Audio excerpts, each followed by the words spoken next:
And you're live. Thank you. Good afternoon, everyone, and welcome to the third meeting of the work group to address police reform and accountability here in Maryland.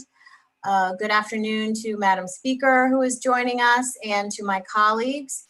We are going to just get right into it and start. We have a panel here at 1 o'clock, and then at 2:30 we will be hearing from the public, and we have approximately 100 individuals signed up to testify. So we're just going to go ahead and get started. The panel is going to speak for about 30 minutes, and then it'll be open up to the members to ask questions. I will just introduce the first panelist, and then the rest of the panelists can introduce themselves and say who you're with.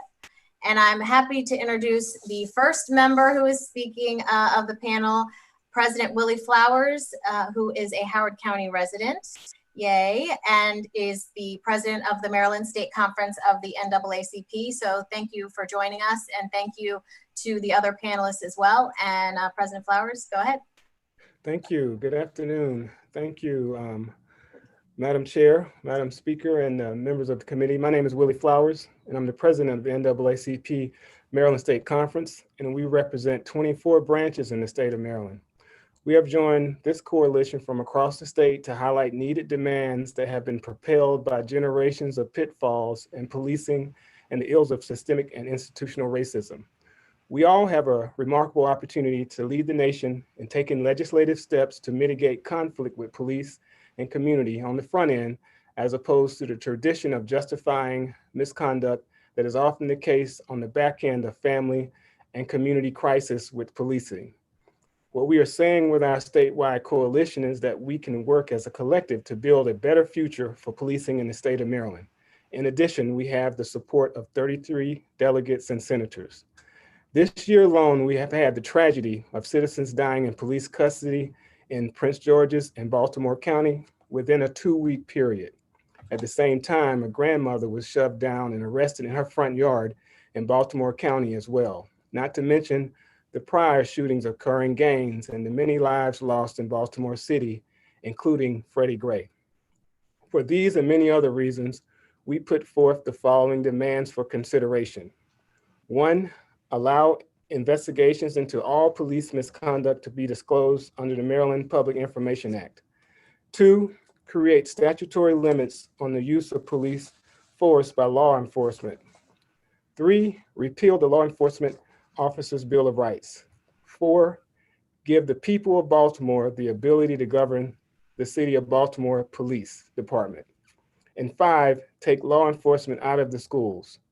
Again, this is our opportunity to work together with governments, elected officials, law enforcement, grassroots organizations, and ordinary people to be the example of how to reconstruct what is broken and make better what works in the state of Maryland. So our coalition of survivors of police violence, advocacy organizations, and ordinary citizens demand that the long overdue reforms be considered and passed into law during the next General Assembly legislative session, and with sufficient time to override a potential veto by Governor Hogan. Thank you for your time. Thank you.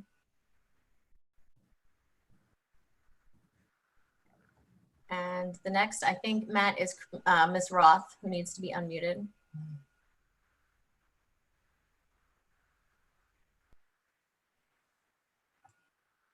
Can you hear me? Yes. Okay, perfect. Great. Well, thank you, Chairwoman Atterbury, for this introduction and for the working group for the invitation. My name is Christina Roth, and I'm Amnesty International USA's Senior Advocate for Criminal Justice Program. My work looks at state and federal advocacy and casework to abolish the death penalty and stop unlawful use of force by police. Today, I'm clearly here to discuss police use of force. Let me first give a clear answer to a question Delegate Acevero asked in the first public convening of this working group. Maryland does not have a state statutory law to limit the use of force by law enforcement. Police departments may have policies to provide standards for how less than lethal and lethal force can be used, and there may be training on those use of deadly force as well, but neither of these things carry the force of law. It has been noted in an earlier presentation before the working group, the legislation passed by the legislature after Freddie Gray was killed still leaves many wanting on how or if these policies are being enforced. For example, as we are all likely familiar, just 6 years ago, Eric Garner was killed by New York City Police Department. At the time of Eric Garner's killing, the police department had a policy that prevented the use of chokeholds. That said, clearly, it didn't make a difference for the way that his life was taken or how Eric was taken from his family. It's clear to me that based on this and many other examples, that policies alone will not save families from losing their loved ones to police use of lethal force. I will notice, of course, that Maryland is not alone, as it is among 9 states and Washington, D.C. that also lacks a use of force statutory law. These other states are Massachusetts, Michigan, Ohio, South Carolina, Virginia, West Virginia, Wisconsin, Wyoming, and DC. For these states, an absence of police use of deadly force statutory law, their standard then becomes the default national standard set through 2 US Supreme Court cases, Tennessee versus Garner in 1985 and Graham versus Connor in 1989. In Garner, the court prohibited the use of deadly force unless it is necessary to prevent the escape of a fleeing felon and other officer has probable cause to believe that the suspect poses a significant threat of violence to the officer or the community. In Graham, a few years later, the court ruled reasonableness of a particular use of force be judged from the perspective of a reasonable officer on the scene, and its calculus must embody all allowance for the fact that police officers are often forced to make split-second decisions about the amount of force necessary in a particular situation. When we consider the brutal killing of George Floyd, where not only Officer Chauvin, but 3 other officers knelt on George Floyd's body while he begged for his life, despite charges against all of the officers involved, I would not be surprised if given the reasonable officer standard, considering that all of the officers involved decided that an amount of force was necessary, that the court determines that this killing be justified. While Graham's reasonableness standard is commonplace and widely accepted by law enforcement, some states' use of force statutes incorporate additional elements that bring important clarity and even push beyond the floor set by these cases. Last year, California amended their use of force law to a necessary standard considered more restrictive than the reasonableness standard. California's law asks courts to look beyond Graham by considering the actions of the officer and the subject leading up to the incident. We have seen too often how officers' grossly negligent actions may have created what was deemed a need for deadly force. It's time we put laws in place to hold officers accountable for this. The quintessential function of law enforcement is to preserve life, and by that, I don't exclusively mean their own, but Maryland must enact a use of force statutory law to prioritize a person's right to survive an interaction with a police officer by limiting the use of deadly force to unless necessary as a last resort to prevent an imminent threat to life after exhausting reasonable options. It's reasonable to expect an officer to de-escalate an interaction first, create no substantial risk to a third party, and provide a warning if an officer has exhausted reasonable options and determined that deadly force will be used unless the subject ceases. Other states have enacted some of these provisions, and the US House of Representatives passed them as part of the George Floyd Justice and Policing Act in June. We believe it's time for the state of Maryland to enact a use of force statutory law that includes these provisions too. Thank you. Thank you. Next, Monisha, yep, you're unmuted, there you go. Thank you. Can you hear me? Mm-hmm. Good afternoon. I'm Monisha Charial, an attorney with the Public Justice Center. Thank you, Chairwoman Atterbury, for this opportunity to speak today. I'd like to walk you through a few scenarios that illustrate how we police our kids in our schools. Number 1, 11th grade girl in foster care with a significant history of trauma. A classmate has been talking about her in the locker room. She tries to walk away, but they brush up against one another. She's triggered, they end up in a fight. Fists fly, but there are no weapons, no serious injuries besides their pride. What do we call that? Assault 2 under our criminal code. Number 2, 8th grade boy waiting for his school bus. Principal yells at him for having his scooter out. He talks back, ends up missing the bus. The principal tells him not to, but he goes back in the school to call his mom for a ride. What is it? Trespassing. Number 3, an 11-year-old girl messing around in class. She grabs her friend's jacket, takes a marker and colors on it. What's this one? Malicious destruction of property. These are real kids that my colleagues and I have represented in 3 different school districts in Maryland. And in every one of these cases, the kids were arrested at school by police stationed on site.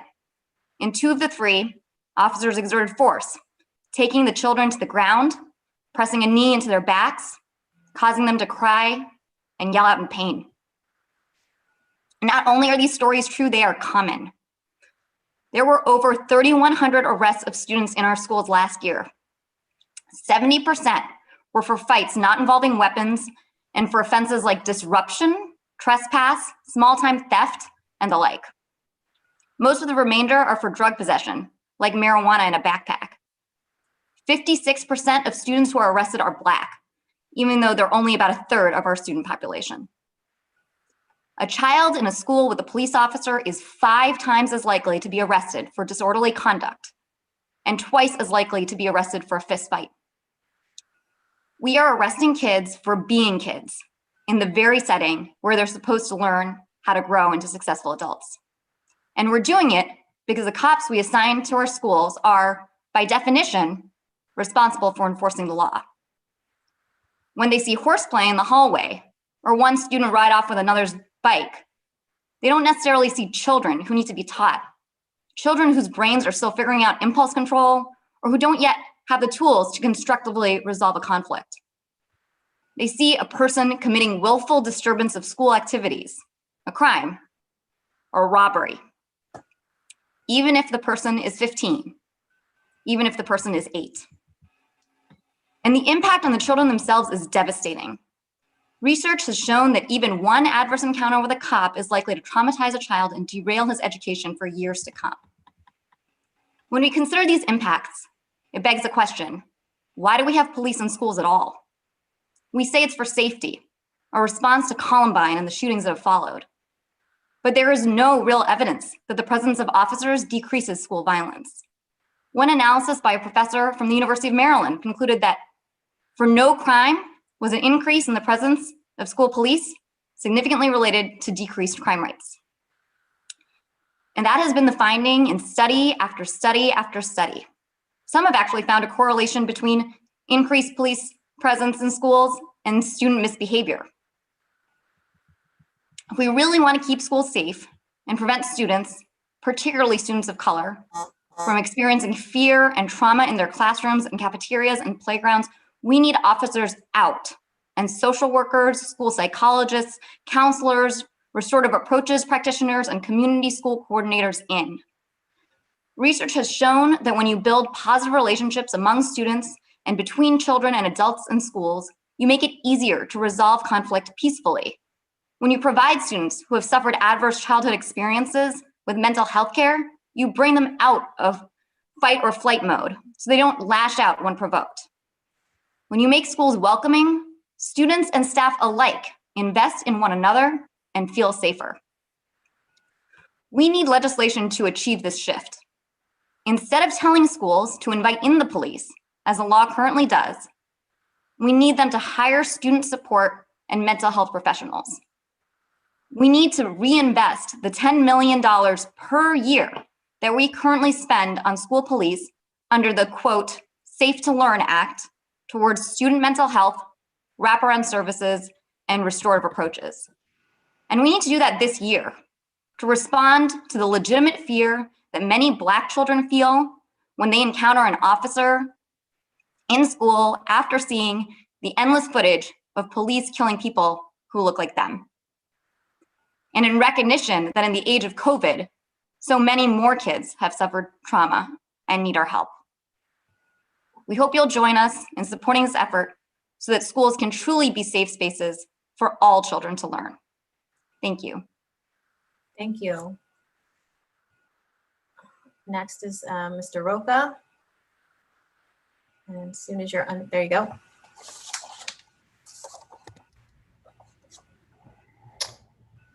Good afternoon. My name is David Roca. I'm a senior staff attorney for the ACLU of Maryland. Thank you, Chair Atterbury, for hearing from me and all of us today. I know you've heard from various folks in prior meetings about the content and mechanics of the, well, I'm sorry, let me just say, I'm going to talk about two topics today, the Law Enforcement Officers Bill of Rights and the Maryland Public Information Act. I know you've heard from participants in prior meetings about the content and mechanics of the LEOBR, so I'm not going to focus on the details. I want to focus on why we are calling for the repeal of the Law Enforcement Officers Bill of Rights. The central feature of the LEOBR is that it grants special rights to police officers in the context of administrative discipline that apply to no other public employees other than correctional officers who got copycat legislation passed in 2014.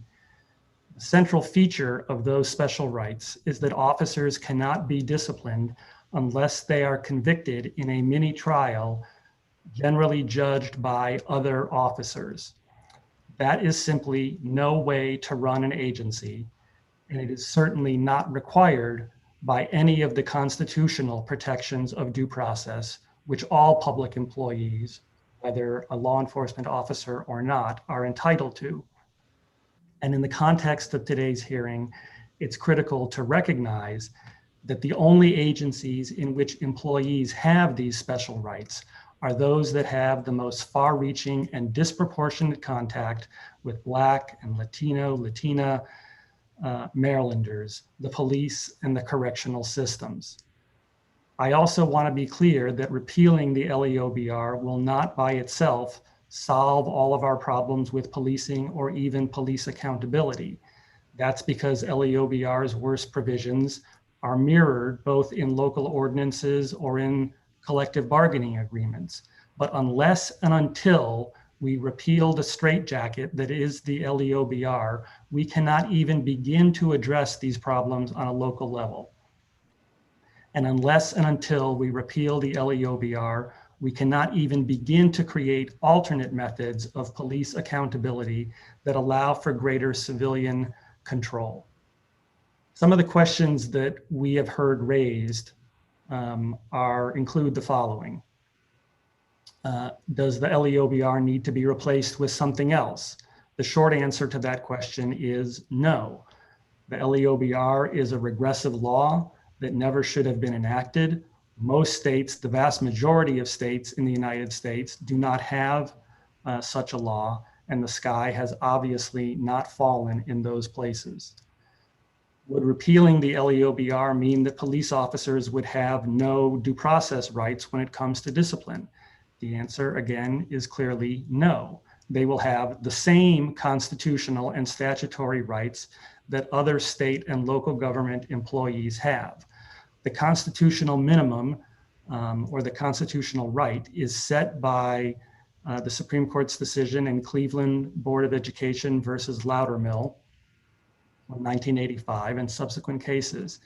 And none of those cases require the mini trial that is specified in the LEOBR. What is constitutionally required is notice of the charges, an opportunity to be heard by the decision maker, and an opportunity to challenge any discipline imposed after the fact in an evidentiary hearing. And that is precisely what state law provides in Title III of the State Personnel and Pensions article, and is mirrored with respect to local government employees in local laws.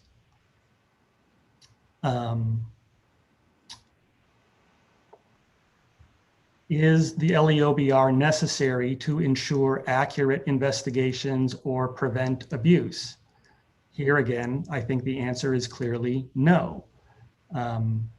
First of all, we don't think the LEOBR is necessary in the context of any other public employee, and that's because the incentives to get it right exist regardless of when a hearing takes place.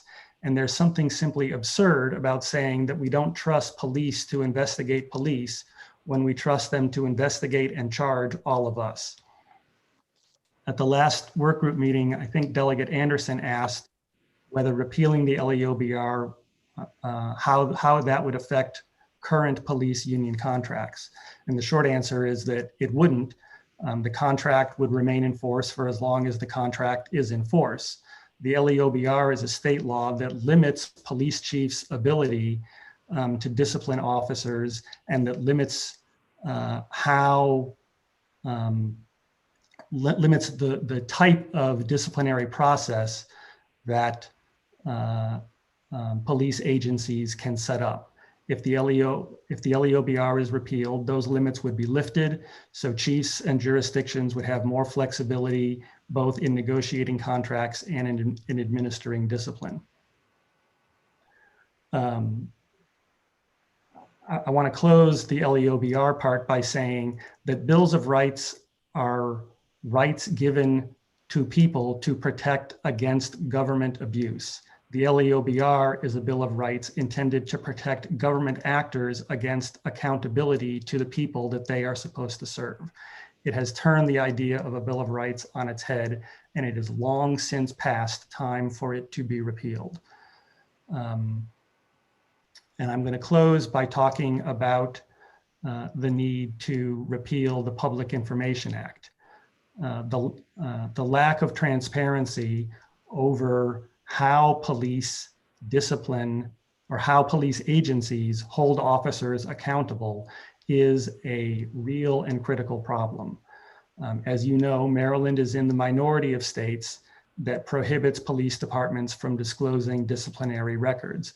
This is because thanks to a Maryland Court of Appeals decision from several years ago, the court held that internal records of internal investigations should be classified as personnel records, which are categorically prohibited from being disclosed under our Public Information Act. And without reform of the PIA, there is no mechanism for communities to know that officers are properly being held accountable because there is no transparency. Being told that everything is fine and that the agency is doing everything correctly and we should simply trust them is simply not acceptable in a democracy, period, and certainly not now. Even worse, this secrecy applies precisely when the public interest in disclosure is at its highest, when an identifiable or identified officer has allegedly engaged in misconduct.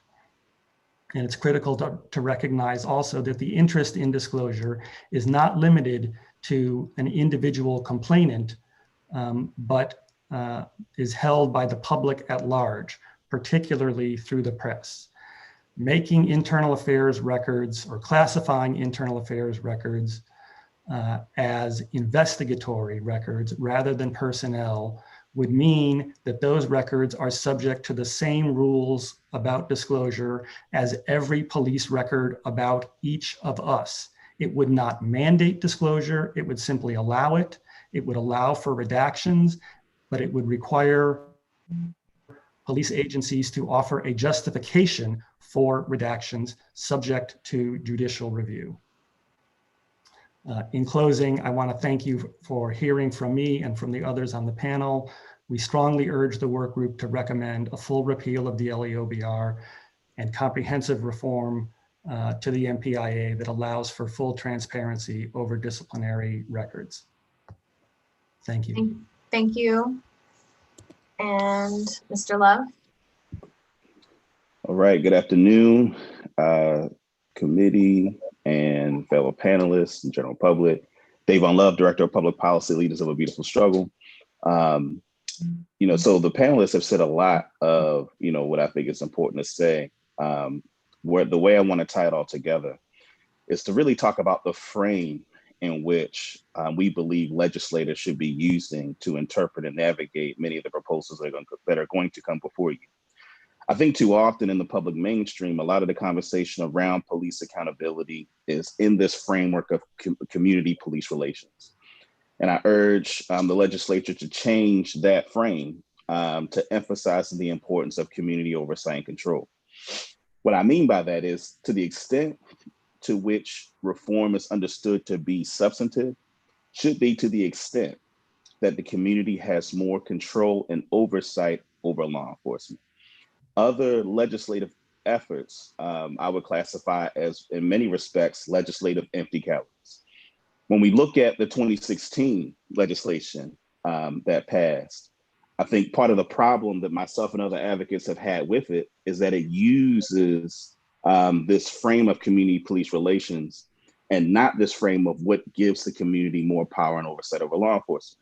So whether it's the shortening of the 10-day rule, whether it's allowing complaints to not have to be notarized, whether it's more police training, these are not the kind of efforts that give the community the instruments of power over the nature of how law enforcement happens. It's a part of why I testified against the bill in the 2016 bill. It's because what tends to happen is that when we're not talking about community oversight and control, then it doesn't deal with the primary deterrent towards police corruption, which is the ability for people outside of law enforcement to have the mechanisms of the information to know what's going on and access to the processes necessary to punish those in law enforcement that abuse and undermine the humanity of people in our community. And I think that's why we continue to see in the news incidences of police brutality and police misconduct is because of just the level of insularity that the LEOBR, the Maryland Public Information Act in particular, provide. It creates a framework where it makes sense for law enforcement to not believe that the things that they do that are problematic are going to be accessible to the public, and that it'll be other law enforcement officers that adjudicate the legitimacy of their conduct in the community. One of the things that I want to caution the legislature on is because I believe the mistake that was made in 2016 was, again, about the lack of the framework that really centers community oversight and control. And so a part of what happens is that we find ourselves in a situation where there's a national conversation about what is wrong with law enforcement and how to fix it. And one of the things that, I've been pretty critical of the General Assembly, and particularly the Democratic Party leadership, in putting forward symbolic gestures towards issues of racial justice that don't actually undermine the power differential that constitutes the injustice that actually exists in our communities. And so my hope is, and for instance, one of the places where we're going to see that is the way in which many of the protections that law enforcement has is put in the framework of labor and workers' rights, right? And there's a significant power that labor is able to wield in its ability to protect the kinds of the institutional arrangement that currently exists around law enforcement. And so it's going to be very important that if we're serious about what it means to actually address this issue of police brutality and police misconduct, we're going to have to directly confront an arrangement of power, of institutional arrangement, right, that allows for law enforcement to have a advantage in terms of power as it relates to the community. So my hope is that our conversation about what happens moving forward is centered on the question of how do we give the community more power? How do we give community the instruments of defense against the abuses of police officers and the ability to meaningfully participate in the discipline of officers that violate the humanity of those in our community? That should be the central frame. And so for those reasons, that's why I think it's important for the reforms that we mentioned, that the other panelists mentioned, are going to be essential in that endeavor. Thank you. And that concludes the panel's presentation. And we have a few questions for you, starting with Delegate Moon, and then we'll move to Delegate Fisher. Thank you, Madam Chair, and thanks everyone for joining us again for this conversation. This is a question about the use of force proposal, and obviously I endorse restricting use of force, but for the benefit of my colleagues, myself, and people watching, I would be curious if Amnesty or maybe anyone who just testified could just tell us exactly how they foresee changing the use of force standards to be more restrictive. How does that actually play out in places you've seen with actual live cases and officer accountability?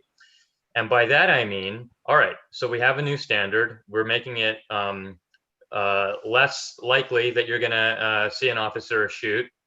But what if they do and they violated the department policy? I guess I'm curious what other places have done. Is this, all right, so now we're opening up potential criminal charges. There's maybe civil suits. In Maryland, we have damages caps into the $875,000 if someone gets killed. And then we've got the possibility of administrative discipline, whatever that is, firing, not getting rehired, getting your pay docked or whatever. So it just seems like there's a lot out there that could happen. And I'd like to see what would actually happen in Maryland if we change the standard for accountability. And to the extent you need to think about examples of how this would play out, I would rather we not think about this from a quote more obvious case like the George Floyd case, where everyone's looking at that and being like, yeah, that's wrong. Something more like a mental health case where police arrive on scene and they shoot someone who they thought was dangerous but turned out to be unarmed. I mean, that's a very common case in Maryland. So if folks could just tell us what happens when we change the use of force standards and what exactly you're proposing, that would be really helpful. Thank you. I'd be delighted to answer that. And if others would like to follow up, feel free to. Amnesty does believe in our North Star as international standards. And so for that would be the basic principles of use of force and firearms by police. There isn't a state in the US that meets those standards, but it is my mission to try to push states to move their use of force standards closer to that. And by that, I'm not talking about department policy. I mean, what their statutory laws say. And so what we have found, and not necessarily Amnesty, but what others have found through research is that when police departments restrict their policies, they have found that fewer people are in fact shot and killed, and it doesn't actually mean that there is any difference about the amount of injury of the law enforcement officers themselves. In Washington state, they were under a consent decree with the Department of Justice in Seattle, the Seattle Police Department, who now certainly we are seeing having some other challenges, but at the time they were under a consent decree and they were forced to change their use of force department policy. And after doing so, of course, because of this consent decree, they also had to report on the changes. They changed their standard to make it more restrictive so that it was one of necessity versus reasonableness. And they did see better results because of that. And so we believe that's the direction that we have to move. As far as states that actually have done this, California is really the only one recently to enact a necessity standard, and they just did it last year. So it's too soon for me to know for a fact exactly what the impact of that will be. But we have to believe that these restrictions, as we've seen, not just in Seattle, but in other places as well, as other advocates have said, make a difference in the way that officers believe they can use force, and that is important. Changing the standard in the department level is not insignificant, but too often, because the decisions about what civil penalties may be are in the hands of a chief of police, or potentially there's some oversight from an oversight civilian review board, or maybe a city council, but it all really depends on where you're talking about. They don't necessarily result in the sort of justice I think that a lot of families are looking for when their loved ones are taken, whatever the circumstances may be, right? They don't often result in officers either losing their jobs or seeing any criminal penalties. There are 1,000 people that are shot and killed by police in the US every year, approximately. We don't know because the government has still yet to implement the Death and Custody Reporting Act. And of those cases, very few of them result in prosecutions or convictions. Since 2005, between 2005 and 2019, something like 5 cases. And so I do believe that a reason for that is because the laws themselves are insufficient to prove that. And so that's why I think this coalition of individuals believes that not just that the standards at the department level need to change, but the state needs to enact a law to match that. David, would you like to follow up? Yeah, if I could just add quickly, I think, Delegate Moon, that the goal of enacting a statutory change is not primarily or limited to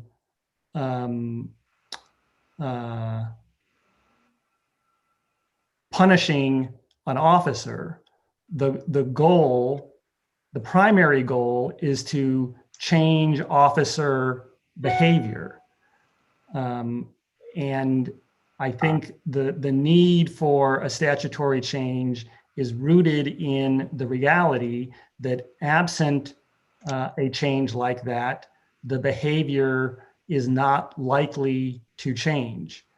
And so if the behavior doesn't change, then all of the mechanisms that you mentioned are available as tools to drive behavioral change, whether it's administrative discipline, a civil suit to force an agency to take an issue seriously and adequately train and monitor officers to ensure that they're acting appropriately, and criminal penalties where an officer's misconduct is sufficiently flagrant and violative of the standard set to allow for that punishment.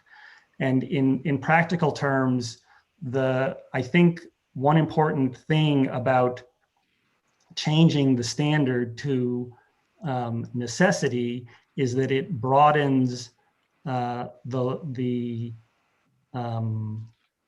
lens that the law looks at in judging the reasonableness or the propriety of police conduct. So instead of simply asking whether at a particular moment was the conduct reasonable, the standard that we're arguing for broadens the inquiry to look at whether police are putting themselves in situations where use of deadly force becomes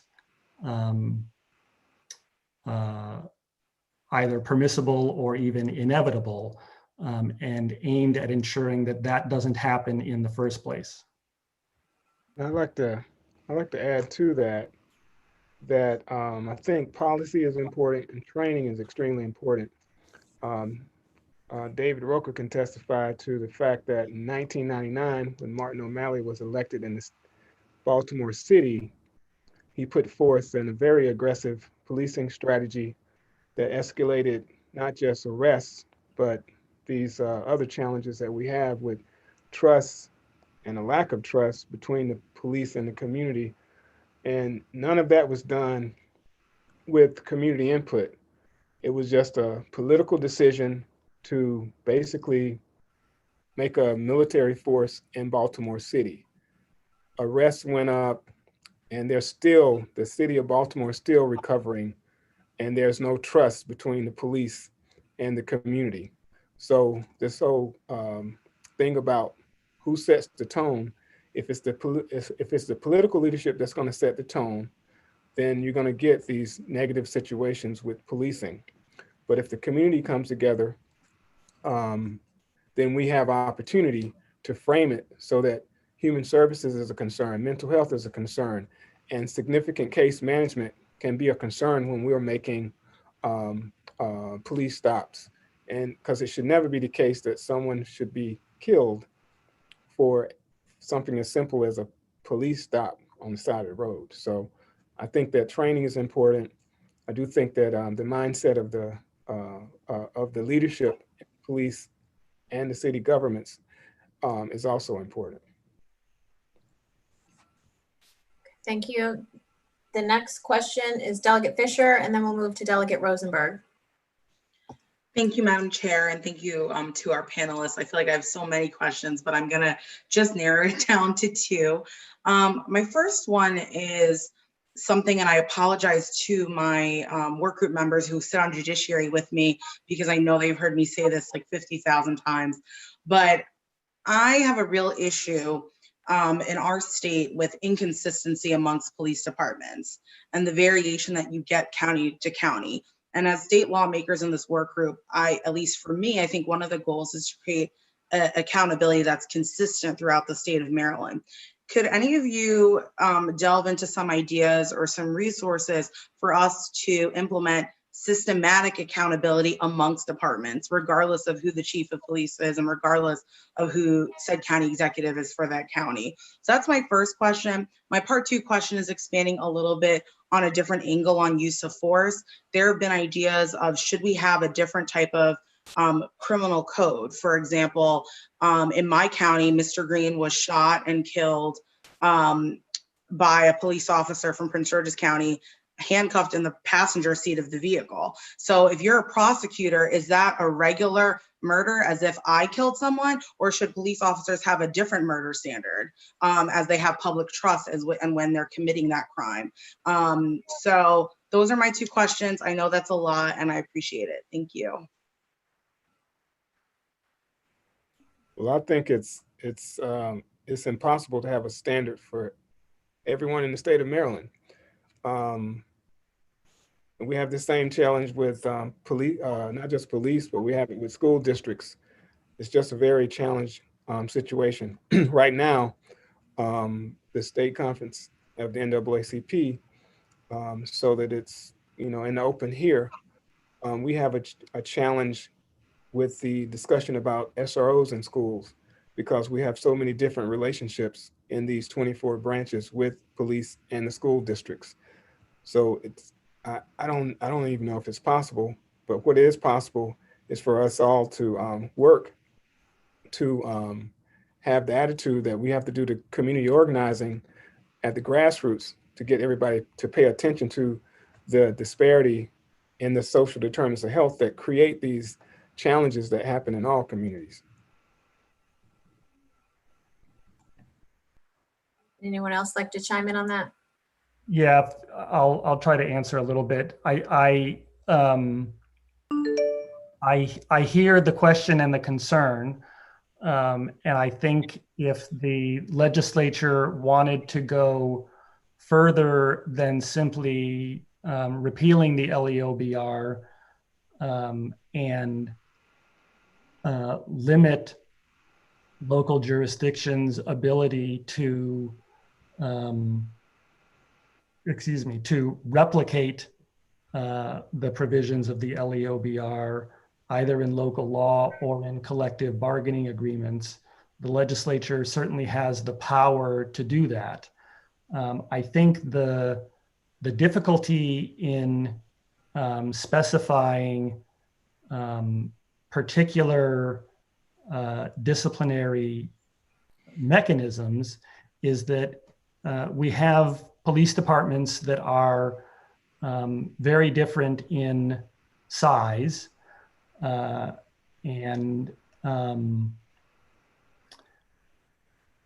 the LEOBR itself is currently a straitjacket that limits localities' having to create the kinds of mechanisms of civilian control that Davon Love was talking about. And so I think the most important critical step in the first instance is to remove that straitjacket. I think it is then worth experimenting with different methods of local control and local accountability and seeing what works best, and then perhaps based on that, enacting a statewide standard. But at the moment, we are operating with a straitjacket that not only prevents local control, it was designed to and does prevent accountability. And so the most important critical, bar none, first step is to eliminate that. Once we've done that, then I think we can start talking about enacting replacement systems that provide for greater accountability and greater control. And I think there was a second part to the question that I also wanted to address, but I apologize that in...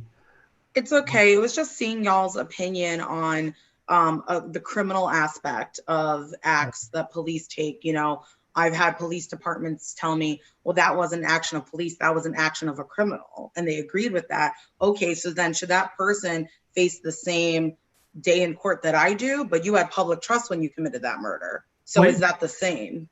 Right. So here's the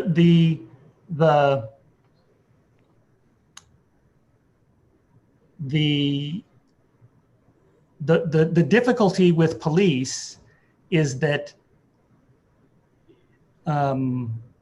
they are authorized to use force up to and including in some circumstances deadly force to perform their duty.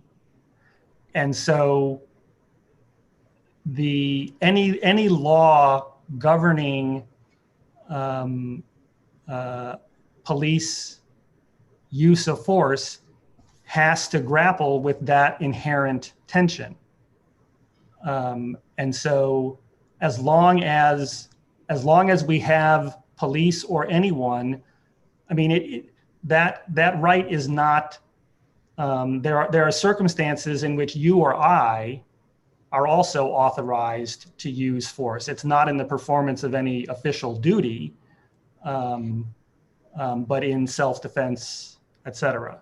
So what we're talking about is how the law should take into account when it should recognize self-defense, or when it should recognize that what should be the scope of police officers' lawful use of force. And I think there's no way of escaping the fact that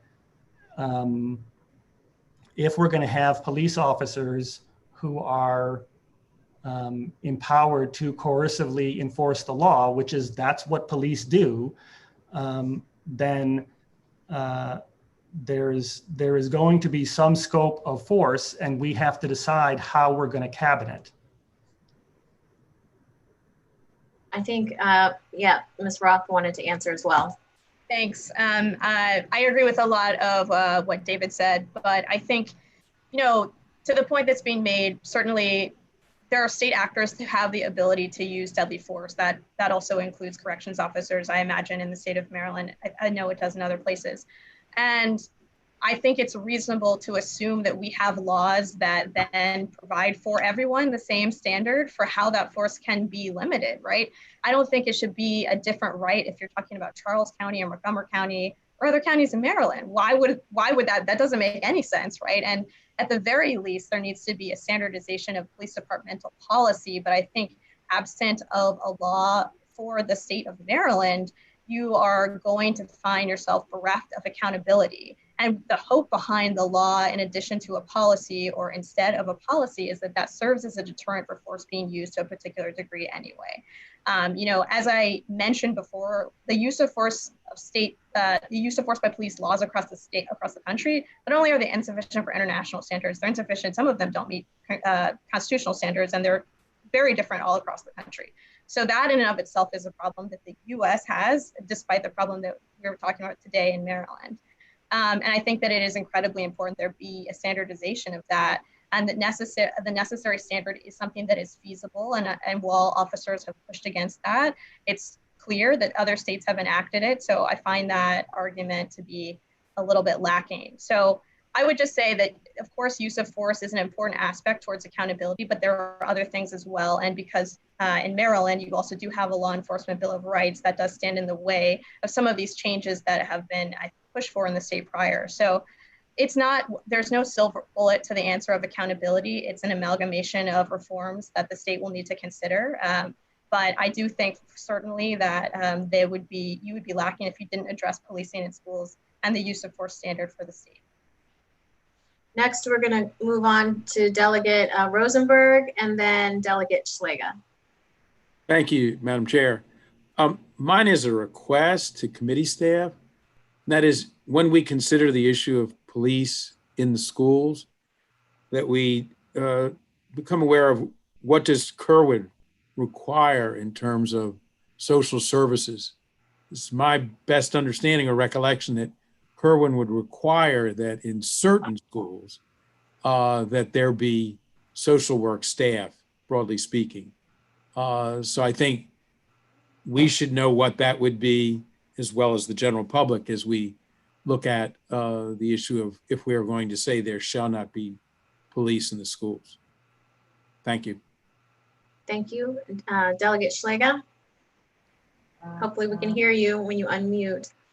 Can you hear me? Yep, perfect. Oh, good, good. Well, thank you. I want to have a question going further with the SRO question that Delegate Rosenberg just asked. So did I hear you, Mr. Flowers, say that you're advocating to get rid of SROs in our public schools?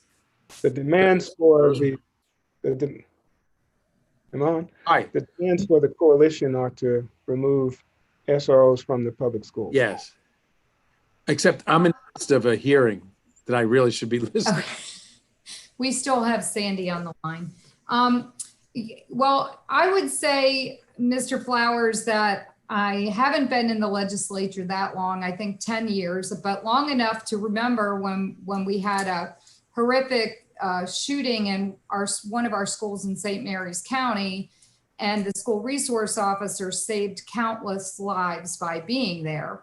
And after that, we had a great move to make sure all of our schools had school resource officers.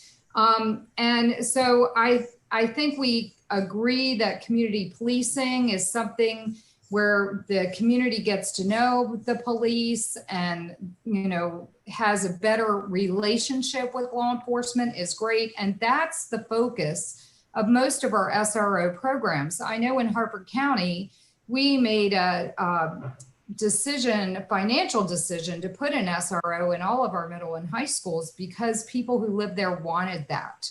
And then in Baltimore County, I represent both Baltimore and Harford County, the National School Resource Officer of the Year was from Overly High this year. And her resume is amazing. She's at Overly High. She is the lead mentor and co-facilitator of the IT Girls of Overly High School. Stands for Inspiring True Girl Power Through Respect, Leadership, and Sophistication. It's a mentoring program. And, you know, she's just had such a great impact and influence there with the girls and boys in that high school. I would resist strongly this move to get rid of all school resource officers, and I'm not sure where that's coming from. Thank you. Thank you for your input. What I'll add, not to counter what you're saying, because I certainly, as like you, embrace professional law enforcement officers, and there are plenty of them. But in this scenario that you explained, the emphasis on their excellence wasn't based on them being police. Rather, it was the reality that they were being what I would call professional human services officers. And in this scenario where we're sending police to the schools to police, we get the attitude of police. And they have to learn to be basically social workers, to do case management, and to network so that families can have access to human services resources in a community. And so I think what you're missing in the discussion about removing police from the schools is we're not, you know, the goal is to focus more on the power of what is really missing. And in most of these schools that you name, I know you said Harford County, you have those challenges. Baltimore County, you have these challenges. We all have these fascinating, historic, never in a generation pitfalls and social determinants of health, not in the schools, but in the communities, as you mentioned, the communities. Well, it's the case that those police are responding to those pitfalls. So what we want to graduate to is empowering those resources that are missing. We're talking about somebody who doesn't have food in their house, and they come to school, you know, with the attitude of not eating at home. Maybe somebody's unemployed. All these are social determinants of health that cause the challenges when they enter the school. That child should not be policed. That child should be handed the resources that they need so that their mental health is solved. Their challenges about something as basic as hunger is resolved, and any other challenges that come with that. So if we police that, we get an arrest that should not happen.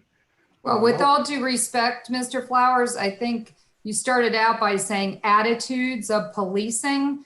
So, you know, I'm not sure you know our school resource officers. They have wonderful training in these things. And we look at it as an opportunity for the police and law enforcement to have very positive interactions with children. So they grow up, they don't have a bad relationship with law enforcement. So, you know, I think we can walk and chew gum, but I don't think that asking to get rid of the school resource officers in my parts of the state would be boldly rejected, because those school resource officers that we have are trained really well in social work. And when you read, I encourage you to Google this officer from Baltimore County and you read what a great job she's doing in Overly. And there's certainly, you know, have a lot of population students of color in Overly High School. So, you know, right there, she's doing a great job. Why don't we replicate that instead of throw the baby out with the bathwater? So thank you again, Madam Chair. Would it be okay for me to respond? Yes, go ahead. Thank you, Matt. I want to close up because I think she's looking at this from a micro level, and there's a larger systemic challenge that we have, because we're talking about policing overall, but I do compliment what you're saying about the details of it. And I'm sorry you misinterpreted what I said about the attitude of police, because I'm thinking more of a macro level and not the individual situation that you're talking about. And I'm from Howard County, where I can itemize, I'm with the NAACP. We have members. One of our members was the first SRO in Howard County. So I understand the value that you're highlighting, but on a larger macro sense, the goal is to, again, I don't know if you heard what I said, and I appreciate what you're saying about the training that the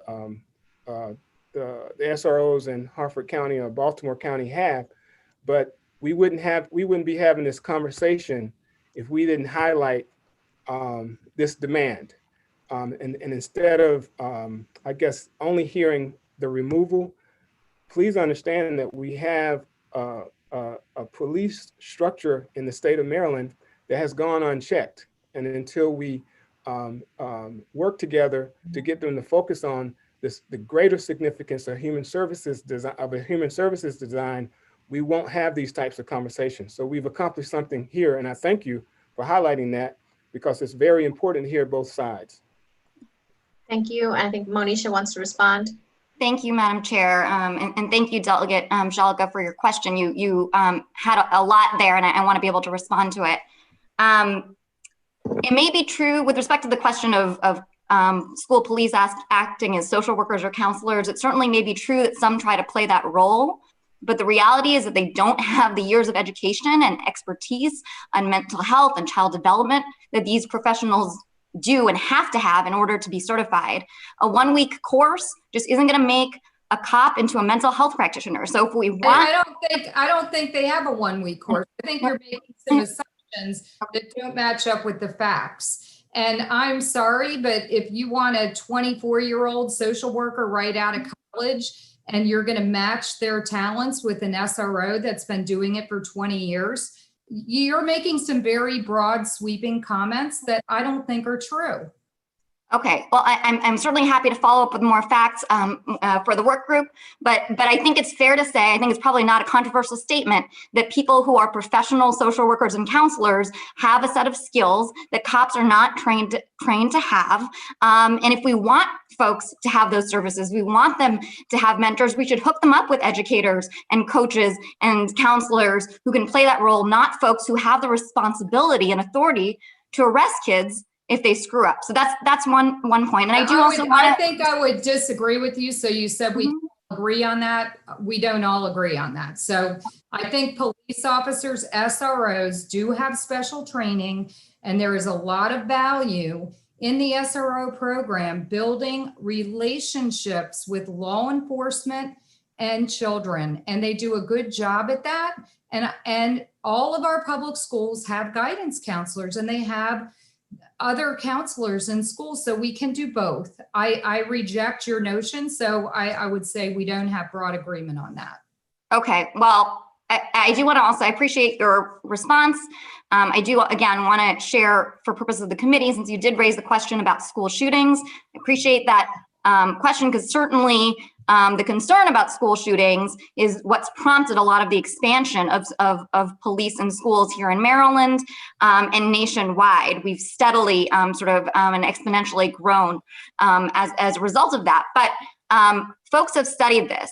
I encourage you to look at a study analysis put together by the Washington Post just last year. Found that in 200 instances of gun violence in schools over the past several years, in only 2 did an SRO bring down the shooter.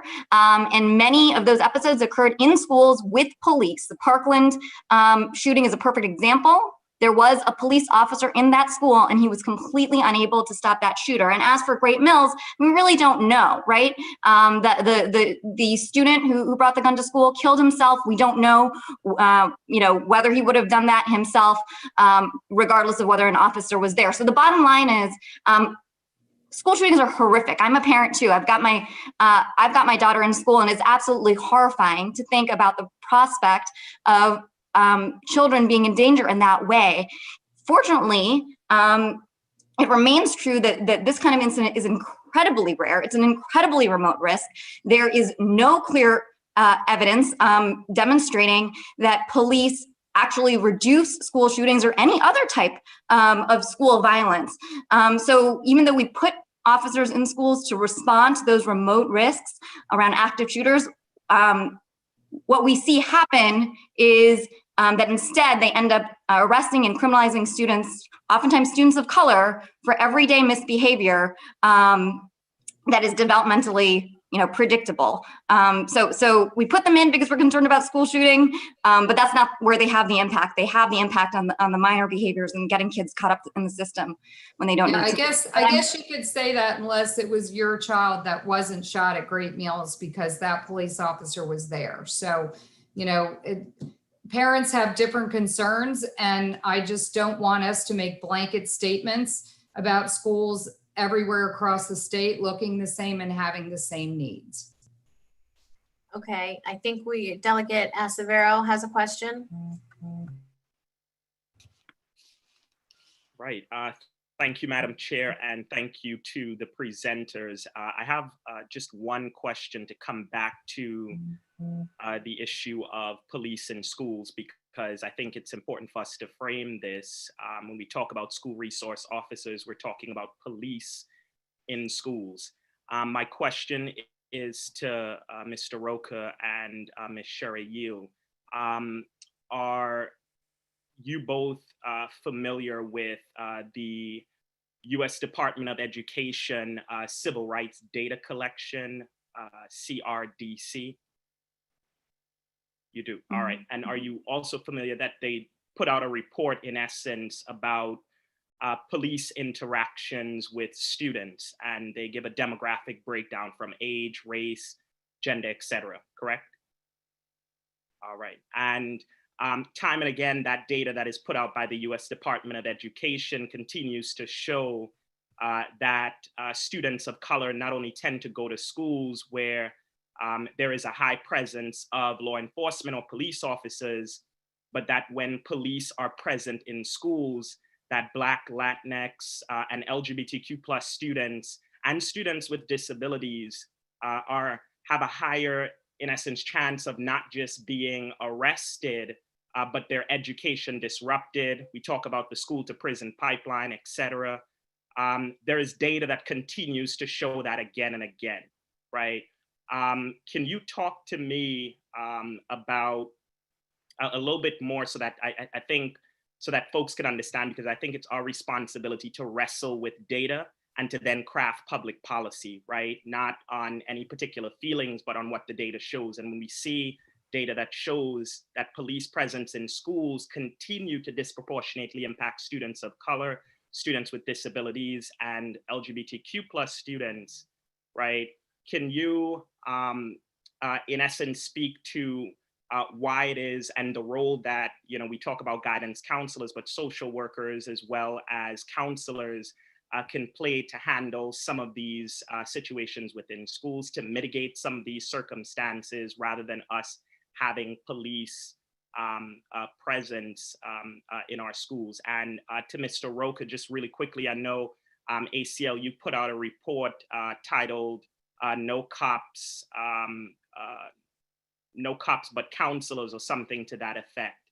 I was skimming through that, and I think it's really important for folks to, particularly on this work group, to understand a little bit better about that. I don't know if hate to put you on the spot, or familiar with that report that you all recently did based on the US Department of Education data. Can you speak to that as well, please? I apologize, Delegate Acevero. That was other folks in my office who worked on that, not me. So I'm not in a good position to talk about that report. I apologize, but I can get others to respond.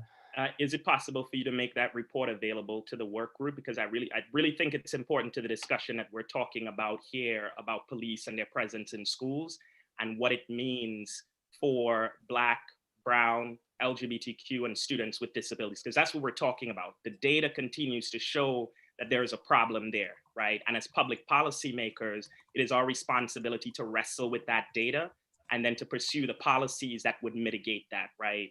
So can you make that available to the work group so that folks can see that? And I guess, Ms. Cheryl, if you wanna go ahead and respond to that, I'd appreciate it. Sure. Thank you, Delegate Acevero. I really appreciate the question and the observations. You're absolutely right that the harms I described that result from the placement of police officers in schools flow disproportionately to Black students, to students with disabilities, to LGBTQ students. As I said, in Maryland, we see this nationally, we see it statewide, we see it in every district. So at the Maryland level, the state level, we know that Black students are about 1/3 of our overall population, but they are 56% of those who were arrested in school this past year, or rather 2018-19, the last year we have data for. And that's in spite of other data, other research demonstrating that there's no difference across student groups in misbehavior. So that happens because for a lot of reasons, as you said, students of color, Black students, are more likely to be in schools that are heavily policed. So when they engage in the childhood behaviors, coloring on a jacket or grabbing another student's backpack, a police officer is more likely to see it and view it as a crime than a white student who's more likely to be in a school that does not have an officer surveilling him. So that's one reason. And then there's also, as you said, there's issues around implicit bias, which has been demonstrated again and again, where adults tend to view the actions of Black students differently and through a lens of greater culpability. And then they view the very same actions when engaged in by white students. So absolutely, that race-based disproportionality is an issue, and it's evident in the data. Same goes for disproportionality on the basis of disability. So in Maryland, students with disabilities are about 12% of our overall population, but they receive 30% of our arrests in school. So that's absolutely a pattern there as well. And as for students who are LGBTQ, the national data shows the same types of disproportionality.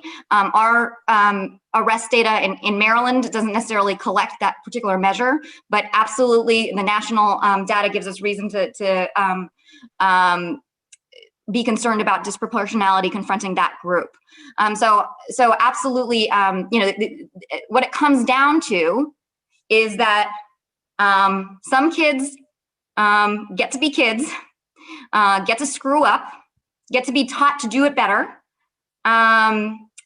If they're in schools that aren't surveilled by school police, and other kids get arrested, get handcuffed, get charges, and suffer all the traumas associated with all of that, making it more likely that they'll get in trouble again. If they're in a school where an officer sees them screw up and who has the job of responding in a law enforcement manner to that. I think you asked about social workers and what role they can play, and I think I believe one of the prior work group members mentioned that our schools in Maryland have counselors, have social workers. That's right. Overall, as a state, we do not meet the ratios, the recommended ratios for school counselors, for school social workers, for school psychologists established by national groups looking at this issue. So sure, we've got social workers. They are overworked. They are stretched. They are not able to attend to the mental health needs of students, to the relational needs of students, to the hunger that I believe President Flowers mentioned before, the needs for social services that are growing ever more as a result of COVID, because they are strapped. And as a state, we have not invested sufficiently in supporting them. And instead, we have been putting $10 million a year into policing in our schools. So there's a better way. We haven't exhausted our alternative options. We haven't even begun to scratch the surface there. Thank you very much. And just to add real quickly, because you talked about Maryland, from my county, the Office of Legislative Oversight recently put out a report that showed that although Black students accounted for 1/5 of enrollment, they accounted for half of all arrests. Mm-hmm. And so this is in my county, right? So again, I would just urge folks that we wrestle with the data and we craft public policy based on that and not anything else, because as we know, and as you rightly pointed out around implicit bias, you can't train and converse your way out of those some of those systemic issues. But thank you very much, and thank you, Madam Chair. Our final question will be from Delegate Jackson, and everyone, please keep in mind we have 2:30, our public hearing starting, where individuals are signed up for very specific time slots beginning at 2:30. But Delegate Jackson. Thank you very much, Madam Chair, and thank you for the panelists today. I have a question and a comment or two. One, Mr. Roca, we've had many opportunities to meet over the years. For others who don't know, I am a former deputy sheriff, a former FOP president, and former elected sheriff in my county. I ran leadership development under Governor O'Malley, and I think I'm probably the only person in the General Assembly who has about 32 years of law enforcement experience. Having said that, one of the things that I do know is that every process, regardless of what environment we're in, deserves to be assessed to ensure that that process or the policies and processes are applicable to tomorrow. So I have no qualms about any of those matters. I would make myself available to each and every one of you as I have and will continue to my colleagues to address any specific concerns you have. So let me make this quick comment. So law enforcement over the years, as we study facts and data and everything else that goes along with that, has been asked to step into roles that are more and more aligned with social services than law enforcement. That is a fact. So as we look at this opportunity to transition to a serving then protecting mantra versus protecting and serving mantra, we all need to work together as we move forward in this regard. To say that we need to totally repeal any existing policy in any entity, might be met with some resistance. However, I think that you will see, or we can see, that we can work together to kind of walk some things down that are necessary and that are for the better good of all Marylanders. And I'll say this real quick, Madam Chair, and can't wait to get to our work sessions. But as far as school resource officers are concerned, and I had the opportunity of placing school resource officers into the Prince George's County schools. The regulations of those schools are not that law enforcement officers' duties. They're the duties of the school system. So I think we need to make sure we have the school system opinion regarding school resource officers as well. As far as mental illness, and other factors as we go forward. I guess the last thing, look, let me just say this. The last thing, we need to decide what we want law enforcement officers in the state of Maryland, what their roles are to be. Because currently those roles have transcended into other skill sets, whether they are qualified for them or not. They have been mandated by state legislators, by congressional legislators, and by local legislators to perform duties, oftentimes without resources. So I'm looking forward to working with each and every one of you all so that we can actually provide a safer environment with accountability for the state of Maryland. Thank you, Madam Chair. Thank you. Yeah. Thank you, Delegate Jackson. And with that, I would like to thank the panel for joining us today and answering follow-up questions to my colleagues. Oh, I just want to note to everyone on here and to those viewing, I had mentioned that Madam Speaker was joining us. Also, Chair Luke Clippinger is on with us, Chair of the Judiciary Committee, which you all know legislation, any proposed legislation from recommendations will be going through that committee. So he is paying attention, even though he's not technically a member of this work group. We will take a very brief break. Do not log out, please. Just, you can make your face go away on the screen. And please be back by 2:25. I will be starting promptly at 2:30. OIS and staff for the work group has worked incredibly hard putting together this public hearing. It is not an easy task to do. So we want to give all those that are testifying before us today the respect of being on time for their time. So I will see everybody very shortly. Thank you again to our panel. Thank you, Madam Chair and members. Thank you, Madam Chair. Thank you, Madam Chair. Thank you, Madam Chair.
Okay.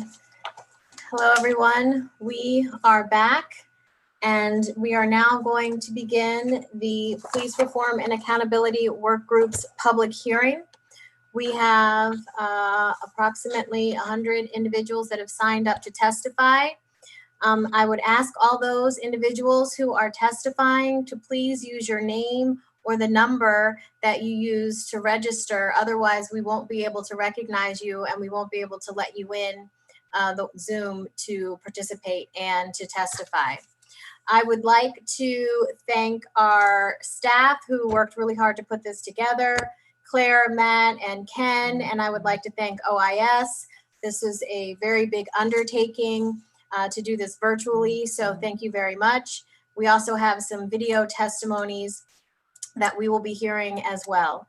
So now we will begin the 2:30 to 3:30 testimonies, and Ms. Rita Montoya, you will go first, and everyone will have 2 minutes. And I will do my best to keep time. I heard some feedback, so I'm not sure where that was coming from. But Ms. Montoya is up first. Thank you, Delegate. My name is Rita Montoya. I'm the Executive Director of the Cannabis Patient Advocacy Association, founded here in Maryland. Cannabis is not a scapegoat for police overreach and excessive use of force. The Cannabis Patient Advocacy Association respectfully requests that any excessive use of force policy implementation consider the role of cannabis stigma so as to ensure that our Black, Indigenous, and other patients of color are not met with police violence. Several months ago in a Maryland county, a medical cannabis patient was pulled over by police for a driving infraction. This patient's medical cannabis was on the passenger seat. After showing police his patient identification card and explaining the cannabis was his medicine, he was told to have a nice day. Just 2 months ago, in another Maryland county, another Maryland medical cannabis patient, for reasons unknown to him, was signaled by law enforcement to pull over. His compliance was met with 4 police cars, 5 police officers, and 5 guns pointed at his head. Your tag light is out, is what they told him. And that tiny light above the license plate, they felt required 5 guns pointed at his head. This terrified patient froze, too afraid to even reach for his vehicle registration. He was met with, "It smells like marijuana."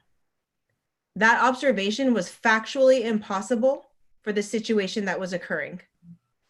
But it did not stop the police from illegally searching his vehicle while pointing guns at his head.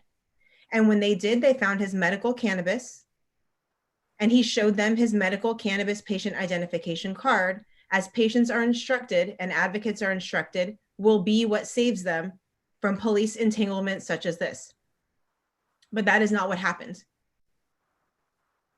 They confiscated his medical cannabis. There are legal issues that are coming. And moreover, this patient was traumatized and terrorized. Some of the very issues that brought that patient to the Maryland medical cannabis community and to be a registered patient are now worse off because of this police engagement. I would invite all of you to guess which patient was white and which patient was Black. Our Black Maryland medical cannabis patient is lucky to be alive. Cannabis is not and should not be a scapegoat for police overreach and excessive use of force. And Maryland medical cannabis patients should not be subject to this type of police overreach, violence, and terrorism. Neither should those who cannot, for various reasons, be officially registered medical cannabis patients. Once again, we're respectfully requesting, on behalf of all Maryland medical cannabis patients and those who cannot be registered patients, that any excessive use of force policy considerations or implementations require conversations and discussions about the stigma of cannabis in the state of Maryland and the ways that it affects our Black, Indigenous, and patients of color. Thank you. Thank you. Next, Aaron Penman, and they will be joining us by telephone if you're on the Zoom.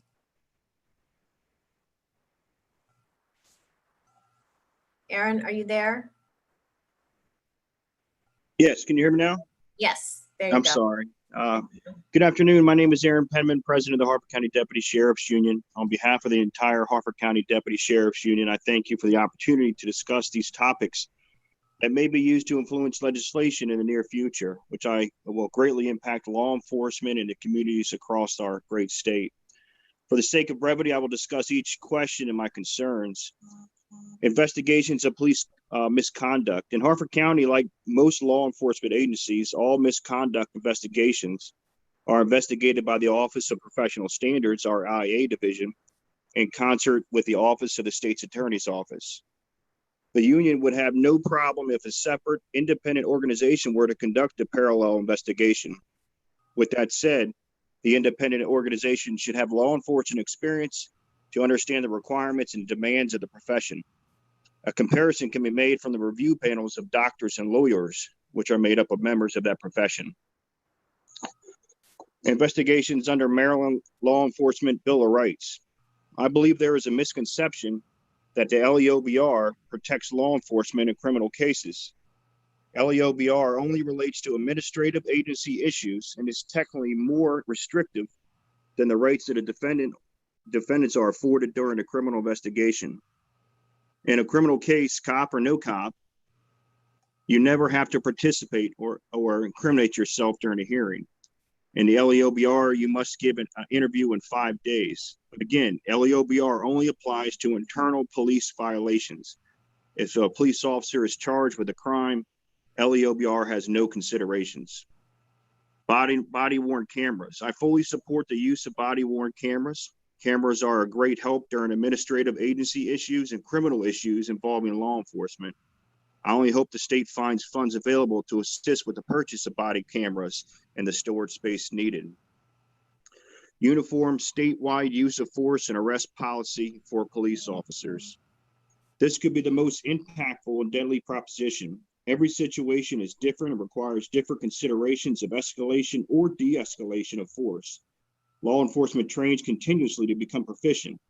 The examples of mistakes law enforcement have made in the past related to the use of force are microscopic in compared to the number of actual situations that occur.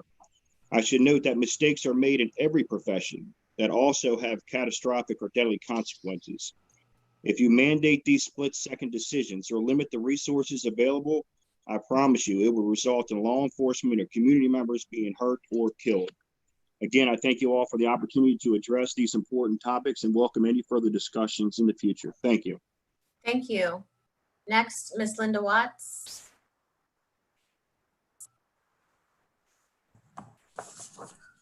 Hi, my name is Linda Watts from Bridge, Maryland. I live in Baltimore City, go to church in Baltimore County, and have children in both Harford and Anne Arundel County. I need you to know that bad policing is not just a Baltimore City issue. There are bad actors in all jurisdictions, and they throw a cloud of shame on those officers who are doing their jobs the right way. Each law enforcement agency needs to be able to set standards for its officers and enforce those standards. As we have heard, LEOBR is a hindrance to the ability of our communities to enforce policing standards in Maryland. Even if the state of Maryland repeals this ugly piece of code, law enforcement collective bargaining agreements will continue to protect bad cops. These agreements are different from most collective bargaining agreements in that they address the disciplinary process. They say who can sit on hearing boards and give the accused officer a way to remove unwanted colleagues from the panel.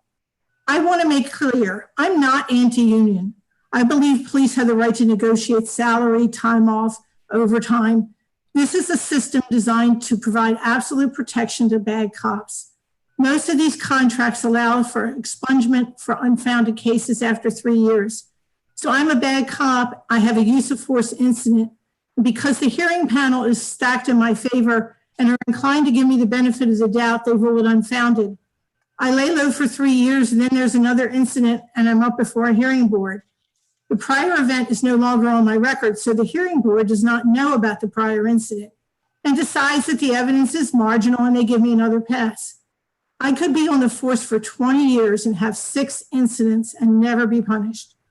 And I have impacted the lives of 6 citizens and probably more because a bad cop doesn't always get caught and or reported every time he or she steps over the line. I ask the work group to recommend legislation that will remove disciplinary actions from collective bargaining agreements statewide. Thank you. Thank you. That was a perfect 2 minutes. Thank you. Next, Ms. Tracy Shand. Good afternoon. My name is Tracy Shand. I am Leonard Shand's sister. Because of your police officers' lack of consideration of the people in our community, my brother was killed. In 2018, Officer Whiting pulled out a knife, attacked and stabbed my brother in New Carrollton. When a video showed this evidence of abuse and excessive force, putting your officer at fault and not my brother, the chief of police and state's attorney, Aisha Braveboy, filed no charges against Officer Whiting and did not hold him accountable. I can provide the video to anyone that wants to see it. On September 26, 2019, officers harassed Leonard Shand. Your internal investigations department mentioned that my brother stated to your officers on the scene that they were trying to kill him because of what happened in 2018. No one called the crisis center to offer him help. Instead, they used an illegal flashbang incorrectly, and immediately after it exploded, they fired over 44 shots, killing him.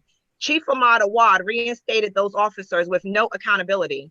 In both situations, my brother did nothing wrong. All jurisdictions in Maryland should return military equipment they obtained from the federal government. Those type of equipment should only be used during time of war or high dangerous situations like bomb threats that the SWAT team will be called out. We need transparency of law enforcement officers. Maryland needs to follow Chicago's example of Citizens Police Data Project, cpdb.co, which collects and publish information about police misconduct. This database should be publicly funded. We should not have to make a Freedom of Information Act request to find out about police misconduct. Taking into consideration law enforcement reputation, that is why we are demanding transparency. Your Leobre Law of Enforcement Bill of Rights needs to be abolished, period. Thank you. Thank you, Ms. Shand, and thank you for sharing your story with us and advocating. Thank you. Next, Mr. Jeffrey Harrison.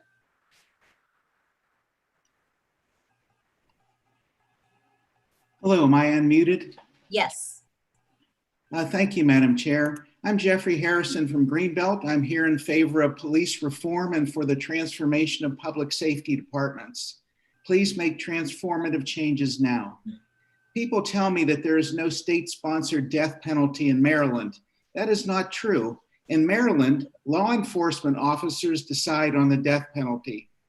Since 2010, according to the Washington Post and the ACLU, officers have killed at least 188 people in Maryland. More than 60% of the people killed were Black people. Officers killed at least 53 unarmed people. Almost never are officers charged or fired or disciplined for these killings or for other brutality. This must change. The General Assembly has let the reform bills die for several years now, and you already know about the 3 minimum steps that are needed. 1, repeal the LEOBR entirely. 35 states have no LEOBR, and those states are doing okay. And 2, reform the Public Information Act so that police misconduct investigation records are releasable instead of always confidential. Transparency creates accountability and trust. And 3, please pass a state law to limit the use of force. Beyond those 3 minimum steps, there are several other priorities, such as establishing community control over public safety departments. Give the power to the people. Let's end the police state in Maryland. Get it done. Thank you very much. Thank you very much. Next, Ms. Josette Blocker. Hello. Hi. Can you see me? I can. Okay. So good afternoon, Chair Audiberry and members of the work group. My name is Josette Blocker, and I am the aunt of DeMonte Ward Blake, and we are residents of Prince George's County. I'm here to be his voice and that of countless others who were violently hurt by the police. My stance is not anti-police. We need law-abiding policing to protect our country. I am not looking for sympathy, but my appeal is to your conscious bias, to take action on bills that will protect the public. On October 17th, 2019, DeMonte was pulled over for a traffic stop by Brian Strong of the Prince George's County Police Department. After being handcuffed, he was thrown to the ground, and as a result, his nose, neck, and back were broken, and he is still having to have surgery for his neck to be realigned.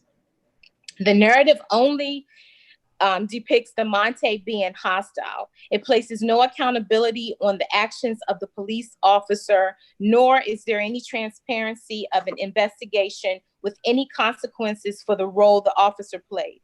It was only deemed a horrible accident by former police chief Henry Stawinski. My plea is that you all consider the bills that have been set forth. And I would like the NPIA bill and the limit use of force to be made law to prevent such encounters of this magnitude from happening again. And thank you for the opportunity for me to speak. Thank you. Thank you for being here and sharing your story with us. Next, Mr. Troy Griffith.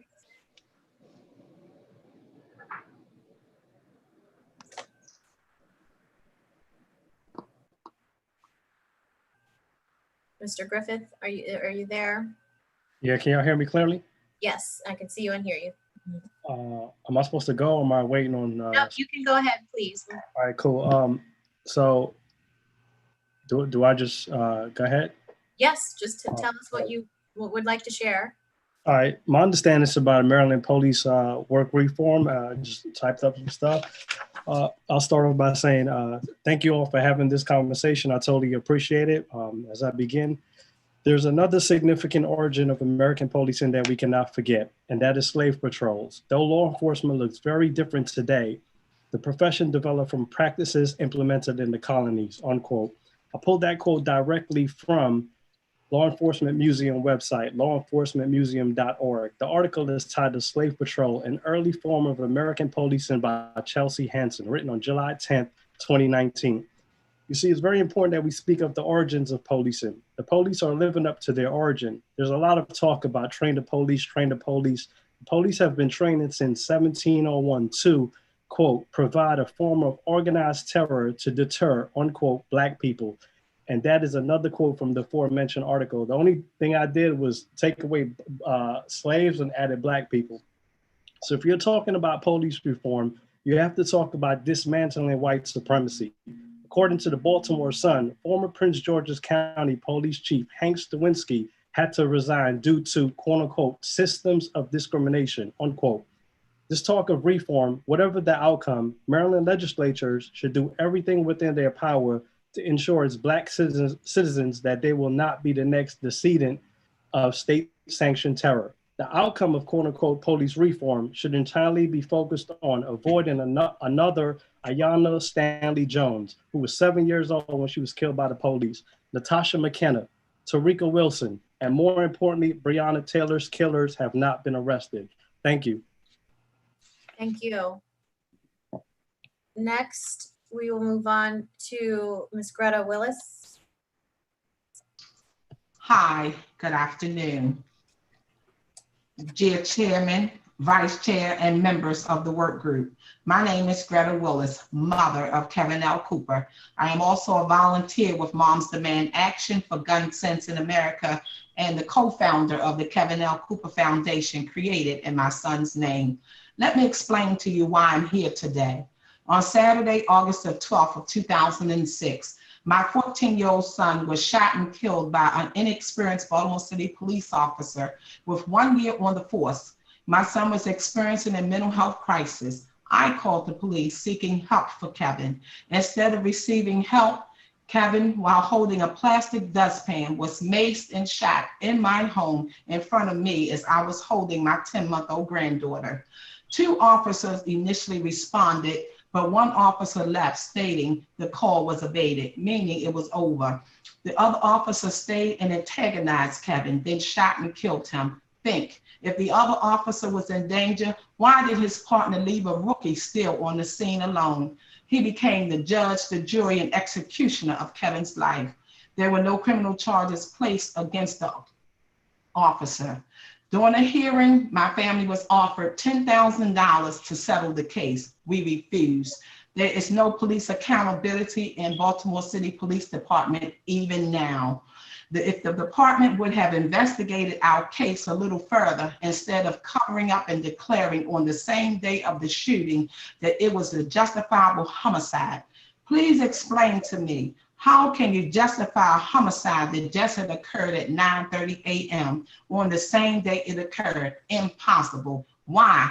Where is the investigation? Where is the transparency? And where is accountability? I urge you all to make police accountability your #1 priority to save the lives of our children. Police violence is gun violence, and we cannot end gun violence without addressing the crisis. Thank you for your time, and I urge the committee to vote and make changes. We need police reform and accountability now. Thank you very much, and have a wonderful day. Thank you, Ms. Willis, and thank you for sharing with us today. Thank you. Mr. Richardson next.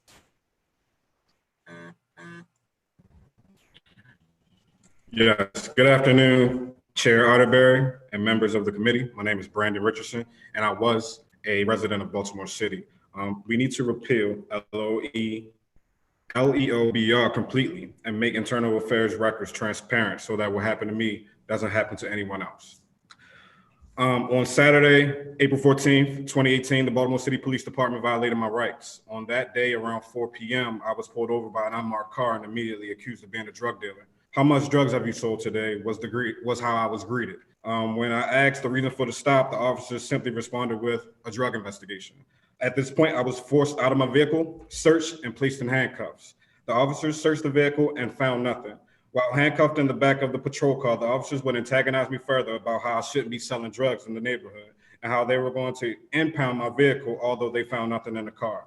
Any response from me was matched with belittlement from both officers. I was taken to central booking, sat for 13 hours, and was released with no charges, no paperwork, and no questions were asked. I thought this to be odd because the officers told me that I was under investigation. After being released, I then had to wait several days for the vehicle that I was driving to be released from the impound. This ordeal cost me hundreds, if not thousands of dollars that I did not have. And throughout this process, I was never shown the respect or the decency of an American citizen. Again, we need to make internal affairs records transparent so that police are held accountable, and this does not happen to anyone else. Thank you for your time. Thank you. Next, Ms. Danielle Veith.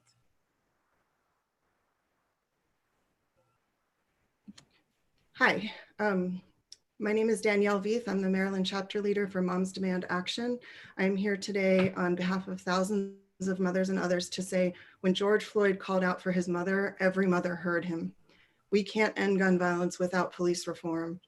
Police violence is gun violence. 92% of people killed by police in Maryland are killed with guns, and we must fight the toxic combination of systemic racism, America's gun culture, and militarization of law enforcement.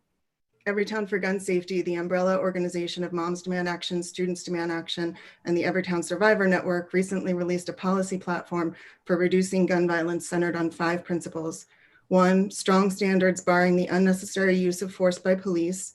2, a focus on de-escalation tactics by police, rebuilding relationships with the communities they serve. 3, early interventions to identify problem officers before they commit further acts of abuse. 4, an independent system for investigating use of force incidents that ensures discipline and criminal charges when appropriate. And 5, transparency around the use of force policies and incidents of misconduct. During the upcoming session, Moms Volunteers will stand together with other civil rights and community groups to advocate for legislation like Anton's Law to address police use of force and ensure transparency and accountability in misconduct investigations. We believe any use of force by police should be limited to situations in which it is necessary to make an arrest. Deadly force should only be used to prevent an imminent death or serious bodily harm. Officers should never use more force than is absolutely necessary and only when nonviolent methods have been exhausted. We applaud that bill's goal of ensuring oversight of law enforcement by enabling civilian-led investigations into allegations of misconduct. We look forward to working with members of the working group and our community partners to ensure that our state does everything in its power to combat police violence. Thank you for listening to me and for all the work that you're doing. Appreciate it. Thank you. Next, Marguerite Morris.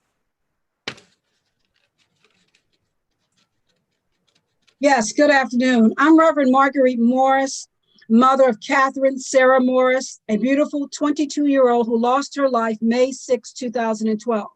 Her untimely death occurred in the midst of a major corruption scandal. Her only crime was that her death occurred when the Anne Arundel County Police Department didn't need more trouble. Internal documents show that officers botched the investigation because this little girl's life wasn't worth somebody's time to do their job right. The result was they needed to go away and they control the narrative. You read and saw what they wanted you to see. You read and heard what they wanted you to.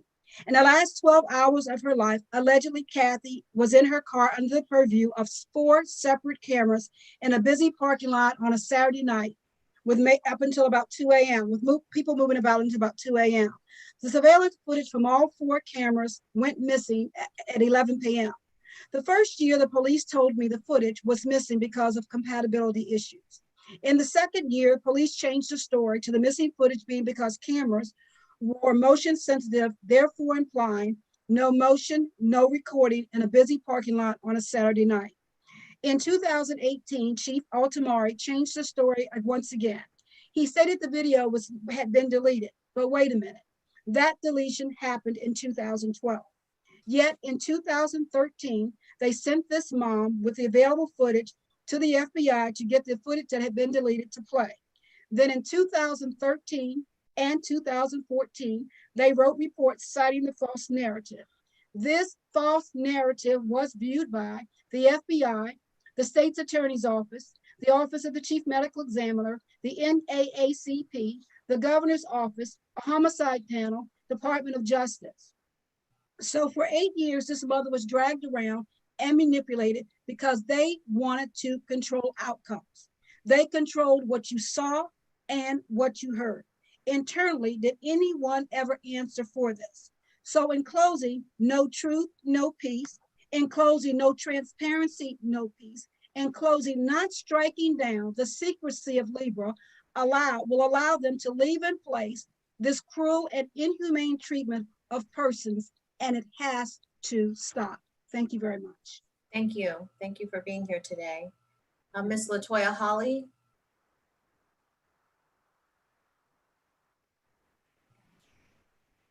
Good afternoon, Chair Auberry and members of the committee. My name is LaToya Hawley. I am the sister of Anton Black, who was killed by police officers in Caroline County on September 15, 2018. I'm here today to ask for the repeal of Leobor. We're also here to ask that we have policies updated as far as use of force is concerned. And we also need the internal affair records to have transparency when those are involved as well. The reason why I'm very passionate about these requests is a lot of the things that happened to my brother the day that he died is very disturbing. His initial stop was with a officer who actually came to one of your counties after being told in my state, which is the state of Delaware, that you cannot work as a law enforcement officer again, because he had actually been tried, not convicted, but tried, as he was caught on camera, and it was his dash cam that caught him kicking an unarmed black male while he was face down on the ground. This officer was then able to come to Maryland. He was able to get certified. He has a use of force record, or had a use of force record that exceeded more than 25 complaints in my state. But he was able to successfully come to your state, become certified as a police officer. He stopped my brother, the entire incident was escalated, and ultimately my brother lost his life in front of our mother. Now, the outcome as far as that police officer is concerned, he has been terminated and he is no longer certifiable in the state of Maryland. But what has occurred to my brother can easily happen to anyone else's child, nephew, cousin, niece. It doesn't matter. These are the reforms that we're asking for. They're definitely laid out in Anton's law. I am a big advocate for Anton's law. I'm fighting very hard to get this law to pass because we do not want other families to go through what we went through. It took 4 months to find out why my brother had died in front of our mother. It should not take 4 months for that to happen. The officer's use of force record actually came from the state of Delaware. I did not get any of that information from the state of Maryland or any municipalities or any person in capacity to give that information to my family. So you have to excuse me. It's been a couple of years, but I'm still very passionate.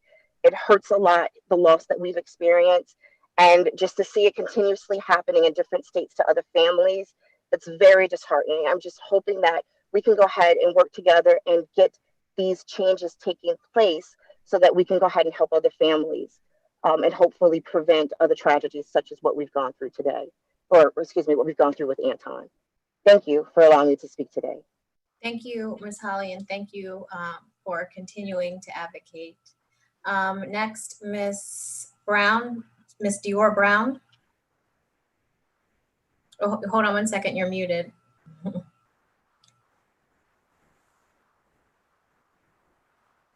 Can you hear me now? Yeah, there you go. Okay, thank you.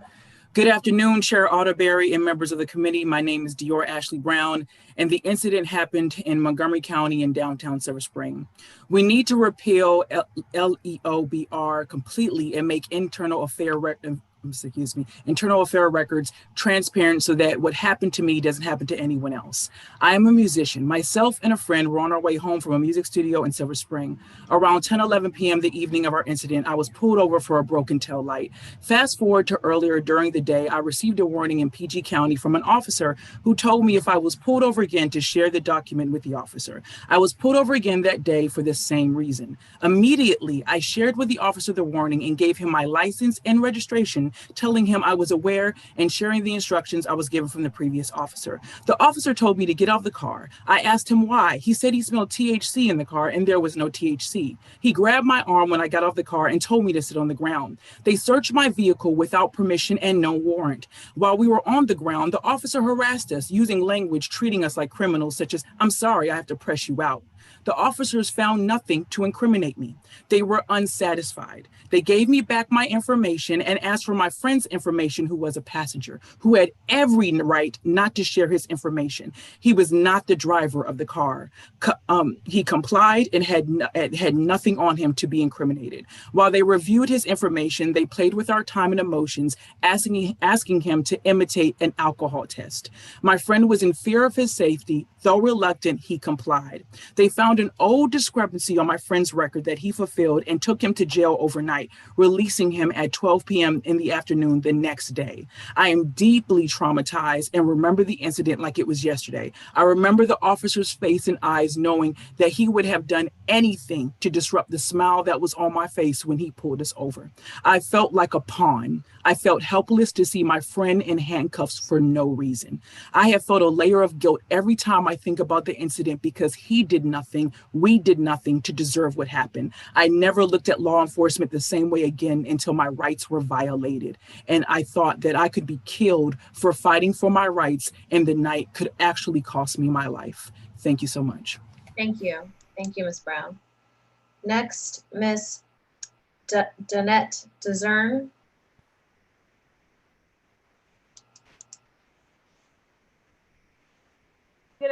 Good afternoon, committee, Alderberry, and also all the members. I'm here, I'm advocating on behalf of my son, Dan Sean Wells, who lost his life in Anne Arundel County on July the 16th, 2016. Not only did I lose my son that night, I also was discriminated against and racial profiled by a community of police. 14 officers were dispatched to my son's death scene, whom happened to be all Caucasian, 12 males, 2 females. I apologize. I'm just like, it's really emotional for me. A couple of weeks ago was the anniversary of his death. And it's still painful. I wake up every single day to a reoccurring, never-ending nightmare. I didn't deserve to be treated the way I did. My son didn't deserve to be treated the way he did. A reroute lady even after his death.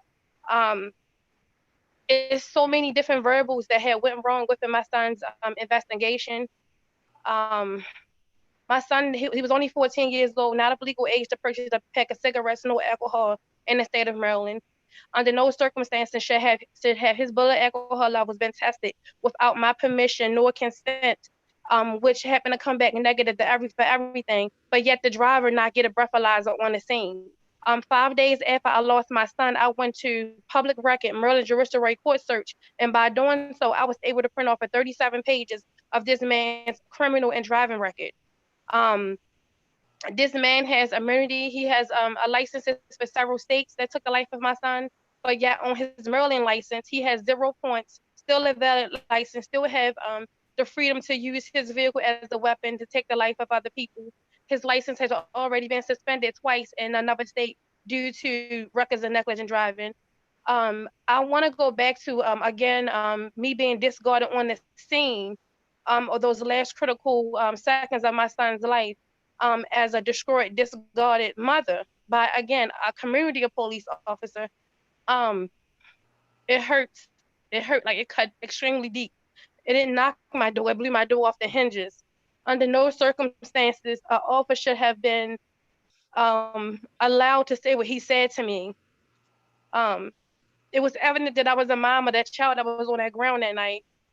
I was on my knees praying to God, asking him to help my baby. As I look at him towards my left side, I see my 14-year-old son laying on the ground with syringes in his chest and white towels covering his face. And the officer stood over top of me and said, hey, get your fat black ass up and go to your vehicle and remove it before I have it towed. You're blocking traffic. It hurts. I want to know what happened. I have filed several complaints, and still to this day, I don't know the officer's name, but I want to put a face to the nightmares.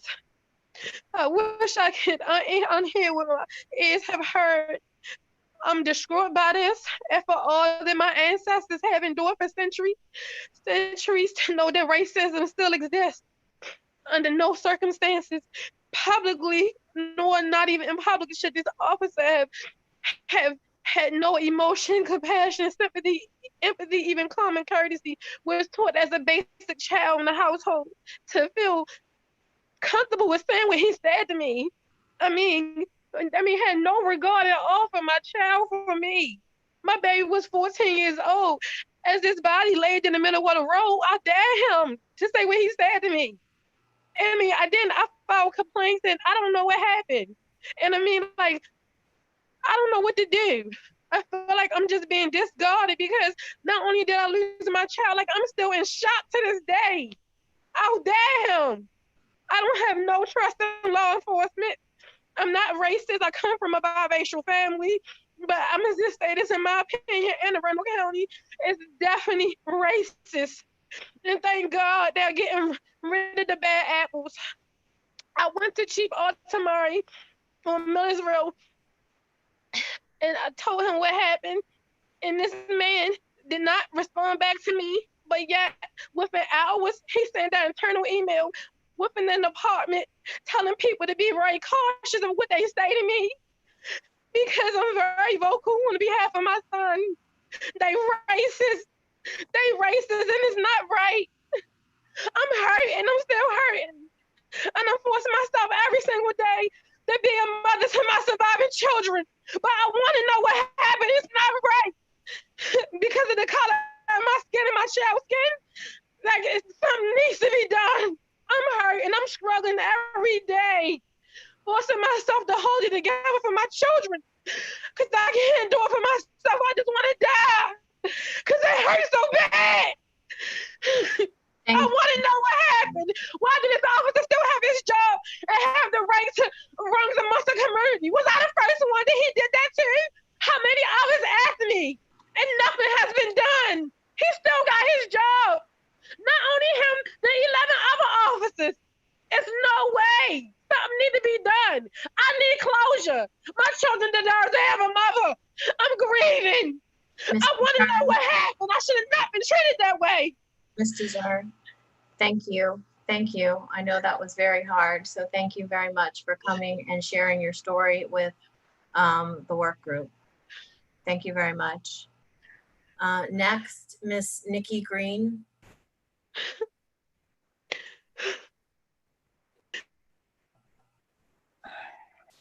Thank you. Can you hear me? Yes. My name is Nikki Owens. I am the cousin of William Green. Thank you for allowing me to be here today. From 1685 to 1865, the slave codes were enacted, which became the stepping stones of today's policing in America. Racism, hate, discrimination, the oppression of Black Americans was built into the bones of our judicial system. Hundreds of thousands of impacted families have stood in front of legislators, begging for change over hundreds of years to no avail.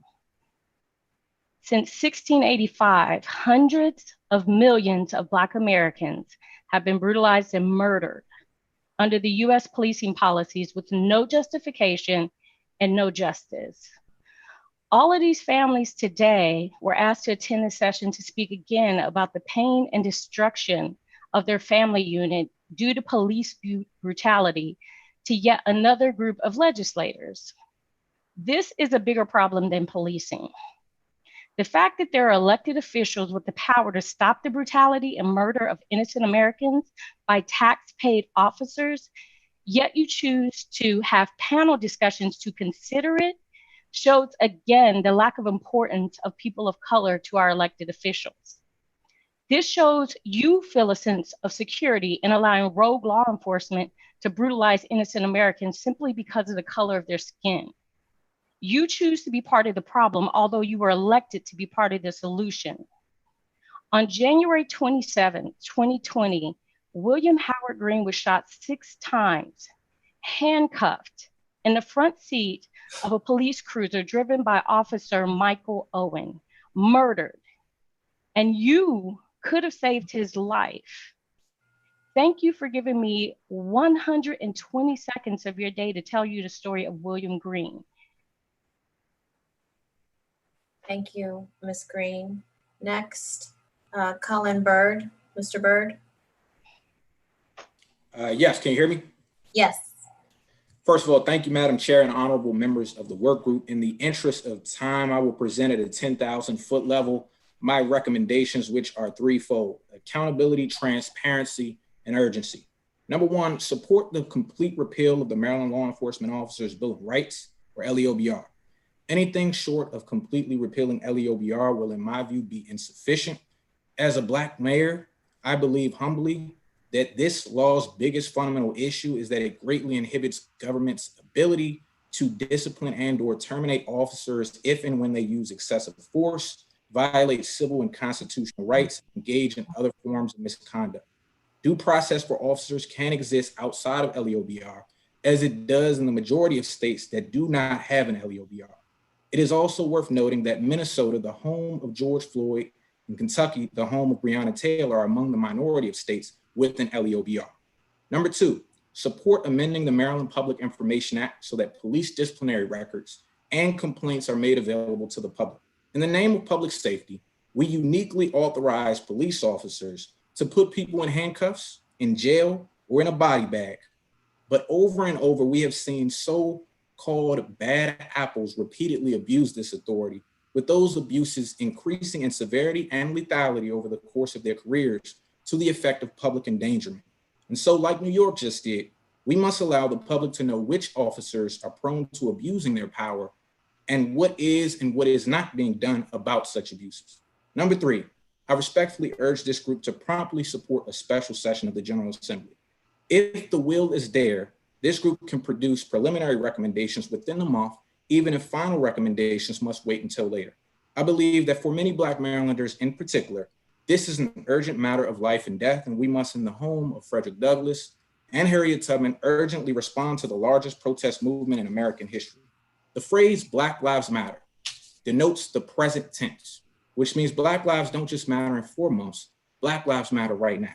And so we must reflect on the words of Dr. King, who once said, "Justice too long delayed is justice denied." Thank you. Thank you.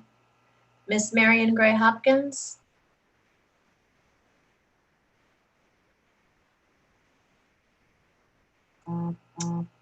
Is Miss Hopkins there? Are you able to hear me? Are you able to hear me? I can hear you, yes. Oh, thank you. Thank you so much. Good afternoon, Chairman Atterbury and members of the committee. My name is Marion Gray Hopkins, and I've been a resident of the state of Maryland for nearly 60 years, primarily in Prince George's County, and just recently I moved to Charles County. I'm the co-founder and the president of the Coalition of Concerned Mothers, which is an organization comprised primarily of mothers who have lost children to police brutality. I'm also an ACLU Maryland board member, a social justice and civil liberties activist, but more importantly, I'm here today as the mother and now the voice of my 19-year-old son, Gary Hopkins Jr., who was silenced on November 27, 1999, when he was unjustly murdered by 2 Prince George's County police officers following his attendance at a dance at a local West Lanham Hills fire station. Gary was unarmed, there was no alcohol, there was no drugs, yet Gary, being the peacemaker that night, lost his life. The injustices like the lack of accountability and transparency experienced not only here in Maryland, but across this nation have been going on for many, many years. So this issue, I know, is bigger and greater than just Gary. With the recent killings of George Floyd and Breonna Taylor and countless others, now there's this uprising across the country to reform police in the United States. But we here in Maryland have been fighting for reform for so many years, more years probably than your age, unfortunately, Chair Atterbury, because you appear to be very, very young. And so we've been fighting for reform without any changes that may have prevented the George Floyds that we've had right here in Maryland, such as Kevin L. Cooper, Amir Brooks, Dale Graham, Corinne Gaines, Freddie Gray, Tyrone West, and there's just too many more to even list in this 2-minute time period. We all know that the system is broken.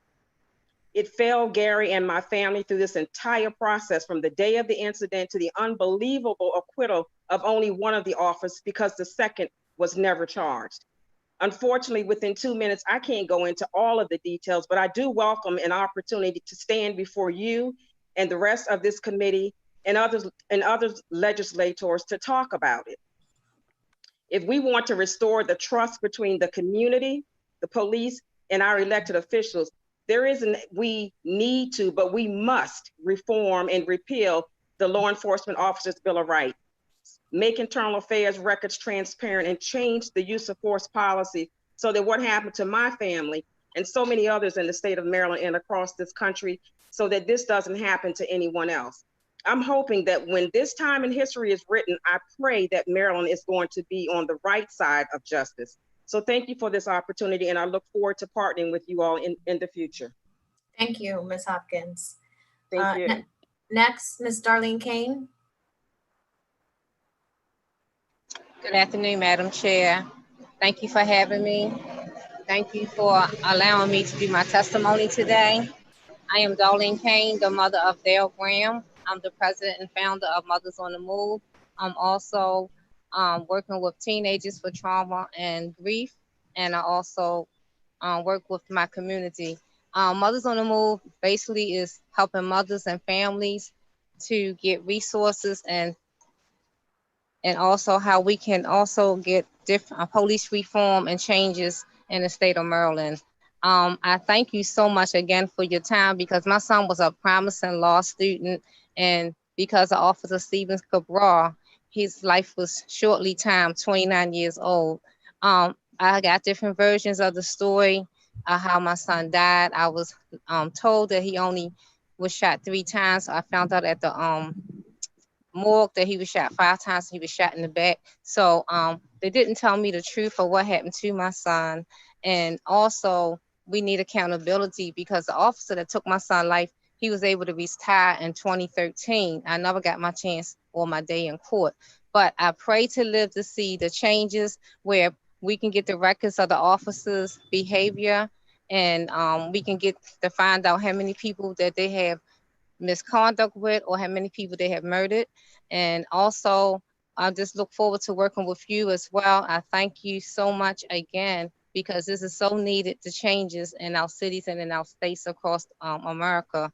And also, I just want you to know that because I do what I do, I pray that God will allow me to see the day when changes will come, accountability will come, and that other mothers, other fathers won't have to go through what we went through. And we pray that no one, even a police officer, have to go through what we went through, because with this trauma, we don't wish it on anyone. We're in a club that we never asked to be a part of, and we never will want anyone to join this club with us. So we thank you again, over and over again, from the bottom of our hearts. Thank you, Ms. Kane. Thank you. Next, Ms. Dawn Dalton.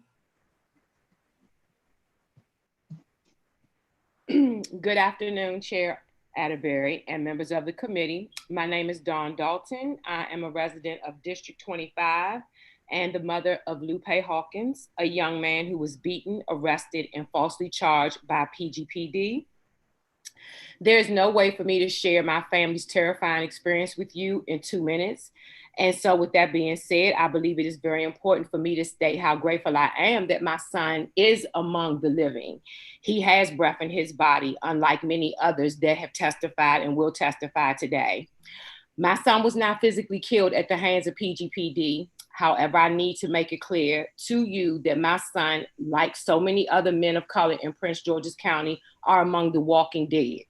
Though not physically dead, they are never the same, and neither are the families of those that are victimized at the hands of corrupt officers. We are all directly impacted. The trauma, the loss of the ability to thrive, and physical wounds in most cases never go away. Entire families are destroyed. We all have PTSD because we all have been fighting a war.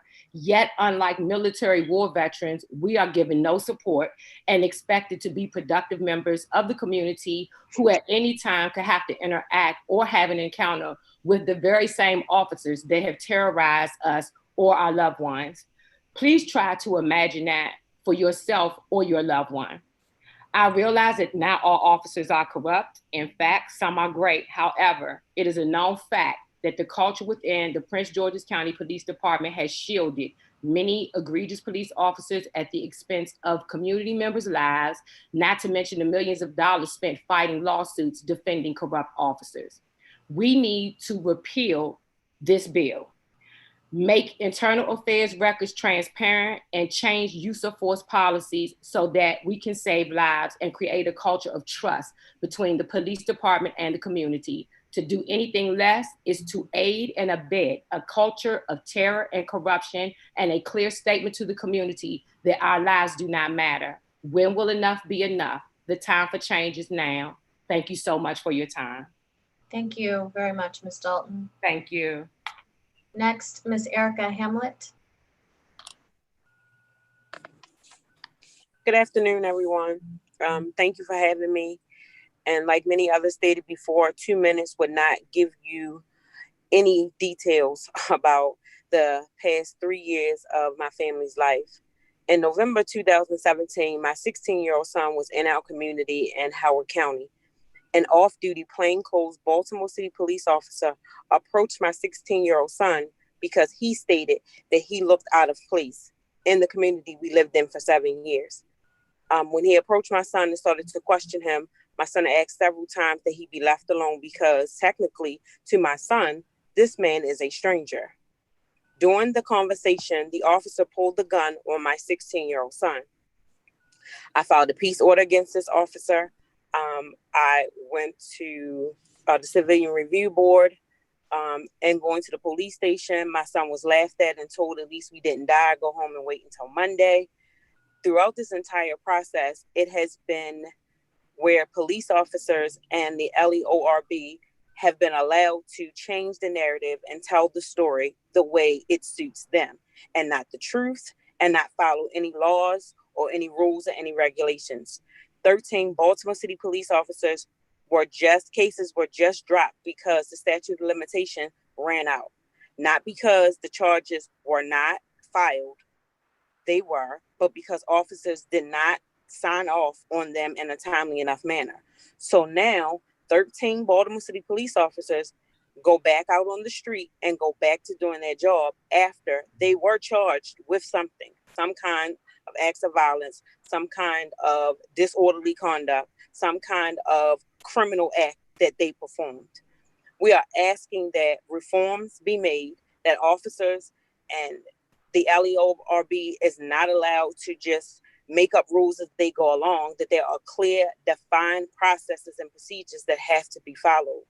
We don't want officers to have to go through what we go through with a system that changes the rules as they go along. We want clear set rules and guidelines that families that have been traumatized, my son is still living, thank God, but we deal with this trauma every day. When I retell this story, I deal with the trauma every day of having to deal with a police officer pulling a gun on a 16-year-old child. So again, we ask, we beg, we plead that when you go to the table, you consider the people that are walking around the streets and just have no support and don't know what to do. Thank you for your time. Thank you. Next, we will have Miss Tiara Hawk.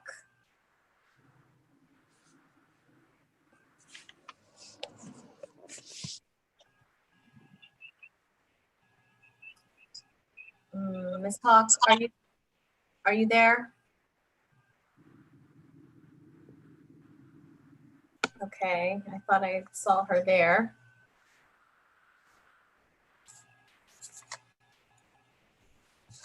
Okay, well it is now 3:27 and those were all the individuals signed up to testify from 2:30 to 3:30.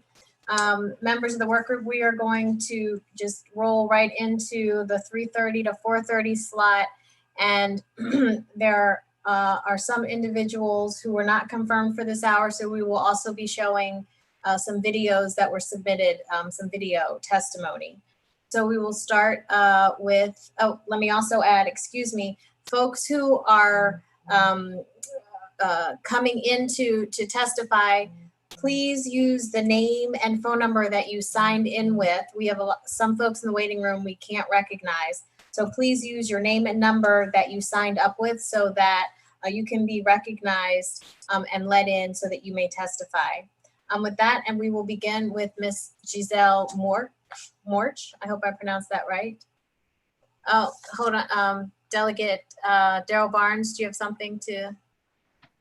Could Delegate Daryl Barnes be unmuted, please? Thank you, Madam Chair. I'm not sure if you saw Delegate Schlater's message in chat, but Ms. Hawkins was, she's in the room now waiting. Ms. Hawk? Yes. Okay. Thanks. So Matt, I don't know if you can hear me. Can we find Ms. Hawk and see?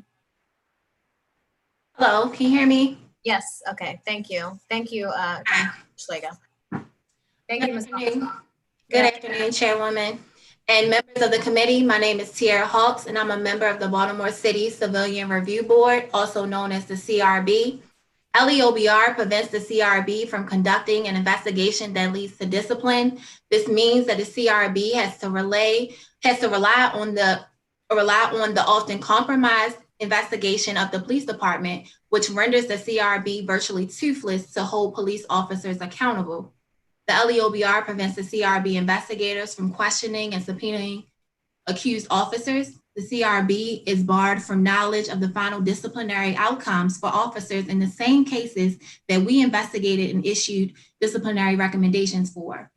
The MPIA prevents disclosure of disciplinary files, which makes the administration of the CRB unwiley and often unworkable. Recently, the CRB was asked to sign confidentiality agreements, which undermines the public confidence in the CRB's work. Transparency is a prerequisite to community trust. Complaints against officers will not be filed if citizens feel that the one board designated to help them is restricted in the information it's privy to and what it can discuss. Generally, the CRB was established to give communities greater oversight of policing, but that role is hampered by the MPIA and the LEOBR.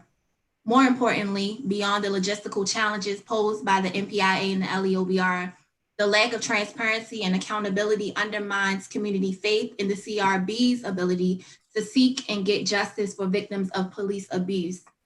In order for the CRB to be a more effective body, as the only entity in Baltimore City statutorily authorized to investigate complaints of police misconduct, please repeal the LEOBR and reform and have reform to the MPIA to allow disclosure over police discipline. Thank you. Thank you, Ms. Hawks. Now we will have Ms. Giselle Morch. I hope I pronounced that right. Pretty good, thank you. Thank you. Well, greetings, my name is Giselle Merck. One fall day in 1964, my father just got off public transportation from work and was walking to our then home in Chevy Chase. A police officer stopped him and told him to spread eagle. Dad had no idea what spread eagle meant, so the officer then pushed my father onto a hood of a car and frisked him. Thank God that a neighbor was watching everything through her window and said, "Mr. Merck, you see how careful we are?" Afterwards, the police officer knew we lived in the all-white neighborhood because the neighbor acknowledged knowing my dad. The police officer then helped my father pick up his scattered papers. My dad asked, "Why did you stop me?" The officer responded, "I'm supposed to stop any suspicious persons," and gave no apologies to my dad. My dad thanked God that none of us had to witness the disrespect. Another encounter was summer of 2017 in our home in Silver Spring. My 20-year-old son, JC, was murdered. JC's death was by gun violence, not at the hands of the police. However, the way the police and detectives treated my family was respectful and great. When I went on TV and set myself up as bait for the gunman, the police made sure to have a presence in the neighborhood for no harm to come to us. Imagine having a police officer give you a ride to the hospital when his shift was over after your young adult had just been shot. We need more community-oriented officers that I experienced and more officers receiving implicit bias training so my dad's experience does not continue to happen. Thank you very much for your time. Thank you. Thank you for sharing with us today. Next, Ms. Adaveline Minja.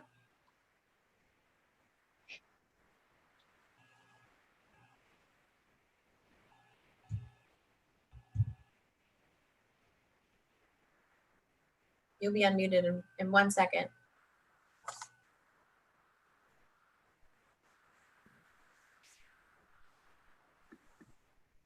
Ms. Minja. I'm mute, right? Can you, okay, thank you. Yeah, you guys start. Okay, so good afternoon, Atterbury, Delegate Atterbury, and members of committee. My name is Adeline Minja. I live in District 39 in Germantown, Maryland, and I appreciate the opportunity to share with you my thoughts on police accountability in our state of Maryland. Many adults know the feelings you experience when you are pulled over by the police. But for me and other people of color in America, the feelings are beyond fearful. It is traumatizing. And if you have teenage children, each time they leave home, the worries lingers around as you wonder if they will return home alive and safe. We can seriously begin to address police violence through an effective system of accountability. And I would like to focus my limited time here on 3 things to improve the police system of accountability. Number 1, investigations into police misconduct should be public under the Maryland Public Information Act. And as a member, as a community member, I should be able to find out whether my complaints was adequately investigated and what the results were on time. Secondly, the legislature should create statutory limits on the use of force by law enforcement, especially against children under 21 years of age and people with limited English proficiency. And finally, we must remove law enforcement from our schools. We can stop the school to prison pipelines by ensuring that students' conflicts and misbehaviors are addressed by school counselors, not through punitive methods. And programs such as restorative justice programs that has been practiced in many schools, high schools in Maryland, and proved to be effective can be introduced and practiced in all high schools in Maryland to discipline and solve social injustices in Maryland schools. I appreciate the opportunity to speak before you today, and thank you so much. Thank you. Thank you for being here today. Next, Ms. Sally Stunkel. Good afternoon, delegates and work group members. My testimony concerns my brother, who has suffered from mental illness for over 35 years. He is diagnosed with generalized psychosis as well as OCD and borderline personality disorder. His illness manifests in screaming, making strange noises, OCD mannerisms, and related behaviors. However, he is not threatening and he has never hurt anybody. Unfortunately, the police are not trained to deal with the mentally ill. Twice in Baltimore City, he was beaten up by policemen. Because of these incidences, my brother now suffers also from post-traumatic stress disorder, which only exacerbates and complicates his other conditions. My brother has a sinus condition that produces constant phlegm that he relieves by spitting. In Florida, when the neighbors called the police on him because he was acting in a disruptive manner, the police came and his PTSD caused him to spit. The police apparently arrested him because spitting near a cop is a felony. My brother was thrown in jail for this. After being released from jail, my brother lived on the streets for 3 years. When he was finally able to obtain Section 8 housing, 2 months after, he was arrested on new charges. When they released him, it was with an ankle monitor. When it came time to recharge the monitor, he panicked, was unable to function adequately, and failed to recharge it. So he was returned to jail and is still there. Until we change our manner of policing, there is no hope for my brother in this society. Many mentally ill people, though disturbing, are not harmful or dangerous, but are too often treated like criminals. Police officers need to receive recurring training on nonviolent de-escalation procedures, how to recognize individuals with mental illness, and to have mental health professionals available to assist them. Thank you very much. Thank you. Thank you for being here. Next, Mr. David Newcomer. Dave, I should say. Oh, 1 second, you're muted. Hold on 1 second, Mr. Newcomer.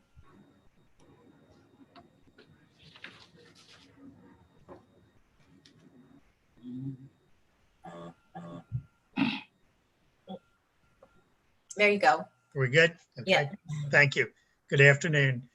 Committee members, thank you for allowing me to address you today. My name is Dave Newcomer, and I have had a 46-year career in law enforcement, including service as a sworn police officer. Based on my personal experience, I can tell you that the overwhelming majority of officers perform their work in a professional manner and strive on a daily basis to promote trust between themselves and the community they serve. However, it is also a fact that some officers commit acts that damage community trust, particularly acts that involve the excessive use of force, which often disproportionately impacts members of minority communities. It is critical to maintaining community trust that law enforcement personnel be held accountable for conducting themselves consistent with the highest professional standards. To achieve true accountability, the investigation and prosecution of police misconduct must include criteria of independence, timeliness, and transparency. As a Maryland resident, I would ask that you take action now as our elected representatives to improve law enforcement accountability by doing the following: establishing a uniform statewide use of force policy, requiring the use of body cameras and developing uniform policies on the disclosure of body camera footage and requiring the independent investigation and prosecution of law enforcement misconduct and related crimes. Thank you. Thank you. Thank you very much. Next, Ms. Iman Freeman.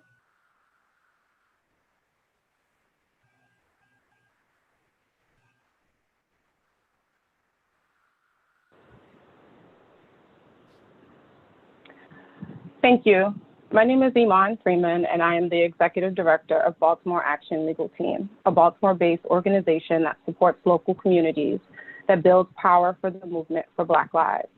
In our capacity of operating a protest arrest hotline, maintaining a bail fund, helping citizens cover the extraordinary costs of private home detention, and combating police misconduct, we have come to understand a few things about how policing is not working for our community.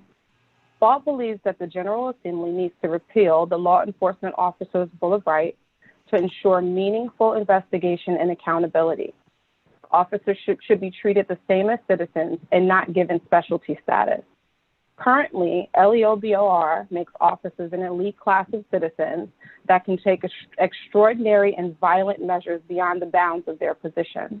We ask that investigations of officers move forward with speed and purpose. The state should also stop providing officers special privileges during investigations, such as letting them personally review evidence against them.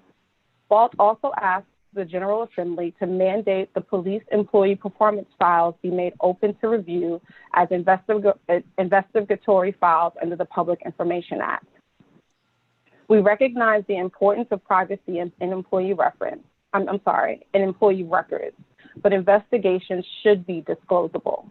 We regularly see that under the current MPIA rules, any investigation of misconduct is sealed as tightly as an employee's social security number. Privacy concerns over this information are not the same. The public has the right to know the behavior of an officer who has the ability to deprive liberties, carry a deadly weapon, and cause seriously bodily harm. Finally, BALT asks that the General Assembly establish a system of independent prosecution for law enforcement. There is inherent conflict of interest in a state's attorneys prosecuting police, as the police act as the state's attorney's investigative arm. Right now, the state's attorney has the discretion to turn a prosecution over to the Attorney General. However, in order to equally apply justice in Maryland, this discretion and conflict of interest should be removed, and prosecution of law enforcement officers should begin directly within the Attorney General's office. Thank you for your time, and we look forward to seeing the new legislation this work group will produce for the 2021 session. Thank you. Thank you, Ms. Freeman. Next, Ms. Jennifer Porcari. Good afternoon. My name is Jennifer Porcari, and I'm speaking out today as a mother of 2 children from Prince George's County. I am asking that this work group include in its work 2 positions in particular, although I know that you have had many topics in your discussion.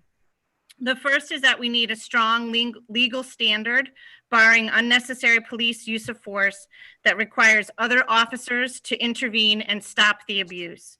All other methods should be employed prior to discharging a firearm. Officers should give a warning before use of force. I know that Maryland has worked very hard over the last few years to change the culture around use of force, but the time for encouragement and suggestions for communities is over. We need stronger policies with teeth in them. Second, I ask that you enhance the community program fund to help communities engage together to decide the type of community policing that our citizens want and need. We need civilian review boards in every community. The police are an important part of our communities, and as such should be engaged to help monitor and solve crimes that take place in our communities. They should not be responsible for all of the problems facing our communities, including mental health, substance abuse, domestic violence, and behavioral health, to name just a few. In conclusion, I ask that you help reform the rules of engagement for our police departments and give stronger guidelines and parameters to prevent excessive use of force. Thank you for your time. Thank you. Thank you for being here today. Miss Lisa Walker.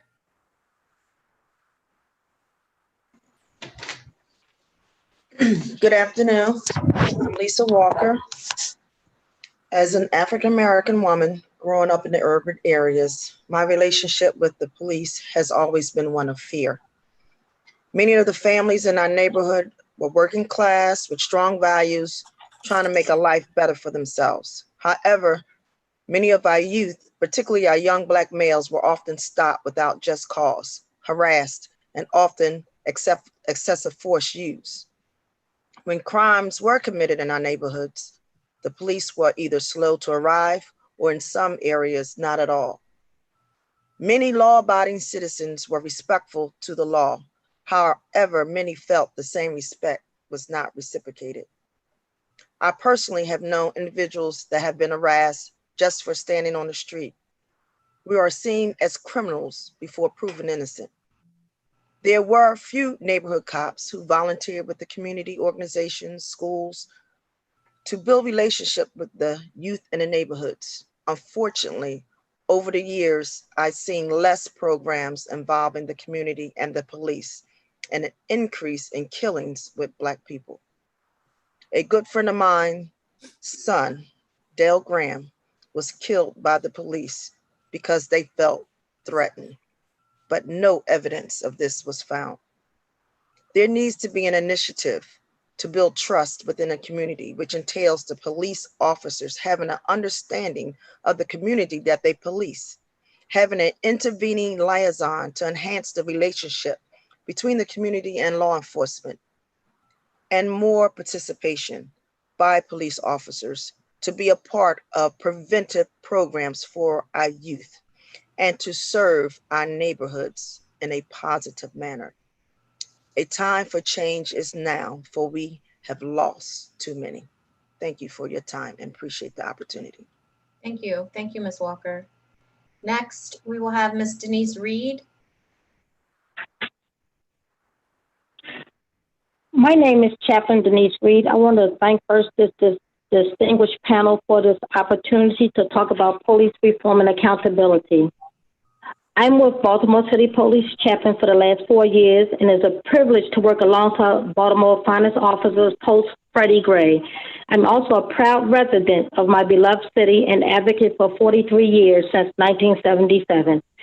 A briefing paper on deaths in police encounters in Maryland with the American Civil Liberties Union's March 2015.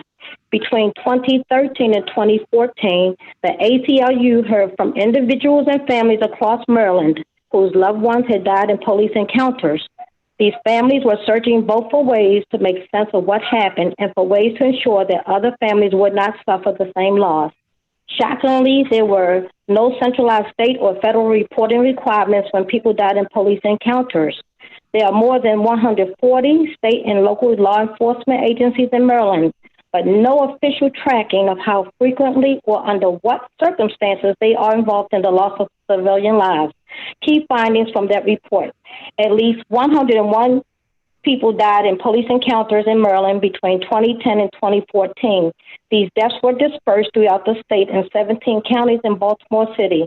Key finding number 2, 69% of those who died in police encounter, 75 people were Black. Blacks make up 29% of Maryland's population during that time. And key finding number 3, 41% of those who died, 45 people were not armed with a weapon of any kind. In closing, the clock is ticking.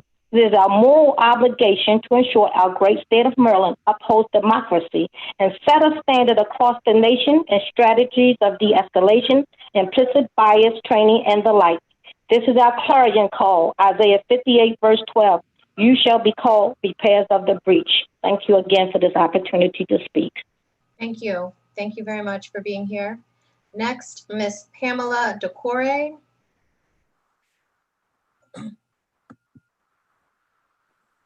Hello. Good afternoon, Chairwoman Atterbury and work group members. Thank you for this opportunity to speak before you on this critical issue. As a mother of a disabled Black young man with communication problems, I'm very concerned. Moreover, I believe enacting police reforms is a major step to lead our divided country in a much needed direction towards reconciliation and healing. The support is even there among conservatives. I was shocked to see the number of evangelical conservatives making statements to call for justice on social media. Thus, the time to move on this effort is now and is right. My family hasn't experienced a police brutality to my knowledge, however many friends did. When I was, say, 7 years old, the most horrible experience I recall was that of a former neighbor whose somebody was riddled with bullets after policemen responded to a domestic disturbance in their home. Police said Tiny was attempting to attack them with a knife. His parents said he didn't have a knife. But one man with a knife surrounded by multiple police officers did not have to be dealt with such a deadly response. And as a child, that remained with me for life. Finally, I'd like to state, I disagree with defunding the police, if that's something you're thinking of. Police departments need to be revamped to hire police officers better trained to de-escalate situations, I believe, and not use deadly force. This may involve police hirings that would better test the emotional intelligence of recruits, hiring more officers with degrees and experience in sociology and psychology as part of teams to respond to volatile situations, and training and methods to de-escalate situations without violence or apply the minimal amount of force needed to subdue a suspect. And or policies to make it acceptable for officers present during arrest to intervene to stop deadly responses. Again, thank you for this opportunity and Godspeed on your efforts to address this critical issue. Thank you very much. Thank you. Next, Ms. Diane Zander.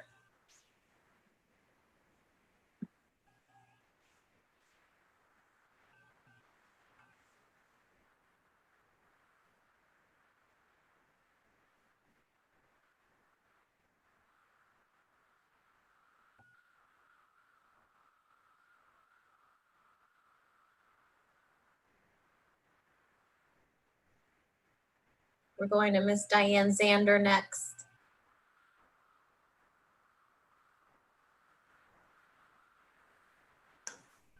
There you go, Ms. Zander. You're unmuted. Can you hear me? Ms. Zander? Okay, Matt, we will move on to, we'll leave her there and if you can hear me, maybe there's something on your end that you can do, and we'll come back to you. And we will move on to Miss Nalina Jarath. And I'm sure I pronounced that wrong, so correct me. Yes, thank you. It's Nalini Jarath. Thank you. Chair Atterbury and task force members, I speak to you from three perspectives. First, as a nurse of 40 years in a profession where violence has been faced by those whom we choose to serve. Secondly, I speak to you as a mother of two brown-skinned young men who face discrimination just because of the color of their skin and their perceived origins. And finally, I speak as a woman who has only encountered kindness and courtesy from the police that I've encountered. And my one caveat is I've never been able to talk my way out of any of the traffic tickets or anything. The points I raise hopefully are not new, but rather underscore what is important from the perspective of a member of the public. First, it is pointless to deny that systemic racism does not exist in policing. Denial does nothing. The current challenge is to understand and respond to its contours. This includes understanding the ominous movement towards positioning our police as de facto counter-protesters and creating further polarization between the police and certain sectors of the public. To address systemic factors, you must learn from other professions which have been forced to change and for whom change has been equally painful. Learning only from yourselves is far too limiting. My profession has learned from such disparate groups as air traffic controllers and assembly line workers. We've learned the importance of developing systems for risk reduction, Key themes include detailed root cause analysis, as well as analyzing near misses when a critical threat to safety did not occur either because of our actions or for sheer luck. So for police reform, nothing less than a caring but data-driven, evidence-based approach is acceptable. The next thing I would urge you to do is to understand the limits of police expertise. That is why triage and sharing responsibility and funding is so important. Please use your community. In Maryland, there are so many who have the wisdom that comes from sorrowful encounters with police, as well as a host of others with important skill sets. So many of us are waiting to be asked to help, and many would volunteer their services free of charge. The people of Maryland want to help. This brings me to my last point, which is humility.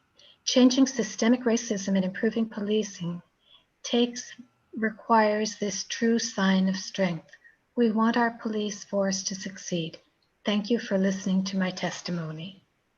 Thank you. Thank you for participating today. Next, Ms. Tyrese McAllister.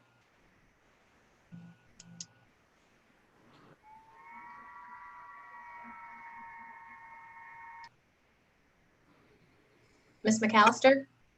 I'm here. Okay. Can you hear me? Yep, I can hear you. Okay, can you see me? Yep, I can see you looking good in green. Okay, thank you. Okay, ready? Yep. Okay. I'm extremely honored to be able to testify today. I'm a proud resident of Prince George's County, and for the last 25 years, I have served as a crisis response mental health professional. Often this work requires law enforcement support to assist vulnerable, traumatized, and mentally ill citizens. I do not consider this hard work, but it is heart work. It is not easy to assist citizens who don't often want any interference or intervention. This work can be dangerous, as some of these individuals may be paranoid, frightened, or violent. The police involvement is often needed for people who need psychiatric treatment, but do not want or will not get the help without forced intervention. Officers can volunteer for a crisis intervention training, which is specialized training that provides knowledge on dealing with consumers who have mental illness, an intellectual disability, or suffering from a medical emergency that presents psychiatrically. This training will provide the tools necessary to improve engagement with vulnerable citizens, reduce injury and death to people who require their assistance, but may not be willing to get the treatment voluntarily. This training should be mandatory for all officers. In 2017, my daughter was murdered in Washington, D.C. The Metropolitan Police Department responded and was very gracious to myself and my family. Chief Peter Newsom took personal interest in the case and extended himself and his officers. The murder of my daughter remains unsolved. My daughter was killed during the day in a community where there was plenty of foot traffic outside. While I feel someone had to know something or seen something, not even a $25,000 reward could encourage the community to share information with the detectives. As a mother of a slain 18-year-old college freshman, I am discouraged about the community who will not share information on the murder of my daughter with the police. As an African American, I know firsthand that the police have not always been a friend to Black and Brown communities, so I am not surprised that they will not share this information. Gun violence is uniquely an American epidemic, and gun violence by police is also. Yearly, law enforcement officers in the United States reportedly kill more than 1,000 people. This is the tip of the iceberg because it doesn't include police officers who discharge their service weapons and miss their target or cause just an injury. The combination of systemic racism, white supremacy, and the American gun culture is toxic, and Black people in particular are victims at a disproportionate rate. The citizens of the United States need police. Urban communities of colors where homicides and crime are high need police even more. As a mother, as an African-American woman, and as a mental health professional, I implore you to fix our law enforcement problems so that all citizens can feel safe. Community safety is a human right. Thank you. Thank you. Ms. McAllister, do you mind if I ask you one question? Sure. Because you said you were a mental health professional, and particularly because you respond to crisis situations, is it in what you were trying to express, and tell me if I'm wrong, that you believe that police should respond to these situations but just need to be trained differently? Or do you think someone other than the police need to respond to those situations, like more individuals like yourself? When I've seen this work really well, it has been a co-response. Like I said, many times people who present psychiatrically are frightened, they're paranoid, they have a lot of anxiety, and sometimes they're violent and dangerous. And so as a supervisor, I can't send my staff to somebody who's wielding a knife without police. But the police have to be trained. Because I've done this work over 25 years, I can easily tell when an officer has been trained and when an officer is not trained. The response is just different. It's not, and police shouldn't have to respond to mental health by themselves because they don't have enough training to respond alone. But a co-response is where I've really seen that it works very good, so that I can inform the police on what psychiatric and historical, if a person is taking their medicine, if they're not taking their medicine, versus the police trying to figure that out. Also, the police can let me know, this is about to get dangerous, move out the way. It really works nice when it is a co-response. Thank you. Thanks for permitting me to ask a question. No problem. Thank you. Next, Ms. Maria Matalia. Thank you. Thank you, Chairman Atterbury and delegates, for allowing me to testify today. My name is Maria Matalia. I'm from Davidsonville, Maryland. I support enacting policies and guidance for limited use of force against a person with limited English proficiency and a person experiencing cognitive impairment due to the use of drugs and alcohol. An example happened on June 24th in Tucson, Arizona. Carlos Lopez went to visit his grandma. He was under the influence. Unfortunately, he undressed himself. His grandma became afraid and called the police.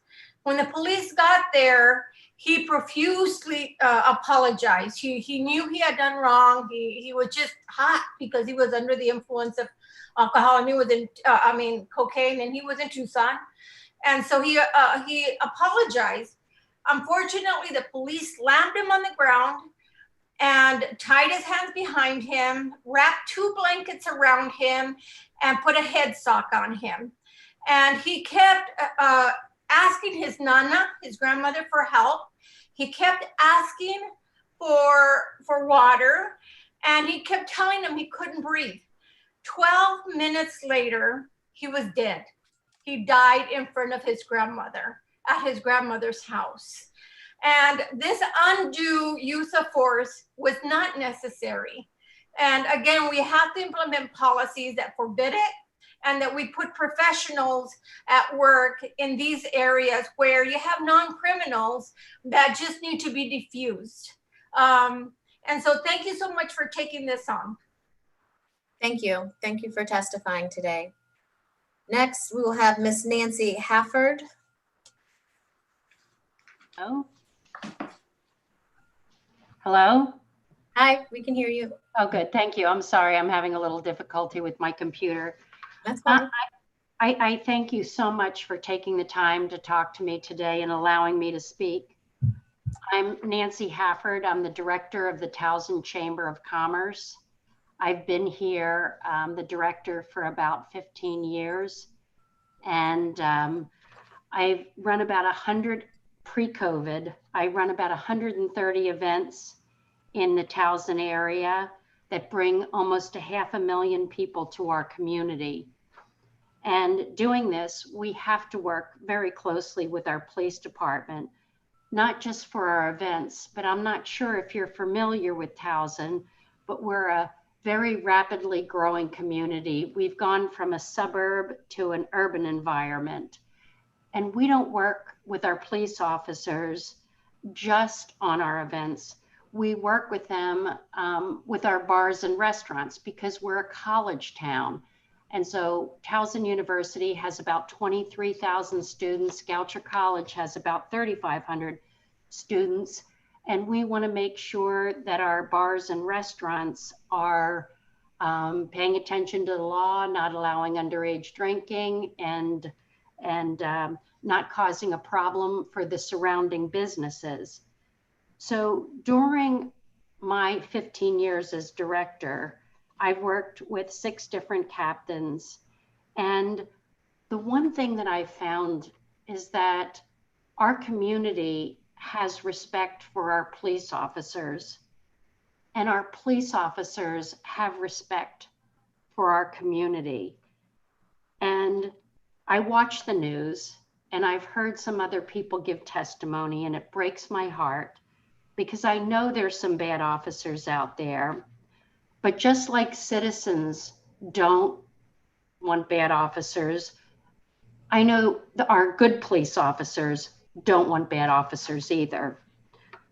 But one thing I hope people are paying attention to is that I'm hearing some of our better officers looking at early retirement and not feeling that they're being treated fairly, not just by citizens, but by some of their superiors. And if we don't have a culture of respect, we're not going to be able to keep qualified police officers, and we're not going to be able to attract good police officers. And all we'll have is people applying that shouldn't be officers at all.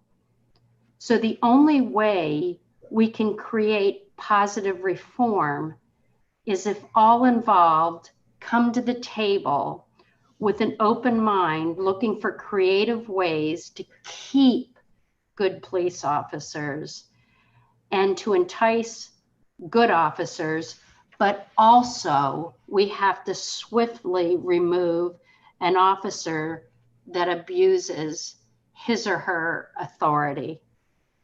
I'm very grateful for this opportunity to speak to you today. Thank you. Thank you very much for being here today. Next, Ms. Kristen Downs. Just wait 1 second.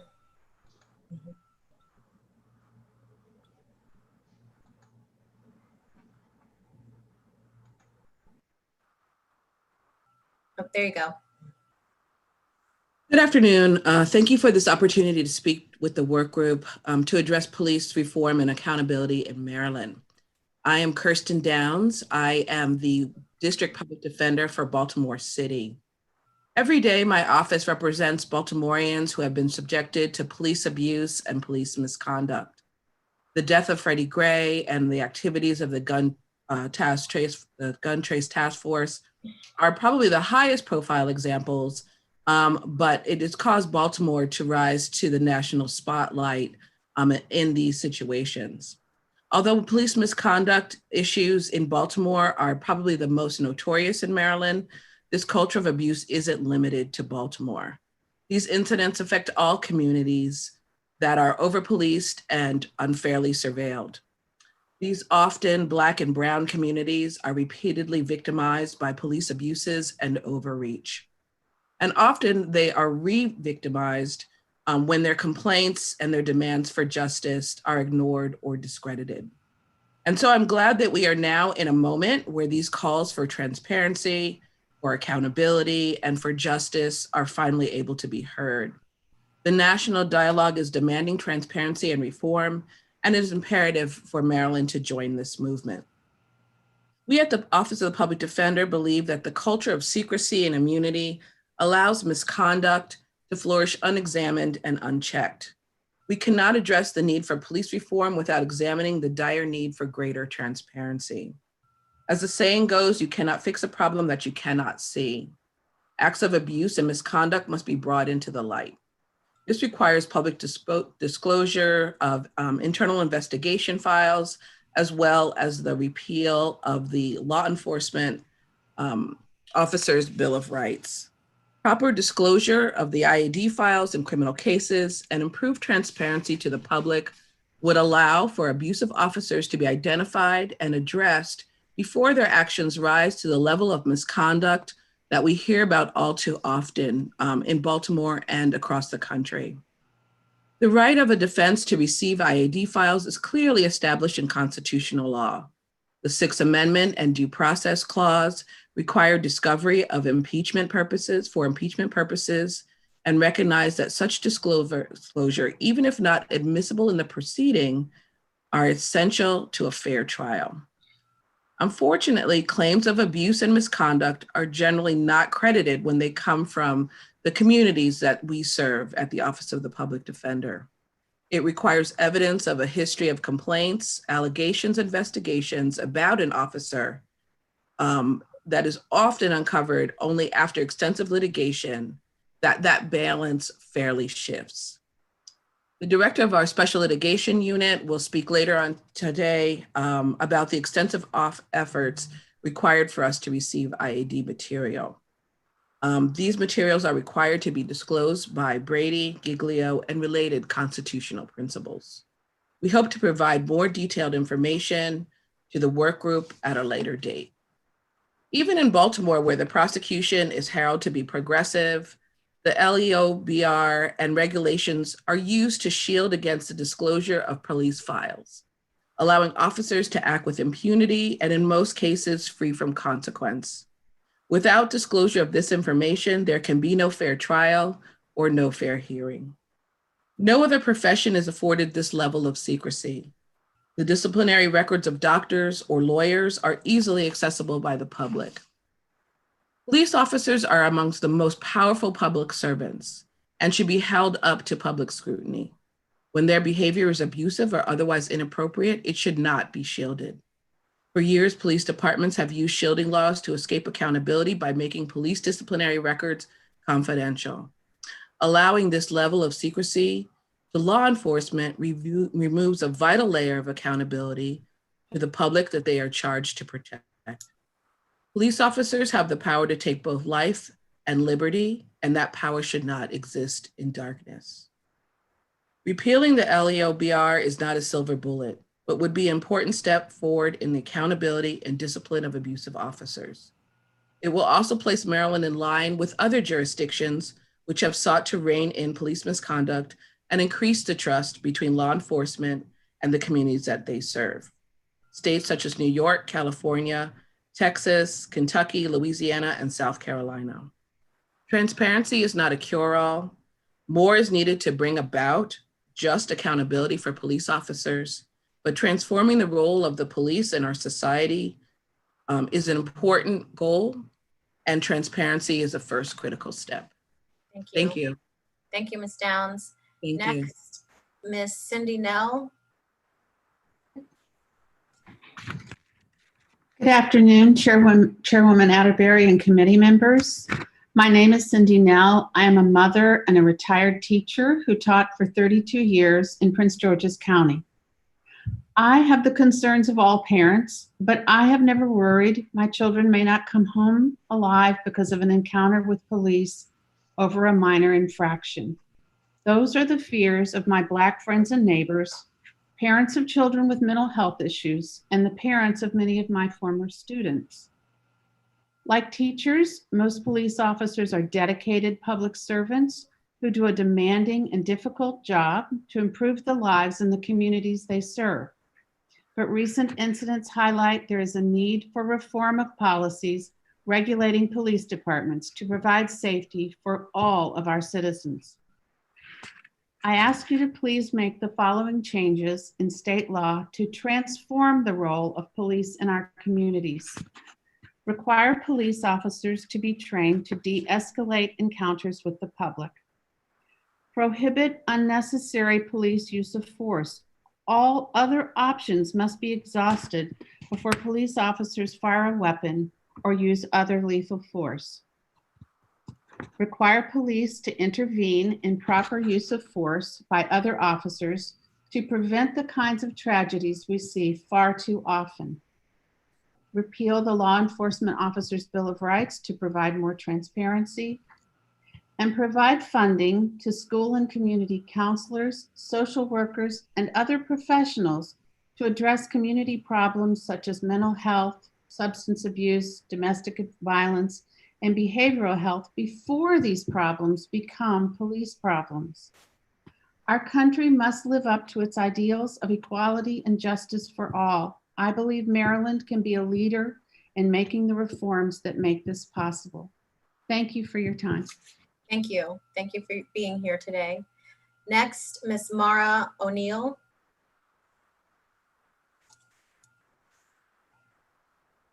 Peace and blessings to you all. Can y'all hear me? Yes. Thank y'all for having me today. My name is Mara O'Neill. I'm the children's mother of Jamal Taylor, who was murdered by the police out Hunt Valley, Maryland, September 28th, 2019. The police officers that murdered him left to mourn me, his mother, and our 4 beautiful children. Not only did they leave us to mourn, they left my children terrorized.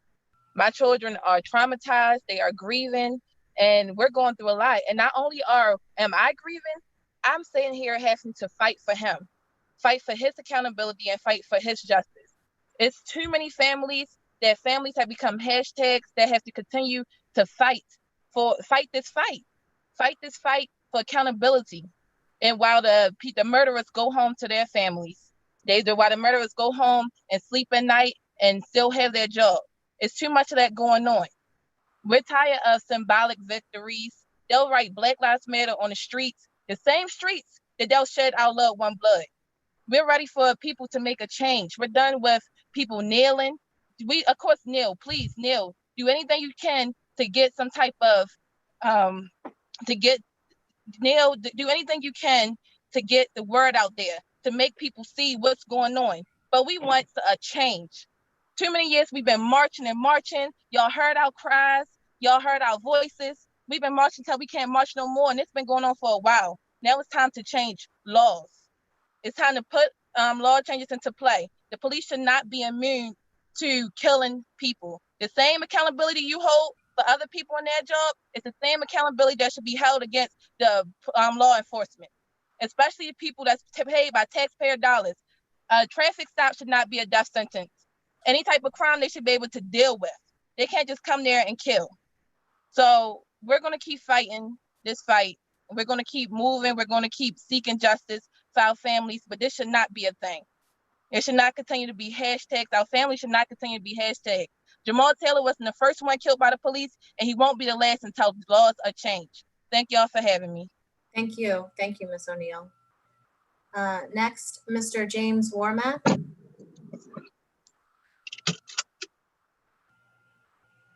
Yes, good afternoon. My name is James Warmack. I guess my incident that happened to me 2 years ago here in Allegheny County, it left me very frustrated, left me feeling abused, and left me feeling victimized. 60-year-old Black man who was pulled over for having a air freshener hanging from his rearview mirror, which is against the law because it's a secondary offense, but the officer pulled me over. And after he ran my driver's license and found that there was nothing, he chose to call in the police search dogs. And, you know, it's incidents like this that escalate, they get out of hand. Fortunately, you know, me being older, I was very upset, but I made sure I didn't get out of the car because I'm 6'6". The officer is shorter, and I know it would have been very intimidating to him. So, but you know, it shouldn't have to be that way. First of all, shouldn't have been pulled over, and certainly should never have had the police dogs come and search my vehicle. So, you know, just better training for these officers and having them just, you know, do the right thing is the only thing I can say. I mean, so many times they feel so much power and they want to abuse that power. It's the only thing I can think of. You know, and it leaves you feeling not so much helpless, but it certainly leaves you feeling very frustrated and wanting to, you know, lash out or to, maybe holler at him or get in his face when you're being unjustly accused of something, and then that escalates. But it should never get to that point that make an individual feel that way. So, reform is definitely needed. In my instance, there's two different jurisdictions, the city police and the county police. And here, the city police, they took action against their employee with his wrongdoing in the incident. But the county police, the county sheriff, he felt that his officer did everything just according to the book, which was absolutely incorrect. And he was the one who pulled me over improperly in the first place, the county police officer. So, there's training, and then there's, even in the hierarchy, sheriff said his man did everything right, and the city police captain said that his man was, at fault and shouldn't have handled it that way. So, it really starts with the mentality of, the leadership that's involved, and more so than changing. I mean, changing laws is good, but change laws, and if the leadership doesn't change how they approach the situation, it's not going to change anything. So, I'm hoping that there is reform, and that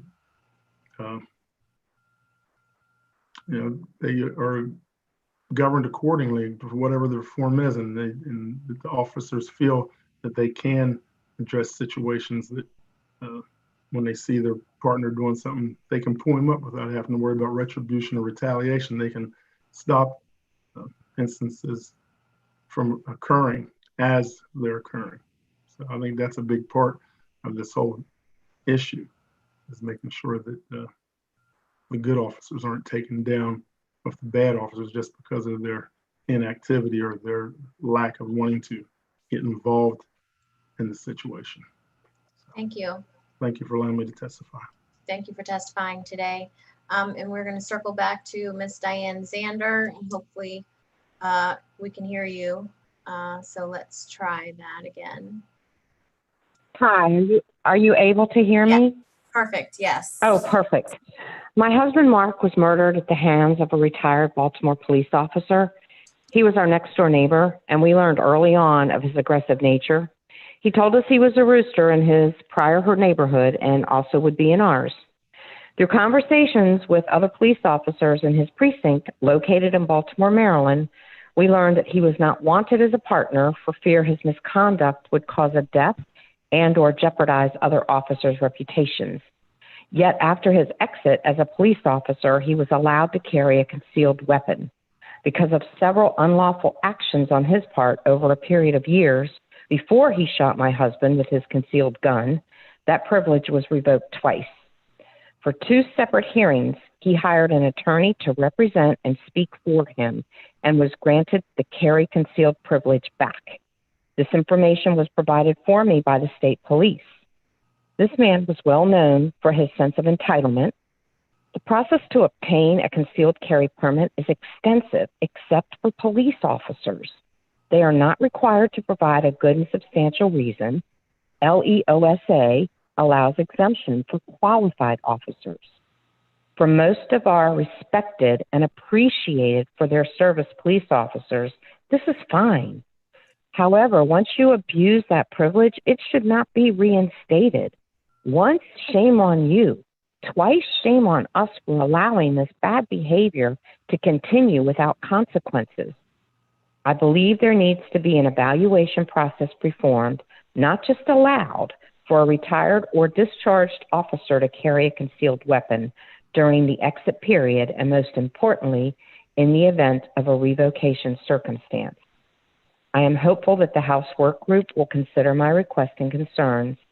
Thank you for your work. You are so appreciated. I thank you for your time. Thank you, and thank you for hanging on while we work through those technical difficulties. We appreciate it. Absolutely.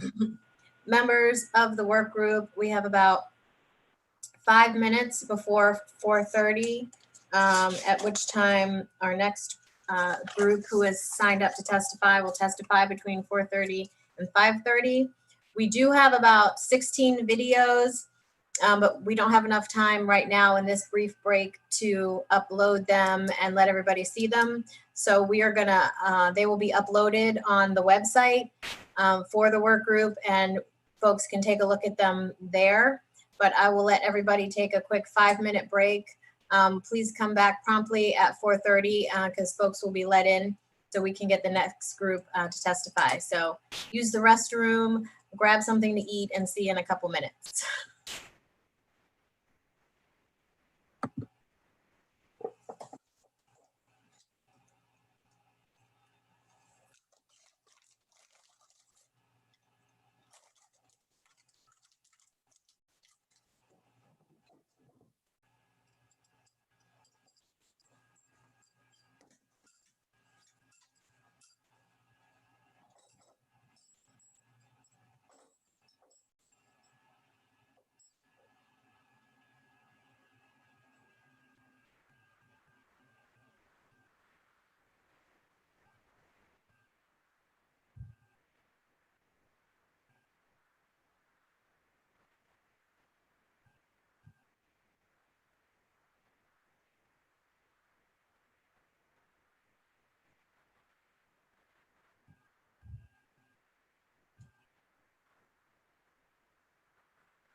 Okay, welcome back to the public hearing by the Police Reform and Accountability Work Group for the House of Delegates in the Maryland General Assembly. We're going to go ahead and get started with the 4:30 to 5:30 group, and we will begin with Miss Lisa Moloch. And so everyone's just going to have to wait 1 second to be unmuted, but you're good to go. Thank you. Get started now. Yes. Good afternoon, Delegate Atterbury and members of the work group. My name is Lisa Moloch, and I'm the founder and director of Let's Thrive Baltimore, previously known as No One Left Unhelped. Our mission since our founding in 2016 is to assist young people impacted by gun violence so that they can be a part of meaningful change in Baltimore. We run projects including mentoring, job programs, and support groups for our youth, financial literacy, career consulting, and therapeutic programs for families, cash assistance for survivors of violence, and cleaning and greening projects in the city. We begin serving 1,000 meals a day in Baltimore during the COVID-19 outbreak. Recently launched programs on police reform. In July, we began youth listening sessions between our young people and police to give them a chance to hear each other's concerns and experiences. Our young participants from Let's Thrive Baltimore spoke most often about the need for police to have more training in identifying and dealing with individuals with mental health issues. They were also equally concerned about the mental health of the police officers. They proposed that police have mandatory counseling with mental health professionals on a regular basis to ensure their own well-being. Our young people also expressed the need for police to be involved in community center activities to build rapport with the residents. These listening sessions themselves are a big step forward in rebuilding deteriorated relationships between communities and police. I strongly support police reform that improves training for police on how to deal with mentally unhealthy individuals. Additionally, I support reform that addresses maintaining the mental health of our police force itself through counseling. Thank you, all of you, for your work on police reform in Maryland. Thank you. Thank you for testifying today. Yes, thank you. Next, Mr. Matthew Melhoff. Melhoff, yes, thank you. Thank you, Melhoff. Thank you. Sorry about that. That's okay. Good afternoon. As we figured out, my name is Matt Melhoff. I am a former police officer and currently a military spouse. And now, most recently, I'm a homeschool teacher for my 2 young kids. In the past life, pre-COVID, I was a certified police academy instructor in Dayton, Ohio. I worked for 2 large urban police departments. The first was Sacramento, California. The second was in Dayton, Ohio. And there was a dramatic difference in how officers were trained to use force and respond to critical incidents just between these 2 police departments. If common training existed, it was usually promoted at a federal level or a state level. If no standards were established, local police departments were left to fill in the gray areas through their policies. For example, in 2004, Sacramento trained officers to use the least amount of force necessary to overcome resistance. Whereas in Dayton, when I was trained in 2009, we were trained to use force out of consideration of injury to the subject and of injury to the officer. On paper, both policies included injury to the subject as a major consideration. But in practice, an officer in Sacramento had to use their hands to control somebody before escalating to a more dangerous means of control. An officer in Dayton could just use the taser if on balance, the officer would risk injury trying to subdue the subject. Effectively, most incidents where force was justified, you could just shoot a taser. Now, there are more than 12,000 local police departments in this country. Minor changes on paper have major differences in how they are applied and in outcomes. And these are as numerous as the police agencies themselves. I believe police would benefit greatly from a national agency that promotes a use of force standard and collects data and statistics on these incidents. But absent the national will to do that, states are going to have to fill that void. Thank you. Thank you. Thank you for testifying today. Next, we will have Marcus Pettiford.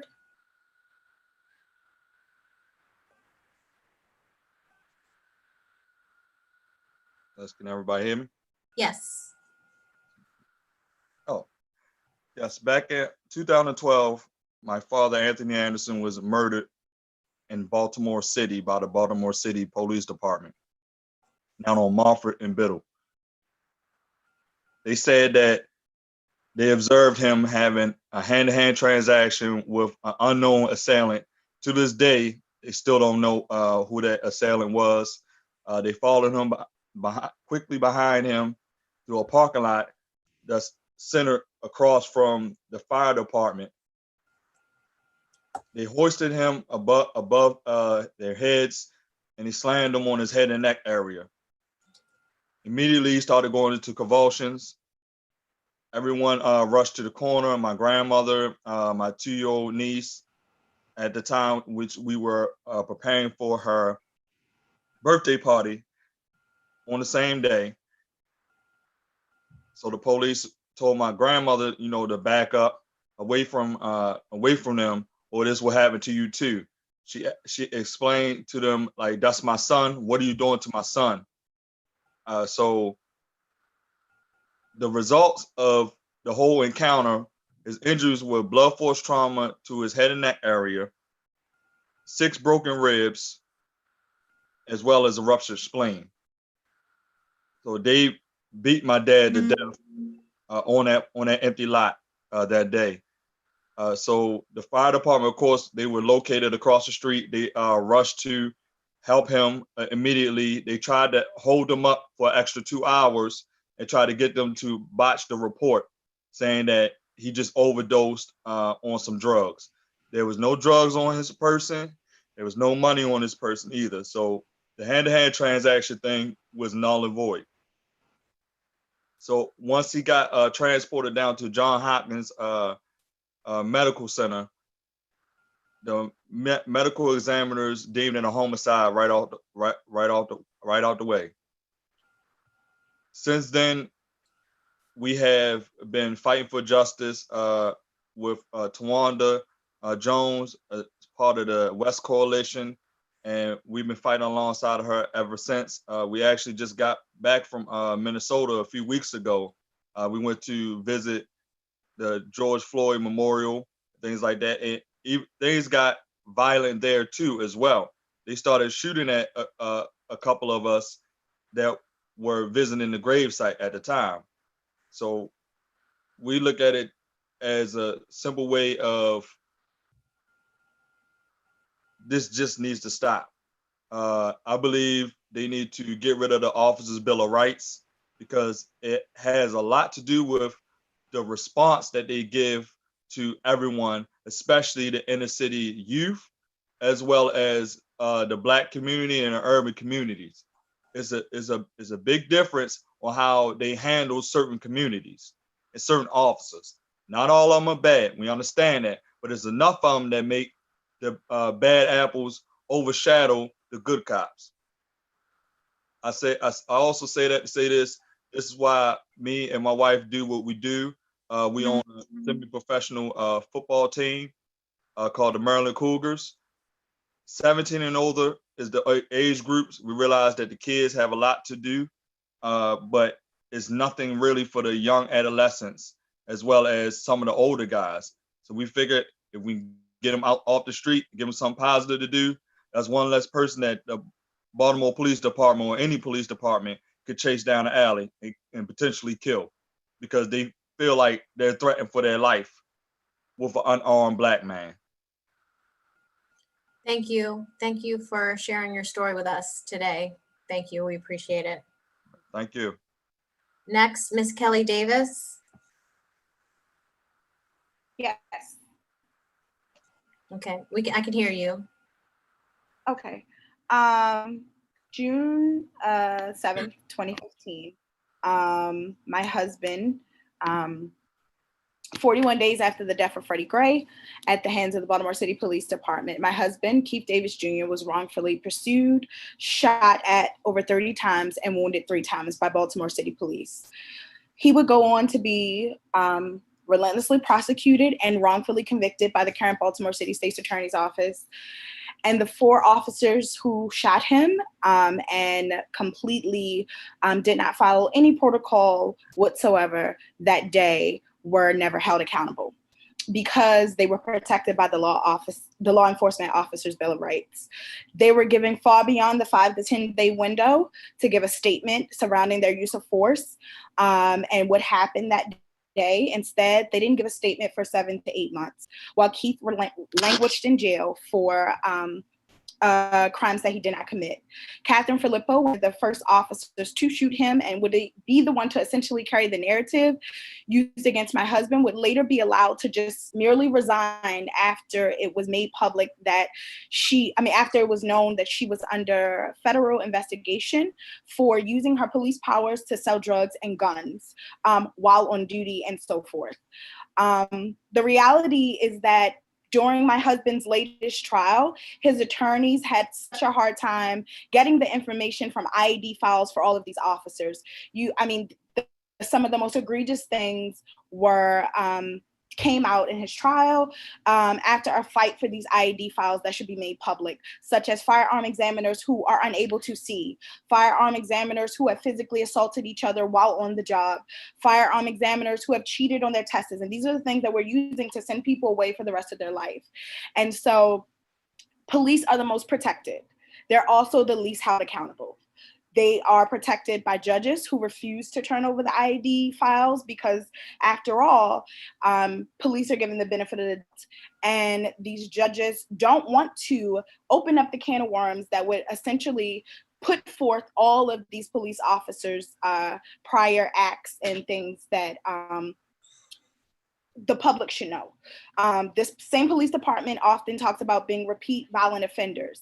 It's something that suggested that people are out here committing violent offenses without any type of consequences and what so forth. But what happens when those same repeat violent offenders have guns and badges and they're on our streets and we're unable to find out exactly who they are and what they are and what they've done because they are protected by this law officer Bill of Rights. Police should be held to a higher standard, and in Baltimore City and across Maryland, they are not. And they are protected and never held accountable. They're protected by prosecutors. They are constantly protected by judges. And we need to do something about this, or else the state will continue to pay out in wrongful convictions. They'll continue to pay out in police brutality. Things have to change. And therefore, so that my husband, so that no one else's husband goes through those things and no other family is affected the way that we are with these officers that are continuously not held accountable and continuously doing the same thing over and over again, we're going to continue to go through these issues and pay out this money until we have it's more than reform. It needs to be repealed. Thank you. Thank you, Ms. Davis. Thank you for testifying today. Next, Ms. Ongisa Ichile McKenzie.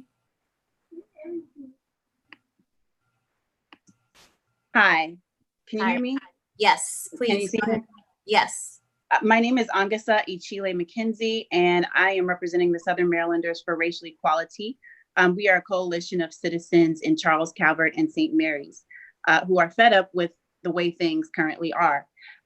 So our statement today is that they say that the United States is not a police state, and that is a lie.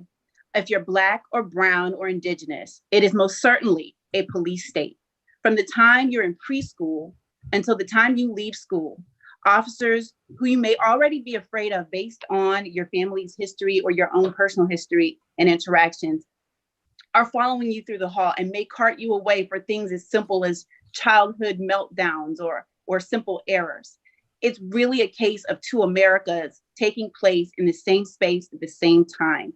In fact, research by Campaign Zero has shown that there's an increase in suburban and rural police violence cases. So despite the data that proves that the presence of officers in school don't deter any type of crime, they're still there. from K through 12. As a mother of a Black teenager, as someone who has personally been traumatized by a traffic stop or two, I'm petitioning this body to repeal the LEOBR and also reform the Maryland Public Information Act. Maryland passed this controversial LEOBR back in 1974, and it was very controversial. In fact, this was brought up as a result of Baltimore police being in conflict with their own commissioner, who was holding them accountable in various ways for their actions. In fact, according to the Baltimore Sun, Howard County, Montgomery County, Carroll County, Frederick County, and the state police actually asked to be exempted from this controversial law at that time. So Maryland went on ahead because of the pressure of the Fraternal Orders of Police and passed this legislation. And it became the first of the 16 current states out of 50 to enact this legislation.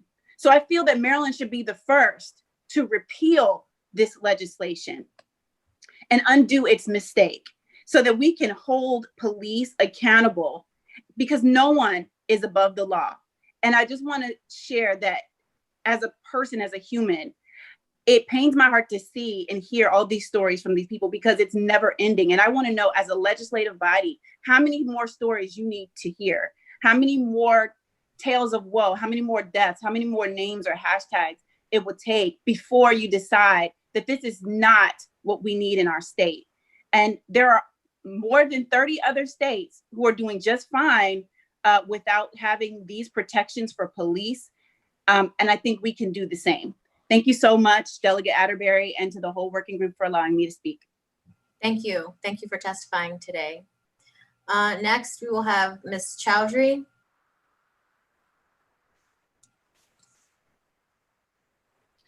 Hi, good afternoon, members of the House Work Group to address police reform and accountability in Maryland. My name is Zainab Chowdhury. I'm the director of CARE's office in Maryland. CARE is America's largest Muslim civil rights and advocacy organization. And I thank you for this opportunity to testify in support of meaningful police reform at the state level. I believe that implementing measures to ban police chokeholds, establishing a duty to intervene, appointing civilians to review boards, increasing transparency and accountability in policing practices, and expanding de-escalation and bias training will all lead to safer, a more safer society. And it'll also help officers improve public safety as well. You know, over the course of the last 5 years in my capacity as a civil rights activist and community organizer, predominantly serving the Muslim community, but also far beyond, I've worked with many victims of suspected or confirmed hate crimes and bias-motivated incidents.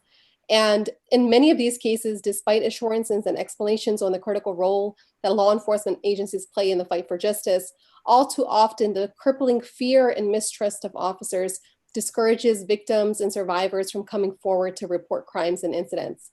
And while the source of this fear and mistrust can be better analyzed by experts, some measure of it absolutely stems from personal experiences and observations, as well as the impact of high-profile cases like the murder of George Floyd in Minneapolis earlier this spring in May, and also Freddie Gray 5 years ago right here in Baltimore.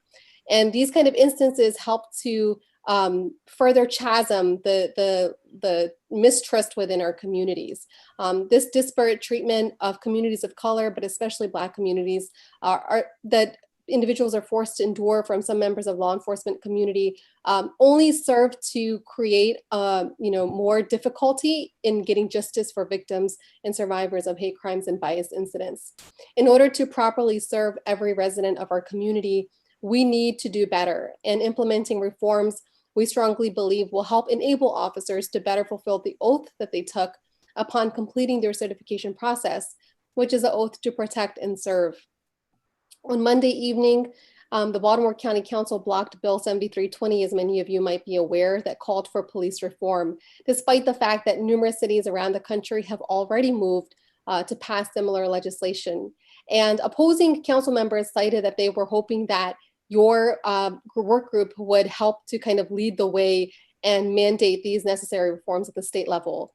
This disappointing vote was really a reality check and a reminder that we need bold elected leaders who can make necessary, courageous decisions that help protect the best interests of all of our diverse communities collectively. And I hope that this working group is comprised of such leadership. My organization respectfully urges you to take police reform and accountability seriously, especially so we can help to get justice for victims of hate crimes and bias-motivated incidents without fear of repercussion of these individuals from those who are protected to or sworn to protect and serve. And this will help also to restore public trust in law enforcement agencies. So as elected officials, CARE would like to ensure we believe it's up to you to help ensure the safety of constituents in our community and to place their safety above politics and partisanship. Thank you for this opportunity to provide this testimony. We look forward to a favorable outcome. Thank you so much. Thank you. Thank you for testifying today. Next, Mr. John Moser. You can hear me? Yes. So we're looking at a bill here that creates new accountability. It creates new rules for the officers to follow, reporting things. That's important.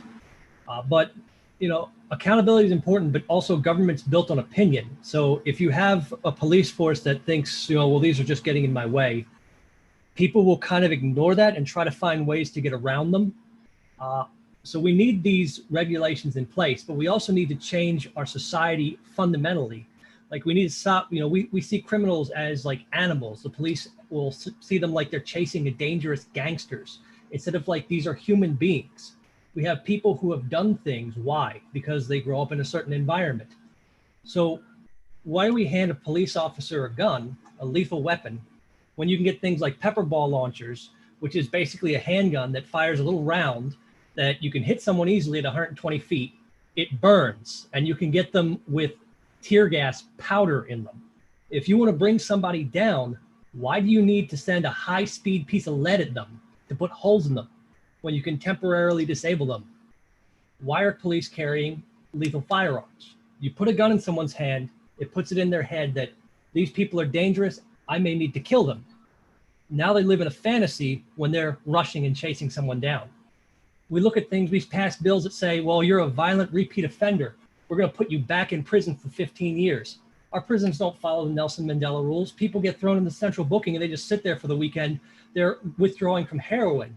They're vomiting on themselves. They're crying on the floor. It hurts.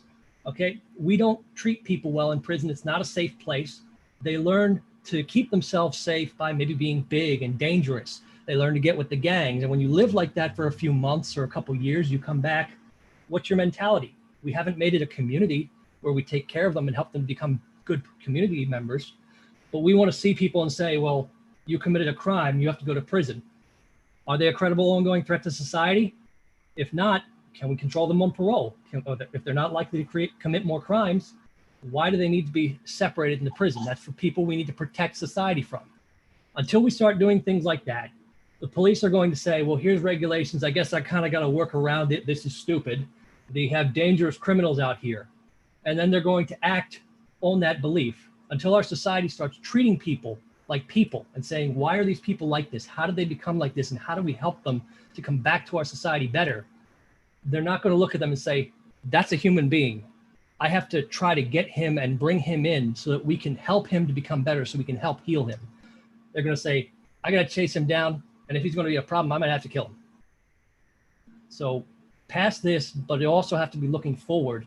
You also have to be thinking, how do we make sure that the police will follow this? And it's going to be mindset. And that means we're going to have to take further actions. Thank you. Thank you. We appreciate your testimony. Next, we will have Mr. Adam Howard.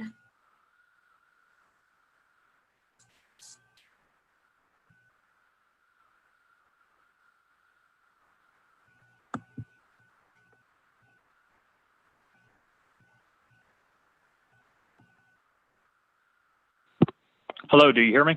Yes. Yes, thank you.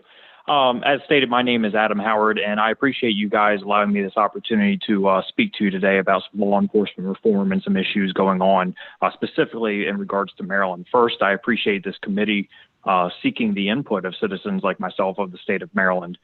I do want to reiterate that I am a citizen of Maryland. I've grown up in Maryland my entire life, and I've seen law enforcement from numerous agencies within the state of Maryland. And a couple of things I've noted, there are 142 law enforcement agencies in Maryland, and there's about 16,000 police officers and about one officer per 350 people.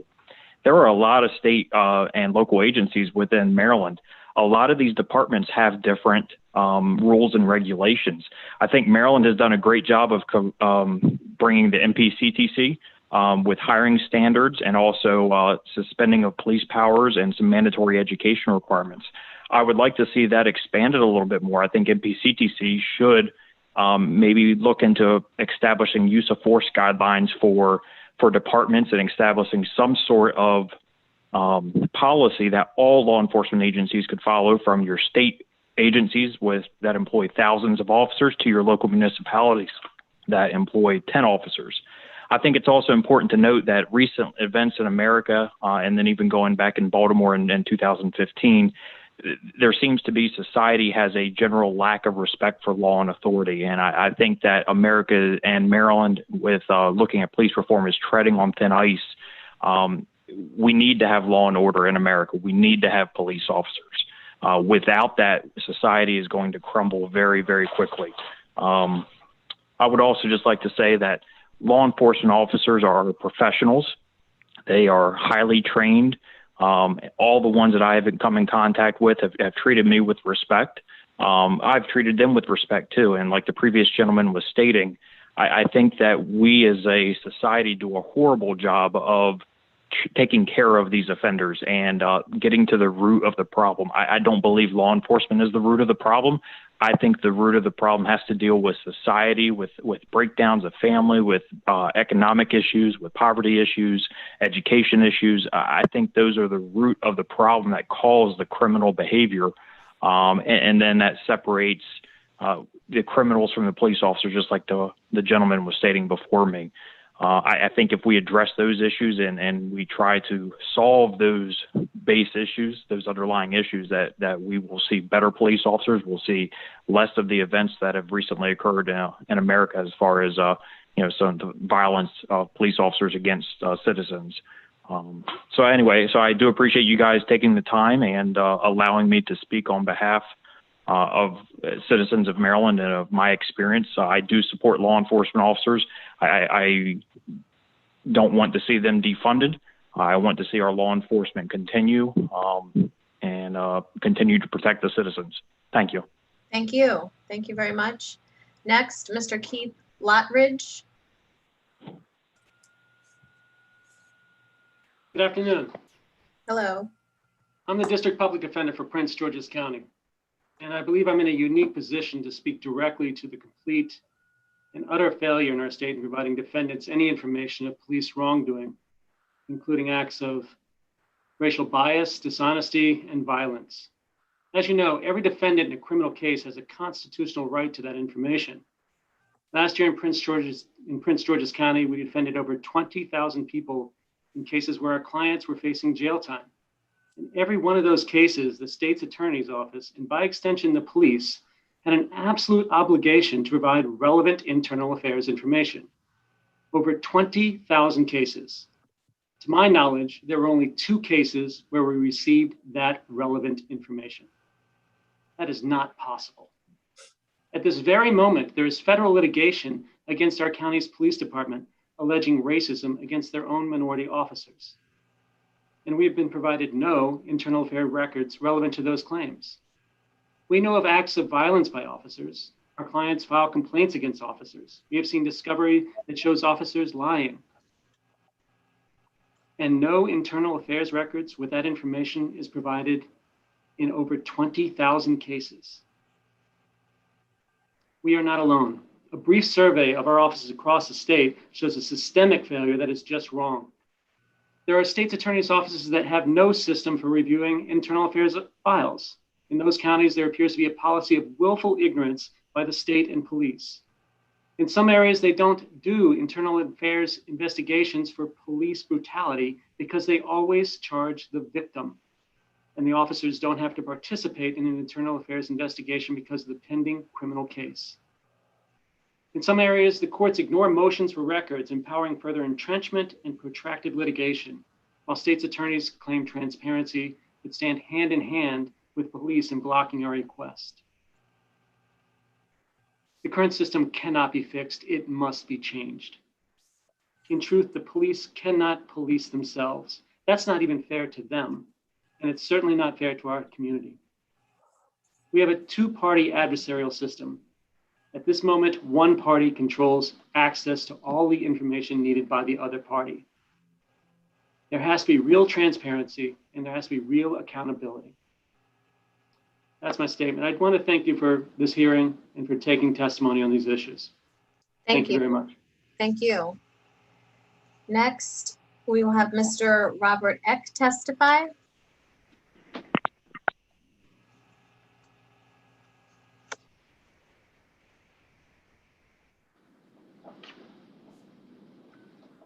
Can you hear me?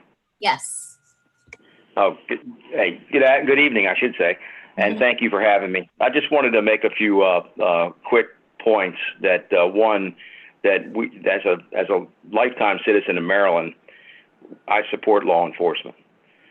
Also, law enforcement officers have an extremely difficult job. I think we all recognize that. A majority of their contacts with the public are under stressful situations, not only for them, but for the public, you know, as victims or suspects of crime or being issued traffic citations in some cases. I'm just concerned that officers are being made out to be the problem. And in many cases, I don't believe that that's the case. We would agree that they need more training and better leadership in some cases.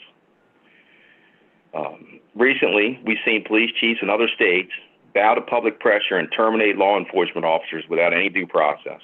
And we certainly don't want to see that happen in the state of Maryland.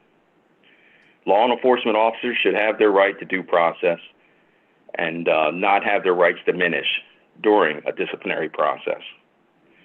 And I thank you for letting me speak, and that's all I have. Thank you. Thanks very much. Next, we have Mr. Richard Deshay. Elliot? Yes, hello, Delegate Atterbury and the other members of the committee. I just tagged you along with many other of your colleagues because I've been assembling the data for the United States for every state, but in particular for all the states that have LEOBR in place. So for instance, in Maryland, the incarceration rate is 585 per 100,000 people. And we currently have over 70% of our incarcerated population are African-American, the highest percentage of any state in the country, worse than Mississippi, worse than Alabama. We also have one of the highest pay rates or the highest budgetary allocations for the police. I believe it's fourth or fifth in the entire country. But this is what's the most troubling. Delegate Atterbury, if I may ask you a question, do you know how many officers have been decertified in the state of Maryland in the past 50 plus years? So I know you know how this works. You don't ask us questions. Okay, then I'll just tell you. I apologize. There have been 4 officers decertified in the state of Maryland since the numbers began counted. That is out of 30,338 across the country. There have been 4 officers decertified, despite there have been 79 officers shot by 79 civilians shot by on-duty officers, 47 Black, 3 of them Latino, and since 2005, 1 officer has been charged for an on-duty shooting. So it is clear that in the state of Maryland, not just on policing, but on incarceration, we have some serious steps that we need to take. It is an utter shame that our state has more than double our incarceration population as relative to the African-American population in the state. State's attorneys willfully standing behind police and not investigating, not charging, not convicting. I'm a police abolitionist. I'm a prison abolitionist. What I have seen in my lifetime and how the police have treated me and many people I know gives me absolutely no confidence in the police. And as the public defender from Prince George's said a couple callers before me, this system needs to be changed. I have made an entire comprehensive list of policy changes that are needed in this state. and I will be happy to help whip the votes, do the research, pass the policy so that we can change our state. Thank you for allowing me to tune in. Thank you. Next, Mr. Larry McNeely. Thank you. My name's Larry McNeely. I live in Greenbelt. My background is actually in health policy, but I realize that these two things are connected, and I just have an appeal for you all as individual human beings for a moment. At the end of this process, when you run into a wall of criticism, dissension, etc., before you're tempted to stop with the low-hanging fruit, the things you're able to agree on, look again. Look again at higher rates of arrest, particularly among my Black and immigrant neighbors for drug offenses when white kids have the same level of drug use. Look at DOJ data, Department of Justice data, that finds Black children in the U.S. are 7.5 times more likely in 2007 to have an incarcerated parent in the U.S. Look again at what happens with children in families where incarceration comes in. While it's not a uncomplicated picture, we know that particularly for lower level crimes, they face lower educational outcomes, risk of homelessness, economic challenges, mental health challenges. Look at what happens to entire communities when adults, and particularly men, are disproportionately less likely to find stable work or housing or be able to navigate health challenges, including mental health and physical health challenges, because of their previous involvement in the criminal justice system. Look again at Raj Chetty's work out of Harvard, finding that neighborhoods, particularly those with lower employment, shapes the life chances, not just now, but of that child's generation, the children's future.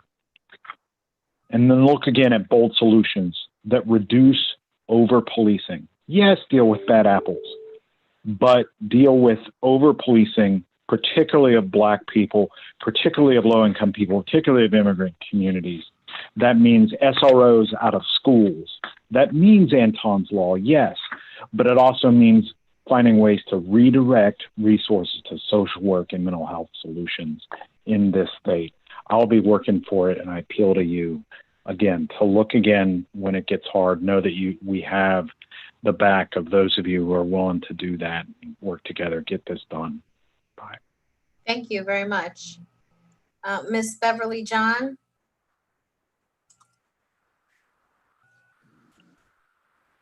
Yes, hi, can you hear me? Yes. Yes, good afternoon. My name is Beverly John, and I've worked with and supported many of the organizations and individuals that I believe you've heard from today. You know, they've shared their statistics. Many of them sure have shared personal stories on why we need to have police reform in Maryland. You've heard from them today, and you've probably heard from them in previous legislative sessions, because this is not a new issue for us. So today I am simply addressing you as a concerned citizen who is tired of mourning with my neighbors when they and their families are traumatized by a random encounter with law enforcement that ends in tragedy. The laws that protect an officer who kills or seriously injures a citizen from any accountability must be changed. A suspended license or broken tail light should not equate to a death sentence. Any law that is used to justify multiple trained professionals gunning down an unarmed civilian because they feared for their lives is preposterous to me. And how do we sit idly by while true law enforcement officers are harassed and humiliated and intimidated by their coworkers who choose to use their badges and guns to terrorize the community? I admonish you to use this time to act justly, to love mercy, and to walk humbly with God. Use the fact that your voters are watching, but more importantly, God is watching. Do not be deceived, because God is not mocked. For whatever a man sows, that he will also reap. And it is time now to defend the weak and the fatherless, and to uphold the cause of the poor and the oppressed. The fact that we still have to create a working group like this and debate why we need police reform before this body is a shame.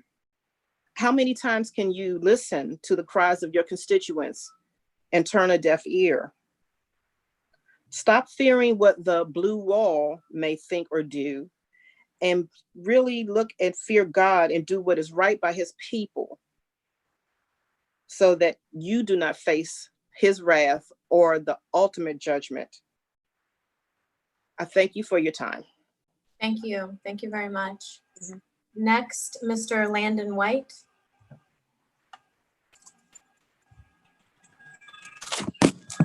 Good. I just want to start off by saying thanks to the work group, all of you guys are doing. Out of this 24 counties in the We state are of having Maryland, Mr. the White. Maryland, can you hear me? Okay, that you sound a little bit clearer. You were going in and out for a second there. Go ahead. Let's see if we can hear you clearly. Okay, I see the video. No, we still can't hear you, unfortunately. But okay, so out of this Maryland, no, you can't. Try one more time. Go ahead.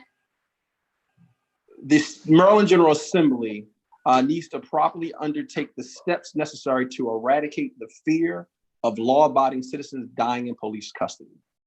This work group is a step in the right direction. However, these issues have been discussed almost every other year by the Maryland General Assembly, and hence here we are today. Just getting rid of police brutality or eradicating it might have been fine after Freddie Gray. However, at this point in the state of Maryland, we must eradicate the fear of police brutality. See, the I can't breathe is something that comes from systematic racism, but systematic racism is something that you technically can't put your finger on. Systematic racism deals with racial profiling. Systematic racism deals with disproportionate number of minority attorneys being disbarred, leaving many citizens without proper legal representation. Systematic racism deals with poor families standing in line in the hot sun, picking up laptops in minority communities. That's systematic racism. However, we're having sanctioned state murder.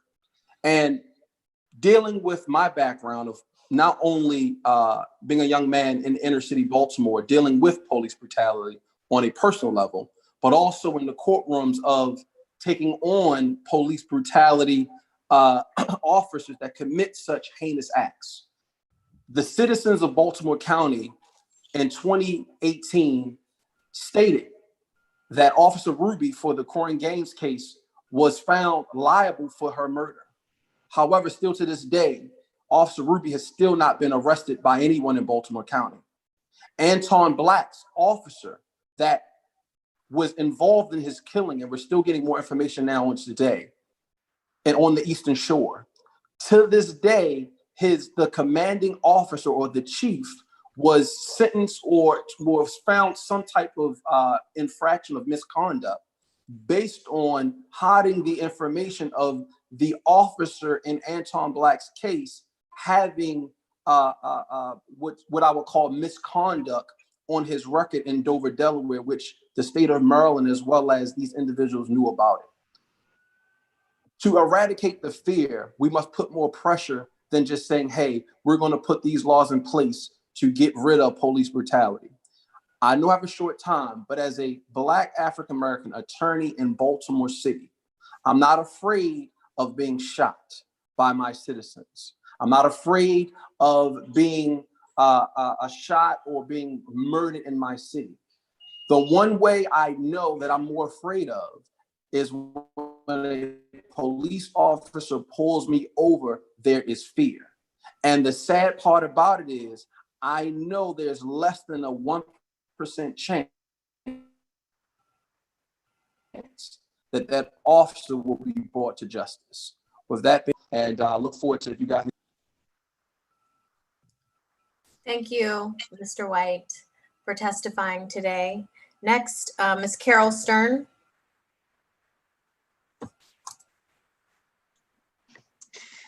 Thank you, Chair Atterbury and members of the work group.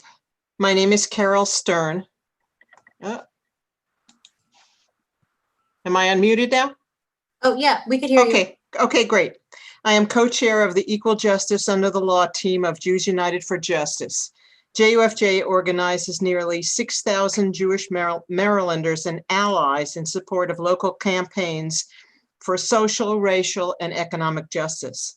I want to thank this work group for the significant work you have undertaken in the midst of the COVID-19 pandemic towards substantive police reform that is long overdue. We thank you for recognizing the urgent call of thousands of Marylanders who have raised their voices in the streets asking for change to happen right now. Jewish tradition teaches us that destroying one life is akin to destroying the entire world. In a world already filled with so much violence, we must move to end police violence and change Maryland laws protecting police misconduct. JUFJ has joined more than 80 other organizations across Maryland, calling on the General Assembly to pass 5 specific and impact reforms. First, repeal the Law Enforcement Officers' Bill of Rights, LEOBOR. Second, restore local control of the Baltimore City Police Department. Third, make investigations into police misconduct transparent. Fourth, limit the use of force by law enforcement. And fifth, remove law enforcement officers from schools. Each of these reforms can help address the racist, corrupt, and inequitable policing that has been taking place in Maryland for far too long. The Law Enforcement Officers' Bill of Rights is one of the most regressive laws in the nation. LEOBOR permits non-transparent self-investigations by police departments and has created a culture of impunity that is compounded by the fact that the Maryland Public Information Act denies the public access to critical information about police misconduct. For example, look at the 2018 police killing of a Silver Spring man, Robert White, who was walking while Black, unarmed through his neighborhood. To this day, White's community has never learned the details of the investigation, except that the officer still serves on the police force. Survivors of police violence, including those you're hearing from today, deserve to know the details of these investigations. The residents of Baltimore have been calling for local control of the police department for years. Without local control, Baltimoreans are forced to rely on the 3-month session of the General Assembly for changes to policing and practices, especially amid a national uprising calling for police accountability in a state without laws that formally limit the use of force by law enforcement. This is unacceptable and must change. Finally, the General Assembly must remove police from our children's schools. Police in schools don't decrease safety, but instead lead to the criminalization of ordinary student behavior, targeting especially Black students and students with disabilities. Jewish tradition says that we are called to be partners in the creation of a more perfect world. In this time, that call is louder than ever. We look forward to working with you to keep striving for a more perfect world, especially in these difficult and imperfect times. Thank you for your time. Thank you. Thank you for testifying today. Next, Ms. Deborah Levi.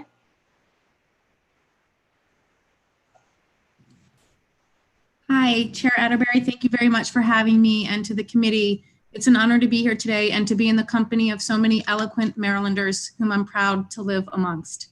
I practice in the Maryland Office of the Public Defender in the Special Litigation Unit. I started in Baltimore in 2013, where there was not yet a practice of open disclosure of IAD investigations. Around the time of the Freddie Gray prosecution, we got into our first notorious officers' files. Those files spanned decades, or at least a decade of time, including allegations of theft, misconduct, disrespect, and abusive practices. Prior to our litigation in 2016, those files had never been disclosed, and thousands of people in the city of Baltimore were prosecuted where that officer's honesty and integrity were at issue in every single case, and none of that was disclosed. We went to the next officer and we won, again, access to internal affairs files. It shocked the conscience that they spanned over another decade of time, including grave abuse of a grave misconduct, abusive practices. This officer would commit abuse and then call Crime Lab to take photographs of bloody citizens of Baltimore after unlawfully entering their homes. He covered up abuses of his coworkers. It had never been disclosed, again, in thousands of prosecutions, and we had to work so hard in those two cases to get it. Today, we have some access in Baltimore City, but it is clearly not enough. The state's attorney's office and the police department still shield from us open investigations that a police department overcoming corruption takes far too long to investigate. Certainly, open investigations are most relevant to people currently being prosecuted whose liberty is at stake. The history of the LEOBR is that it was enacted because police officers are alleged to have a different type of work. If you look at the case law interpreting it, it says police officers are different. And it's right that they are different. But the reason that they are different is precisely why the law has to be repealed. In everything that they do and in every day, their honesty and integrity is part of a criminal prosecution. Whether they are swearing out a police report, taking the witness stand, or making an affidavit in their search and seizure warrants, their honesty and their integrity is always at issue. And yet in every case, like my colleague, Mr. Lottridge said, they go completely and entirely undisclosed. They are witnesses whose honesty is part of the prosecution. It is time to repeal LEOBR. And for those who asked us in the commission to restore public trust in policing, well, what would that do if we repealed LEOBR? Because it doesn't really speak to IAD files, and that's true. And so we have to enact an affirmative statement. We should undo LEOBR because law enforcement officers don't deserve these protections. They don't deserve more protections than any other profession in the state of Maryland. We should amend MPIA to not reach IAD files, and we should have an affirmative statement like we do with forensic labs, that documents about forensic lab mistakes are public documents, and so should IAD files be public documents. Officers should not be allowed to act with such impunity, and this secrecy that surrounds them is deeply pervasive in our criminal justice system. Just yesterday, I litigated a case in an outlying county with an officer who committed grave abuse against a young man, and the judge presiding over the matter said, "Ms. Levy, do you mean to tell me in every single case where there is a police officer involved, the prosecutor has a duty to look at their IAD files?" And the shocking answer is, it's not just me who thinks so. It's the Supreme Court of the United States in Cowles versus Whiteley who said, yes, they have a duty to seek that impeachment evidence and turn it over. But until we repeal the law and remove these outdated protections, then we will not change the culture of transparency and disclosure in America, and certainly not in Maryland. Thank you. Thank you. Thank you, Ms. Levi, for testifying. Next, Mr. Marlon Tillman. You wait 1 second so you can get unmuted here.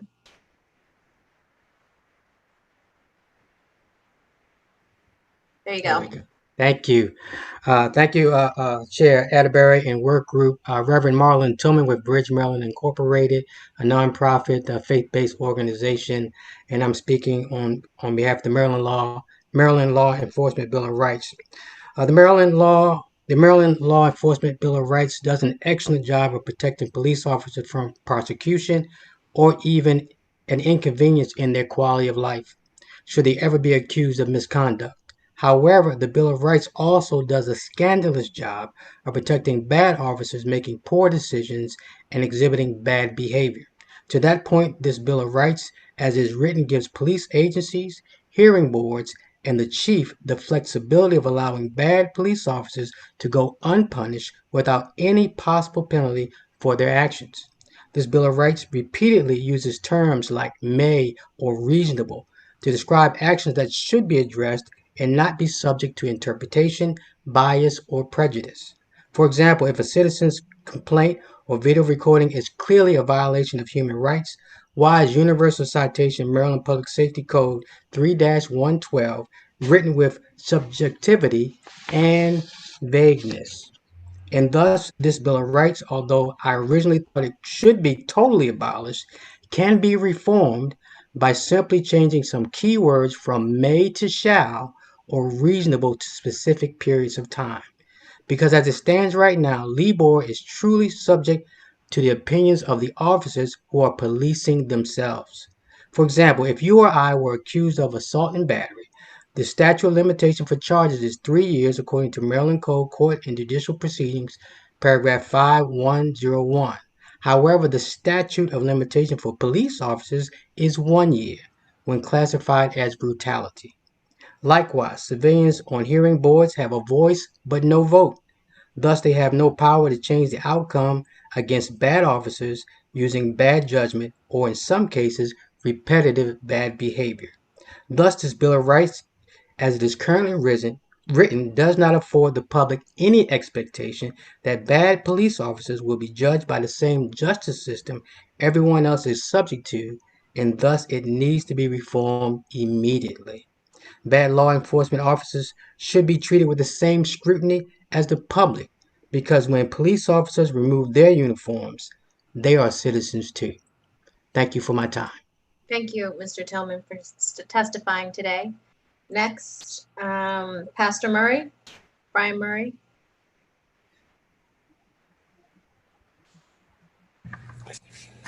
Good afternoon. I am Brian Murray. I've been asked to offer a personal testimony with respect to one of the components of LIBOR, which has to do with body-worn cameras. And so, good afternoon. Once again, I'm Reverend Brian Murray. I'm the pastor of New Covenant Community United Church of Christ here in Baltimore. I live in Baltimore, and I've served for the last 4 years as co-chair of Bridge, Maryland. Last year in 2019, I was the jury foreman of a trial heard in the Circuit Court of Baltimore. The case involved an alleged parole violation, with the accused being charged with gun possession. Obviously, his prior acts prohibited this, and if found guilty, he would be sent back to jail. After 2 days of testimony, we were asked to deliberate. One of the tools at our disposal was video where the gun was found in a car the accused was traveling in, but because of a leg injury, was not driving. Also, there was body cam video of the accused encountering the police as he sat on the front steps of his home where the car was parked and the weapon was found. One of the key hindrances in our deliberations was the fact that the body cam audio was turned off during the interview with the alleged suspect. There was no way to determine what the accused was questioned about, nor his wife as she came out the front door. Despite the fact that they lived 2 doors down from a major, frequently patrolled drug corner, we had no choice but to find the accused not guilty. The jury was baffled as to why an officer would not have a body cam fully operational when answering a call.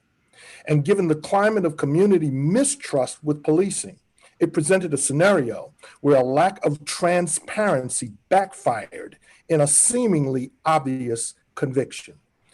Given this real-life example, there should be consistency in body cam operating procedures and consequences in the absence of adhering to that procedure while on duty. Let us ensure complete transparency as law and order is enacted in our communities, because true guilt or true innocence is at stake. Thank you very much. Thank you. Next, Ms. Shamia Oates.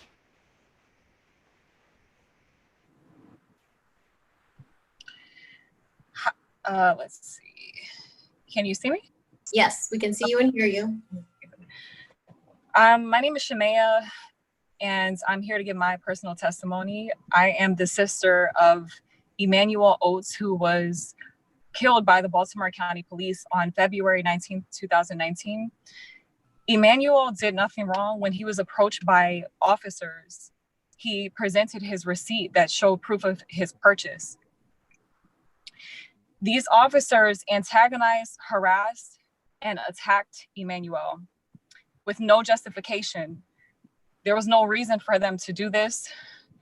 Where is that in the rule book? Why was that okay? They proceeded to follow him. They shot him about 4 times. Emmanuel, he curled over and he died. Not only did they slaughter him, but they stepped on his body. When we went to view the footage with the state's attorney, Robin Coffin, she tried to justify and lied about the situation, and she showed no regard for my brother's death. The Baltimore County Police, they lied to the media about what happened. They racially profiled him. They didn't have regard for his life because of the color of his skin. Officers should not view people who are Black and brown as criminals or as threats just because of the color of our skin. And for those who are mentally ill, if they don't know how to deal with people like that, they should call the crisis center. They should call someone who is trained with this area. As for the law enforcement officers' Bill of Rights, why is it that it's in place to protect the officers? Why is it not to protect the people, the citizens of the community? I think everybody should have access to those records as it pertains to the officers. What is there to hide? Why is it one-sided? I hope that this is an opportunity, not just a listening session, but for you guys to create change. Thank you. Thank you, and thank you for sharing your story with us today. We appreciate it. Thank you. Next, Miss Egan, Jenny Egan. Nice to meet you. We met on social media. Thank you, Delegate, and thank you for having me today. This work group has an historic opportunity and obligation to address the role policing plays in upholding white supremacy in our country. Members of this work group should reject and return donations they have received from the FOP, as it compromises your ability to act with the courage and the independence this moment requires. I would like to call for the 5 changes that were just enumerated by Carol Stern from JUFJ, and say that until you abolish LIBOR and make all investigations into misconduct transparent and entirely public, no one with the oversight responsibility for law enforcement can say with any authority they know what police are doing in our state. Police officers should be held to a higher, not a lower standard than everyone else. If sunshine and transparency would keep an officer from taking action or working for the police department, then that person is not fit for a badge. I would love to tell you the name of an active duty officer who has been credibly accused repeatedly of using his car to ram into children and run over citizens of Baltimore, but I cannot because of LIBOR. What I can tell you is that when the children I represent ask if they should file complaints against officers, I tell them no because of LIBOR. I have to look young Black children in the face every day, some who have been brutalized, bloodied, and beaten by police, and tell them if you file a complaint, it will take years to wind its way through an intentionally convoluted and rigged system. The officer will not face any repercussions for what he did to you. And in the meantime, he may harass you. He may arrest you. He may harass your family, and he may hurt you again. And no one, not me, not the courts, not your parents, can protect you because of LIBOR. No one should be above the law. I ask you to abolish LIBOR now, because I never want to deliver that speech again. Thank you, and thank you for testifying today. Next, members of the work group, we are moving right into the last group of individuals. 20 some plus individuals signed up to testify during the final hour of our hearing today, which began 4 minutes ago. So the first person scheduled to testify is Ms. Tawanda Jones. And so just wait 1 second. We'll let you off the mute. There you go. Okay. Can you guys see me? Can y'all hear me? Yes. Okay. First of all, I want to thank you guys for giving me this opportunity. Even though I know that 2 minutes won't cover everything, I want to hit the main points to what I'm trying to say. First of all, my brother Tyrone West was brutally executed right in Baltimore City 7 years ago. And my supporters have been fighting tirelessly for accountability. But the name of this officer, I want y'all to hear me crystal clear. He was beat to death by 11 to 15 Baltimore City officers, as well as one Morgan State University officer, David Lewis. But I want you to listen to this name, Jorge Bernardo Ruiz. He is a repeat violent offender. Before he executed Tyrone West in broad daylight with witnesses, with cameras rolling, just like they had cameras in Freddie Gray case and all of that. This animal had already had victims leading up to my brother's brutal murder. Within 24 hours, it was Darrell Harris, then it was James Green, Joseph Green, Abdul Salam. These are the only victims that I know about. But the interesting, sad part is, the day after my brother's 7-year anniversary, July the 18th of this year, I had to wake up on social media seeing this repeat violent offender brutalize someone else. Even though it was from 2016, it shouldn't have never happened. When is enough going to be enough? The law officer Bill of Rights needs to have been gone since 1974 when it was first established. It's about human rights. They are not above the law. All day, basically, you guys have been listening to powerful testimony, painful testimonies. It could easily be one of your loved ones. Don't wait till it's one of your loved ones before you guys decide to take it serious. How many victims have to be brutalized, murdered before you guys get rid of it? And quickly, before I close out, I want to talk about, they want to always talk about the Black gorilla family. Let's talk about the white gorilla family that are responsible for these blue collar crimes, okay? Let's talk about how Tyree Woodson, right, was supposed to have been a BG gang member or whatever. Basically, in 2014, was arrested or whatever, but basically, unfortunately, his life was stolen. Okay, they try to say this man committed suicide. How the hell do you get the way they anal search? Let's be clear, anal search our brothers on the street for nothing. You're gonna bring a gang leader in there with a gun, and they find him, like, this is crazy. Let's think about Detective Cedar, okay, who was murdered by his own, and they want to rule it suicide. Enough is enough, because at the end of the day, we've come complicit to these murders. The medical examiner's office, everybody that's not doing nothing is turning a blind eye. We need to clean the lens of law enforcement, the way you guys look at these laws, these lynching laws that allow us to be brutally murdered and executed, and these officers, they get 10 to 15 days just before they get to give an interview. They don't get interrogated, they get a damn interview. My brother was murdered, and some of them didn't even get interrogated. Some of them didn't even get an interview. Some of them refused to give a statement. 11 to 15 men and women on one unarmed man that was doing nothing wrong. No drugs were never recovered. They claimed they found a bulge and my brother got combative. That was a lie. When my great lawyers went to go get these so-called alleged drugs out the killer's mouth, out Ruiz, the repeat violent offender mouth, when asked, sworn in testimony, where was the drugs at? His words was, oh, I never saw drugs. I heard about it on the news. Are you kidding me? So you pulled one unarmed man out, brutally beat him, pepper spray, tased, and killed my brother for no reason. And it's bigger than my brother. That's why I fight for all the victims. I fight for Anthony Anderson, Gary Gray Hopkins. I fight for Dale Graham, Jamal Taylor, Jarrell Gray, Corinne Gaines. The list goes on. Kevin Cooper. I can't even read all of the names. Thank you. Thank you. Thank you. Thank you. Thank you, Ms. Jones, for testifying today. Thank you. Next, we have Ms. Sophia Marhanovic.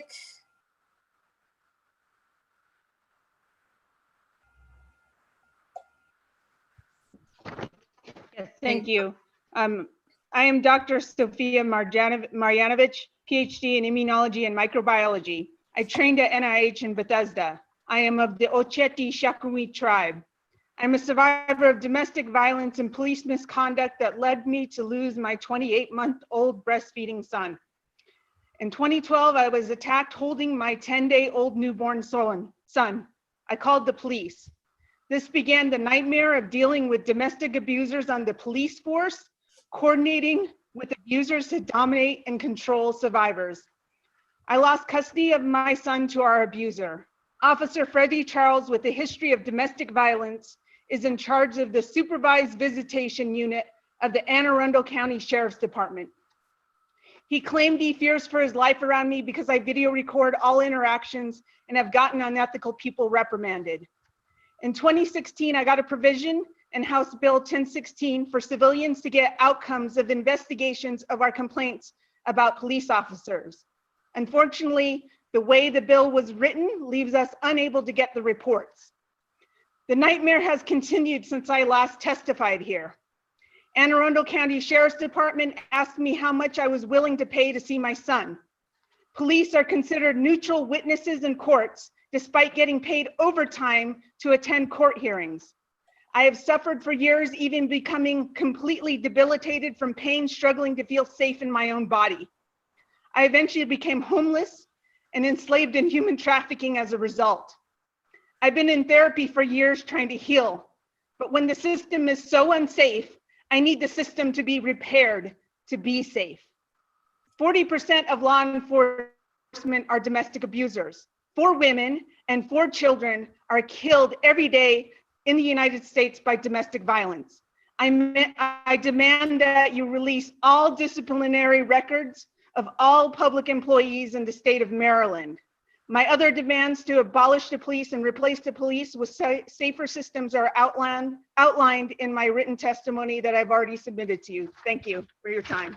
Thank you. Thank you for testifying today. Next, Ms. Diane Owens.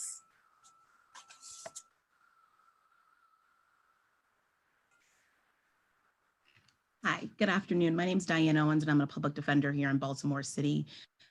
Previously, I was a public defender in Hagerstown, Maryland, and Washington County. I represent indigent, vulnerable population here in Baltimore City that is overwhelmingly Black and brown. My clients suffer from mental health, as well as physical health conditions, housing, unemployment, and educational instability. My clients are brought into the court systems on charges based largely upon unsubstantiated hearsay. However, when my clients make complaints to me or to the court system about their treatment by the police officers that they encounter with, they are largely ignored.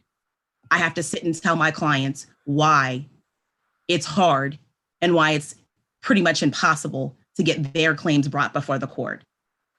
That when I go to trial, that I have to fight to get records, as you've heard from my colleagues, Ms. Debbie Levy and the head of Baltimore City, Kirsten Towns, as well as one of my other colleagues in Montgomery County.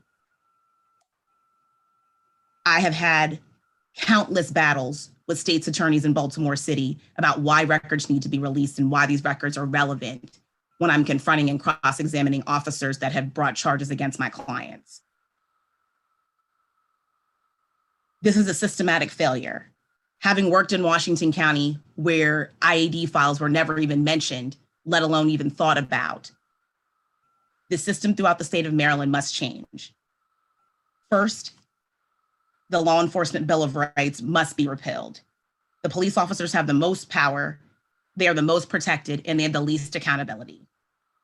I have looked over countless files, as Ms. Egan stated before previously, another colleague of mine from Baltimore City, but I can't tell you about any of those things because I don't have the ability to do so. But I've seen countless officers' names that are repeatedly mentioned and repeatedly nothing is done. The second is police files need to be made public. Third, an independent prosecution and investigation. Fourth, official tracking statewide. And fifth, civilian review boards established that actually have the power to investigate and charge police themselves. It is obvious from the current uprising and the uprisings that have been going on for years that police do not police themselves. They were not meant to do that. They were not meant to deal with our vulnerable population. And so I'm asking, and I appreciate the fact that you have brought this work group together, but that I ask that you listen to the other people that have come before me and don't go for the low-hanging fruit, but go for the actual real systematic change that must be done to protect all rights of all citizens, but mainly the over-policed Black and Brown population here in the state of Maryland. Thank you for your time. Thank you. Next, Ms. Soraya Ben. I'm sorry, I hit the button. Can you hear me? Yes. Law enforcement began as slave patrols. The most minor infractions were enforced. Today, not much has changed. Use of force and policing, especially against Black and marginalized communities, are likely to end up in charges and sentencing. It seems that history is still ingrained in our law enforcement, nationwide, Maryland-wide. Training and body cameras are not the one-size-fits-all solution to the issue of police accountability. It hasn't brought all the change it was reported to bring locally or nationally. It's one part of providing transparency, but in reform, you must address it all. Legislative nibbling costs lives. In Maryland, in the last 30 years, 4 police officers have been decertified and 1 charged in 30 years.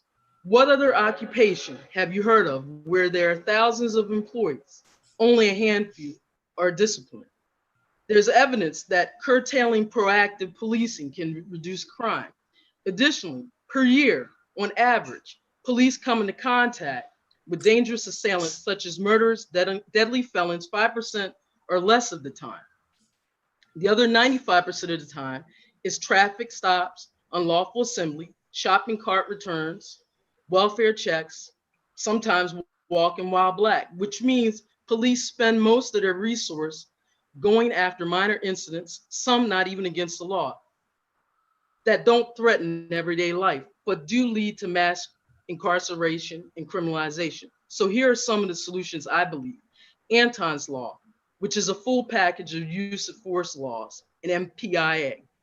Get rid of Leobor, it's extra rights, it's a constitutional breach. Abolish qualified immunity. The families deserve a right to be able to sue if they need.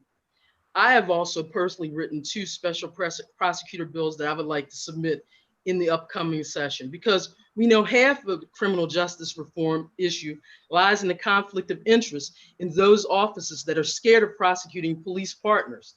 The Washington Post recently addressed this issue and of its impact. In some, police are unable to reform themselves. It is a conflict of interest.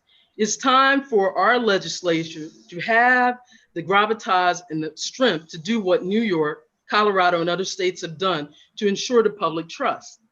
Our state has paid out millions of dollars in police brutality settlements. We have had almost no cops fired. We have families suffering.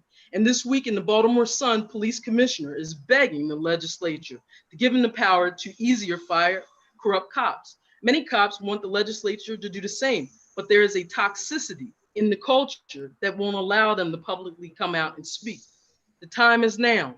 Anton Black, Corn Gaines, Archie Elliott, Freddie Gray, Duncan Lemp, Tanya Buggs, Angela Randolph. There's many more. The list goes on. But we have to have the gravitas to move from the stat quo and finally have some police accountability. Thank you for your time. Thank you, Ms. Ben. Next, Ms. Kendra Marsh. Good evening, Chairman and work group members. My name is Kendra Marsh. I'm a resident of Baltimore City, and I'm testifying on behalf of the People's Commission to Decriminalize Maryland. The People's Commission was created to reduce the disparate impact of the justice system on youth and adults who have been historically targeted and marginalized by local and state criminal and juvenile laws based on their race, gender, disability, or social economic status. Maryland law criminalizes adolescents. Young people can be charged in court with status offenses for behaviors such as skipping school and being disobedient at home. School resource officers can arrest students for disorderly conduct for fights at school, fights that are handled without police involvement in schools that don't have a law enforcement on campus. Did you know that in fiscal year 2019, 81% of referrals to the Maryland Department of Juvenile Services were for status offenses, citations, ordinance violations, and misdemeanor offenses? Research has told us time and time again that diverting these youth away from arrest and court involvement gets better public safety outcomes and better results for the young people themselves. So why has Maryland continued to rely on arrest and court involvement in these situations? If a young person is struggling or engaged in concerning behavior, we should want to help them. But if we really want to help, the right response is to stop, listen to what the young person is going on, listen to that young person about what is going on in their life, and then figure out how to support them in their own community. We cannot continue to rely on the police to respond. I believe this is a moment in which we can tear down the power of police departments that have historically oppressed the most vulnerable in society, and instead uplift and provide resources for the communities that have been over-policed. Thank you for your time. Thank you. Next, Ms. Jawanda Strickland Lucas, excuse me. Hello, can you hear me? Yes. Okay. I live in Harford County where things like hangings get ruled as homicides and never hit the news, where stories of police abuse and targeting and harassment go unaddressed, and even where the lack of diversity with the county sheriff's office department has continued to go unaddressed, although Group I'm With Voices for Racial Change has met with them through 2 cycles in order to address the issue. I'm really interested in your process that will come out of this committee. I'm looking for a process to provide quality community input and inclusion, which would be more than what we actually have provided by this one meeting, that provides an ongoing approach with clear objectives for effectual results, and is not just a mere exercise in pacification, and a process that will see that Antoine's Law is passed and existing practices, guidelines that perpetuate and uphold the abuse of power and systemic racism that we see in current law enforcement practices be eliminated, which would mean shutting down the Law Enforcement Bill of Rights and the qualified immunity. We are counting on this committee to bring about effectual change through an effective process, because the communities are suffering under the current law enforcement standards. Thank you. Thank you. Next, Ms. Wesna Davis. It's Westina. Can you hear me? Yes, sorry about that. That's okay. I'm Westina Davis. I'm from Aberdeen, Maryland, Harford County. And these are my views on the police accountability in Maryland. Citizens should be able to ask cops for the info without being threatened with arrest. Citizens should be able to file a formal complaint against an officer and not be the laughingstock of the office when they come to their precinct to do so. The grievance should be taken seriously and not made to feel bad for doing it. I stopped to take down an officer's car number in Aberdeen, Maryland in 2015 when I noticed he was pulling over folks who could not get over in the fast lane when his car with lights was lit upon the shoulder. Maryland passed a move over law that cars are supposed to move to another lane or slow down when emergency vehicles are on the shoulder. I couldn't move over because traffic wouldn't let me get over. But I did, however, move slowly past the officer's car. I noticed the officer yelled, "Move," at me to move, and motioned with his hand. I was unsure what his hand gesture meant and didn't think anything of it. However, I decided to pull up further on the shoulder to write his car info down to take to the precinct to ask him questions. I parked up at a safe distance on the shoulder while writing down the officer's info. The officer came away from his conversation he was having with somebody else and approached me and asked for my license and registration. When I asked the officer why, he refused to tell me, and that if I did not give it over, he would arrest me for obstruction of justice, and disorderly conduct. I told the officer I was just writing down info and would be on my way. I was a woman just writing down info on a hot spring day in a dress. I thought the convo was over, had no idea the officer was following me to my car and wouldn't allow me to shut the door. Here I am surrounded after the officer called for backup with officers with their hands on their guns drawn. I got a ticket for almost $300 that I had to fight in court. The judge refused to see my video recording, but wanted to know from the officer if I was nice and respectful to him. This is something that has been going on long enough. And I mean, as citizens, I feel like we should be able to approach an officer, even if it's respectful way, and still get an answer and not made to feel bad for us asking them anything. Thank you. Thank you very much for testifying today. Thank you. Miss Denise Perry. Hi, I'm calling about the law. Mom's good. The Law Officers Bill of Rights and Reform, because here where I live in also Harford County, I guess it's Harford County right now, where we have a lot of problems here, and there is nothing in place if we want to get any type of support or to file a complaint, and then being able to have someone follow up with that complaint. There's no mechanism right now for that to happen. And so a lot of things are going unaddressed. I got a call from a young woman that it was a traffic stop. She was detained and taken to one of our precincts in Harford County with a young baby. The baby was like 4 months old. They wouldn't let her feed the baby. She couldn't change the baby or anything. And then they eventually let her go without any charges, but they continued to harass her. They would come to where she lived and hang around and intimidate her when she was driving. And still, there was nothing in place to file a complaint. And those type of incidents are probably, that's what I know about, and they're probably a lot more than that.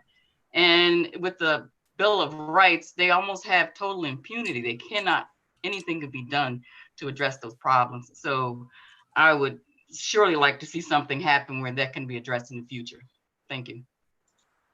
Thank you very much for testifying. Next, Mr. Joe Perez. Good evening. Thank you for allowing me to testify.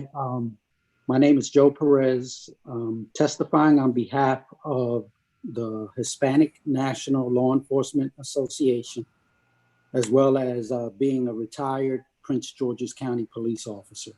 I just want to give you the perspective from a law enforcement officer.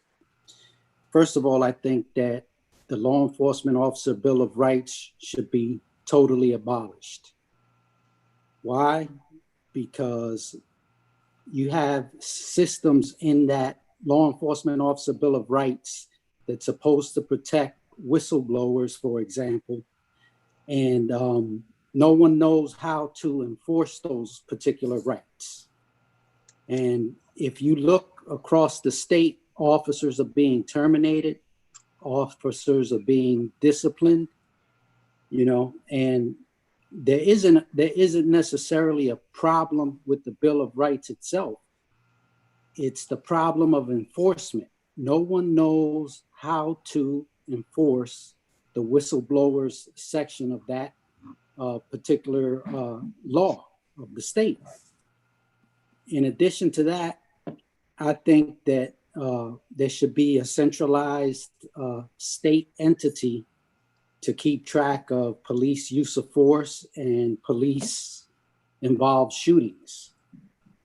And also, just like with the Bill of Rights, you need to have some type of mechanisms in place to enforce whatever information you're asking for. You can't just say they have to report certain information and then there's no one to follow up or no one to actually take action against a police department when they don't report whatever they're required to report, you know. And I think, you know, you have to keep us honest. You keep us honest by putting laws in place and then mechanisms to address those laws. You know, another thing that I would also recommend would be, you know, the officer bystander intervention program, so that it takes the onus away from the actual officer having to report another officer, because the systems within the police department those are the things that prevent you from reporting other officers' misconduct. So there has to be, penalties for not reporting when you see something. So those are just a couple of my recommendations. And I think at the very top of the list, we need to make sure that these chiefs of police, these executives are held accountable, but with something tangible. If they don't turn in information the way they're supposed to, eventually, you know what? There should be some charges. There should be some criminal charges. Their officers continue to abuse people and shoot people, then there should be criminal charges. Thank you. Thank you. Next, we're going to call Anna Martinez and Ana Laura together because one is a translator for the other. So we'll call them both. Ana, ya puedes hablar.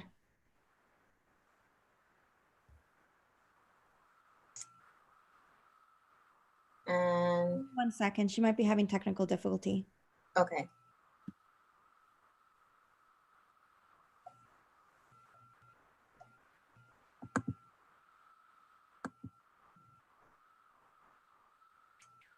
It says connecting to, let's give it 1 second here.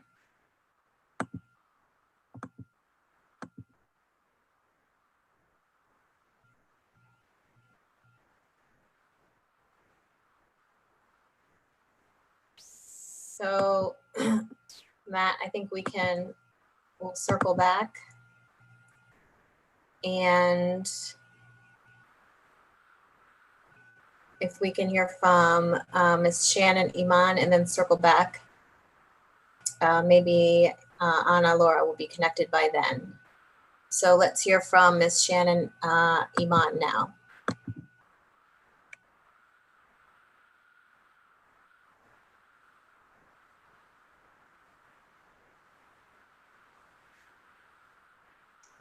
She seems to be having technical difficulties too. Okay, we were doing great. Okay, so let's see.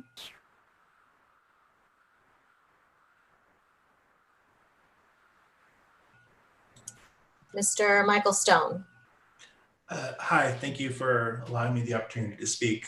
I'm an attorney. I've worked to help homeless people and people at risk of homelessness, mostly Black or Brown, receive expungements for the majority of my legal career.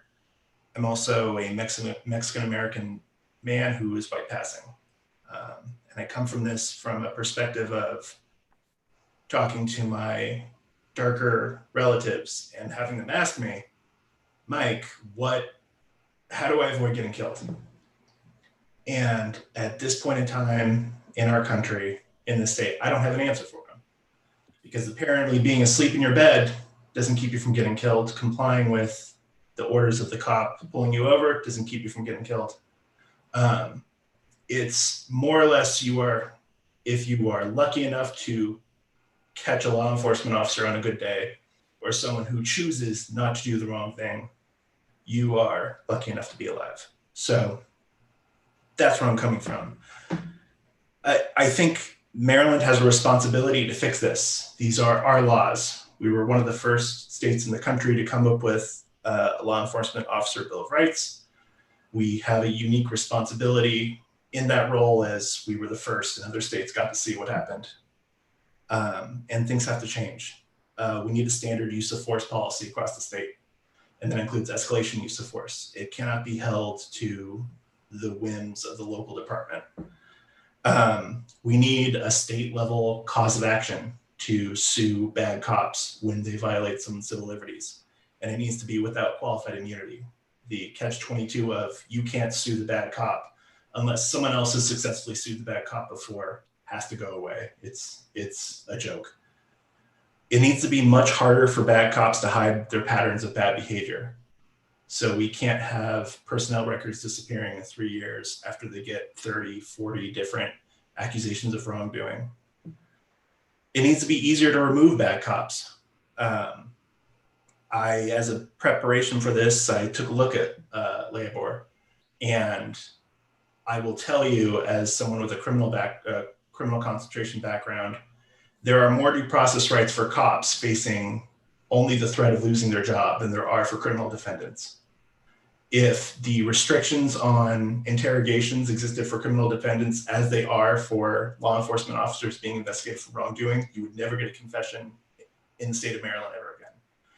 And looking at that and knowing it was drafted largely by police unions, they know exactly what they were going for. They created a system that would be almost impossible to actually hold someone administratively responsible for their actions. The fact is, in this state, that it is easier to fire an MVA administrator than it is to fire a bad cop.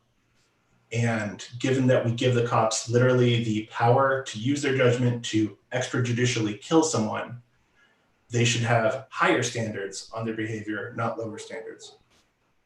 It is irrational to expect a state's attorney to prosecute bad cops. They have to work with them on a day-to-day basis, and the payoff for trying to prosecute a bad cop is to have a police slowdown in your city, as Baltimore City has seen. So it needs to be handled by the Attorney General, and the Attorney General needs the resources to do so. There's other stuff in my written testimony, but I'll leave with, before doing this, I had very liberal friends telling me that it was a waste of time, that this was all a dog and pony show, nothing was going to come from it. And I implore you to actually fix this, abolish LIBOR, or do something about it to drastically change it, because people are questioning their faith in the justice system and they're questioning their faith in democracy. And there is a point where if our elected representatives don't do things to support or restore that faith, to keep Black and brown people from getting killed on the whim of a cop having a bad day without responsibility, then someone else needs to be there. And that'll be it. Thank you for testifying today. Next, Mr. Seth Grimes.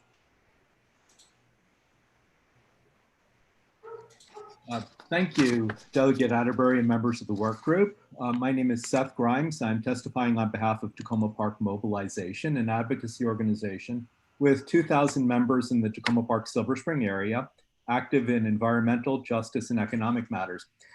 We appreciate your efforts to study sensible, necessary changes to state law to improve public safety and boost police accountability. We have discussed this initiative and other reform possibilities within our group's Equal Justice Committee, with organizations including the ACLU, and with our representatives, including notably Senate Judicial Proceedings Chair Will Smith.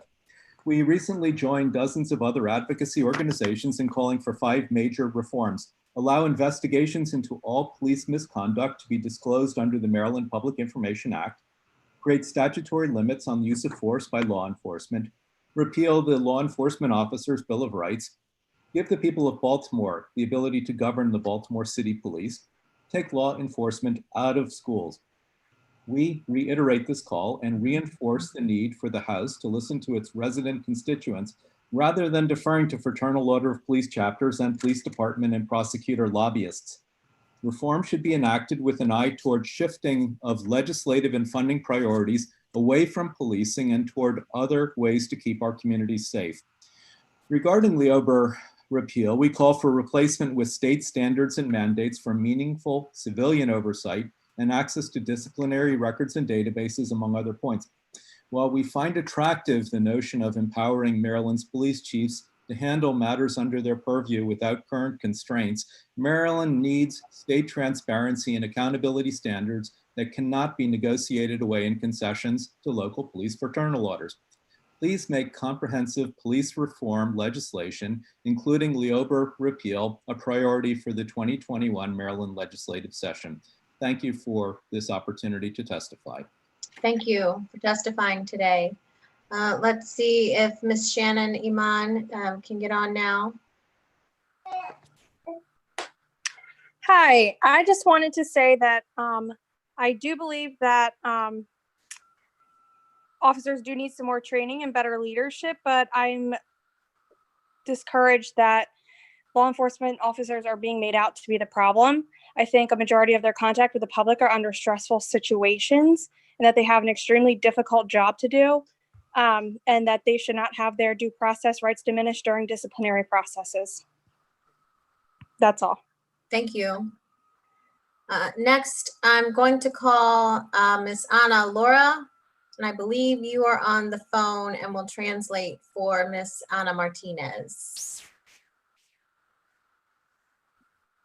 Perfect. Actually, it's going to be Ana Martinez will be translating for Ana Laura. And she's on the phone. Sorry. Okay, thank you. Okay, Ana. Sí, mi nombre es Ana Laura García y soy voluntaria de casa y soy presidenta de la Mobile Food Park. So my name is Ana Laura Garcia. I'm the president of the mobile homes in Middlebrook in Germantown, and I'm a volunteer with CASA. Ajá, Ana. Sí, voy con mi testimonio. Yo personalmente he sido golpeada por los policías y he sufrido de dolores de los golpes que me han dado los policías y también mi hijo. So I have personally have been injured by the police that caused a lot of pain for me, as well as my son.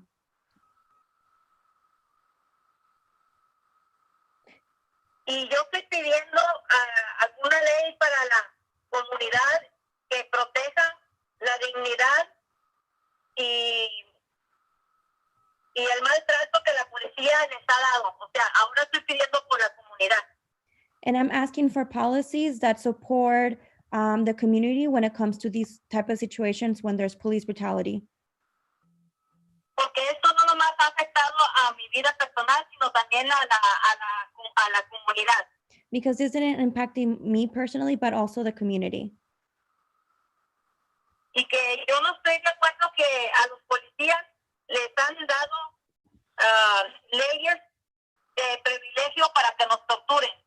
And I don't think it's right that the police have received the privileges to continue to hurt us. Lo que yo estoy dando a entender que las leyes se han hecho torcidas o se han hecho mal elaboradas. Because I think that this is these policies that have passed are incorrect. Porque en vez de proteger al ser humano, pues se protege más a la policía. Because instead of protecting the community member, they're protecting more the police officer. Y queremos también que los policías sean transparentes con sus testimonios cuando detienen a algún ser humano. And we want to make sure that there's transparency when a situation happens, when they're treating someone incorrectly. Porque lastimosamente, últimamente, ellos han estado echando mentiras y dan un mal testimonio. Por eso que tenemos mucha gente inocente en la cárcel. And because of the different incorrect information that's provided, it's a lot of the reason why there's a lot of people in prison.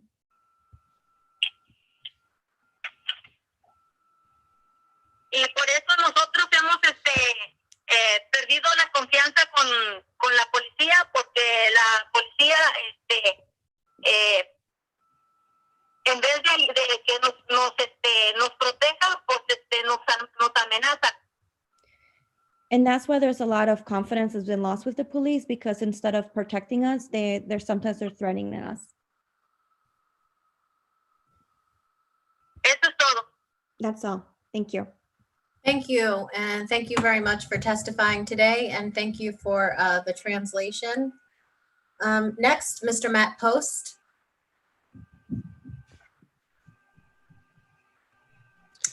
There you go. Go ahead. Good evening, Chair and members of the workforce work group. My name is Matt Post. I'm 20 years old and a college student, born and raised in Montgomery County. I'm happy that this work group finally exists, that the legislature has taken this issue seriously, and I feel hopeful because the legislature has finally followed the lead of legislators like Delegate Acevedo in pushing for Anton's Law and the repeal of the Law Enforcement Bill of Rights. However, I worry that many of the reforms this work group has considered, while necessary, are not nearly enough. And I'm concerned that those reforms around the edges, the smoothing over and painting over of deeper injustices, that in pursuit of moderate incrementalism, those reforms will be seen by the legislature as enough. I question what good a body camera on a police officer does when it captures the officer carrying out legal enforcement of deeply immoral and unjust laws. Is there anything more just about a teenager's life destroyed for cannabis distribution just because it's recorded in high definition? Is there anything really more acceptable about a school police officer arresting a student for disorderly conduct just because that officer has sat through a cultural proficiency training? Are we really willing to say that a racially motivated traffic stop predicated on bogus suspicion is somehow more okay when the public gets to see the footage after? My issue is these reforms are ultimately a reactive, a response to brutality after the fact. So I again question why we must accept that premise. I believe that at this moment, in this window of historic opportunity, we can build a new system of public safety and criminal justice that does not allow for the state-mandated brutalization of its people in the first place. So I urge this work group, exceed the constrained mandate that was handed to you. In your recommendations, confront the legislature with the reality of what is needed to meet your charge. If you want the public to trust the police, if you want public confidence restored in law enforcement and criminal justice, if you want safer communities, the legislature cannot simply pass surface level tweaks or adjustments or corrections. It will require fundamental changes, sometimes unpopular. It will require a willingness to invest in education, in healthcare, in housing, in school counselors, in school nurses, in school social workers, in the fundamentals of a healthy society that we know make all of us safer, but for some reason are time and time again neglected from the legislature's conversations of public safety. I plead with this work group to not succumb to the tranquilizing force of moderacy or incrementalism or compromise. We will either get this right now or the pressure will again build. And if we go down that path, I worry about the future of our state. Thank you all for your time, and to many of you for leading the way on this issue when so many people in power were looking the other way. Thank you. Thank you. Next, Mr. Gregory Jackson.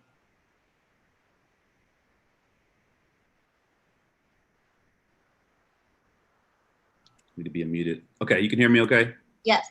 All right. Good evening. My name is Greg Jackson. I'm a survivor of gun violence, the advocacy director for the Community Justice Action Fund, and a member of the Maryland Violence Prevention Coalition. We are a coalition of victim service providers, advocacy groups, frontline violence intervention programs, and concerned community leaders across Maryland. For those who don't know, Maryland suffers over 1,000 shootings each year, with the results of deaths and injuries costing our state $1.3 billion per year. And despite this enormous cost, community-based solutions are underfunded and under-supported beyond policing. We are deeply concerned that the effect of police abuse and misconduct has a major impact on the cycle of violence. I've personally been racially profiled and unjustly held at gunpoint 5 times. And when I was shot as a survivor of gun violence, when I was shot in 2013, I was interrogated by 2 officers and 3 investigators before I could talk to my doctor. And when I met my doctor, he said I only had about 24 minutes to live due to the damage to my body. And I think, that in itself shows you where the priorities lay and how we deal with violent crime and how we deal with survivors. Over 66% of all people who are shot survive. And the majority of people who interact with the criminal justice system were once a victim of violent crime before they committed any act of violent crime. But we know there are many reasons why our communities are experiencing violence beyond policing, but we recognize that when communities lose faith in policing and see a government that's failing them, it's no surprise why they're taking justice into their own hands. And as a coalition, we agree that rebuilding trust starts with accountability and oversight, but this should also be connected with a real commitment from government to invest in community-based solutions to address violent crime and to address community violence across the state. We know this doesn't happen by accident, but we also recognize that the real solutions to addressing violence and violent crime is by empowering communities and community-based solutions. In Maryland, we once passed the Violence Intervention and Prevention Program effort which funded efforts like Safe Streets, ROCA Incorporated, hospital-based violence intervention programs, restorative justice efforts, and more. But this past year, we saw that funding was vetoed, and we're watching these same community-based organizations struggling to survive while we're turning around and watching police budgets thrive.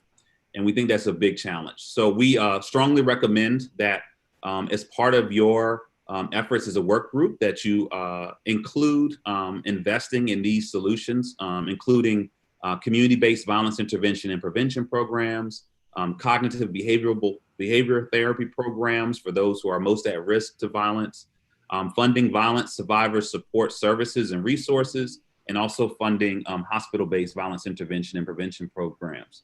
In our written statement, we shared a lot of the stats about how these programs have been successful, but a lot of them can definitely scale, can definitely grow, and can definitely do more to make our state safer and healthier and stronger.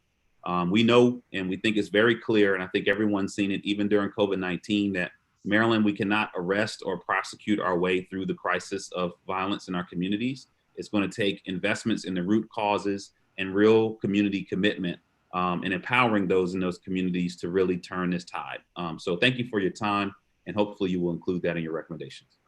Thank you for your testimony today, Mr. Jackson. Next, Ms. Danica Starks.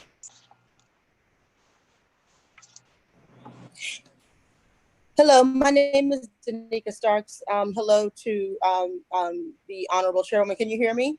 Yes. Okay, great. Thank you. My name is Danica Rochelle Starks, and I'm a longtime resident in Glendale in Prince George's County, Maryland. In 1855, President Lincoln wrote a letter to Joshua Speed regarding his rival party, the Know Nothing Party. And he said, as a nation, we begin by declaring that all men are created equal. We now practically read it, all men are created equal except Negroes. When the Know Nothings get control, it will read, all men are created equal except Negroes, foreigners, and Catholics. When it comes to this, I should prefer immigrating to some country where they make no pretense of loving liberty, to Russia, for instance, where despotism can be taken pure and without base alloy of hypocrisy. Unfortunately, my experiences today with the police in this country and in this county most closely resemble what Lincoln feared as a comparison. It resembles my experience in Russia. In 1997, I was a student in Moscow during the tumultuous transition, or lack thereof, from autocracy to democracy, where the rule of law was almost nowhere to be found. The police were not accountable. They assumed the worst in any situation that they encountered, and they targeted Black and brown people for what amounted to unwarranted harassment. In this country, Black people are the victims of police shootings at a disproportionate rate, like be killed than white people. 95% of people killed by police are killed with guns. And every year, police in America shoot and kill more than 1,000 people. This adds up to one thing. We cannot separate police violence from gun violence. They've become one and the same, and we have become just as bad as a country like Russia in the 1990s. This is further inflamed by centuries of systemic racism, a lack of accountability, and a society that values the freedom to own a gun more than the lives they claim those guns will protect. There are some solutions. Law enforcement must be properly trained against the use of deadly force, except when absolutely necessary. Police misconduct must be subject to clear and consistent scale for discipline. Body cameras, other measures to improve transparency and accountability are a must. Community outreach and other efforts must be stepped up. And we need to develop other tools for conflict resolution of concerned citizens. I appreciate your time and consideration. Thank you so much. Thank you very much for testifying today. Our final member of the public to testify before the work group is Joe Mager. Hi, thank you, Chair Adberry and members of the work group. My name is Joe Magar. I live in Baltimore. As part of Jews United for Justice, I wanted to reiterate the 5 reforms that we make along with 80 plus other organizations from around the state of Maryland. And they are calling on the General Assembly to make to repeal the Law Enforcement Officers Bill of Rights, restore local control of the Baltimore City Police Department, make investigations into police misconduct more transparent, and limit the use of force by law enforcement officers, and remove law enforcement officers from schools. While all of these reforms are critical for substantive change, in my short time, I will speak to skewed standards for accountability that provisions like the Law Enforcement Officers Bill of Rights and the current state of the MPIA create. My track record is always 2 steps ahead of me. When I'm at the top of my game, it's a foot in the door to some other opportunity. And when I've bitten off more than I can chew or underperformed, it rides ahead of me like a warning beacon. While no one's life is ever in my hands, police aren't the only ones with high stakes fields. People in the medical field, like my wife, who's a primary care physician, make decisions that affect people's lives every day and are also in the fields with higher risks of workplace violence and are risking themselves. Despite this, people in medical field and physicians are held to a higher standard, much higher standard of accountability than police. Patients can look up disciplinary records of the Maryland Board of Physician websites of physicians, and information that is kept from the public is done so to protect patient medical privacy. This is the opposite approach that law enforcement takes to records, where police records are shielded at all costs.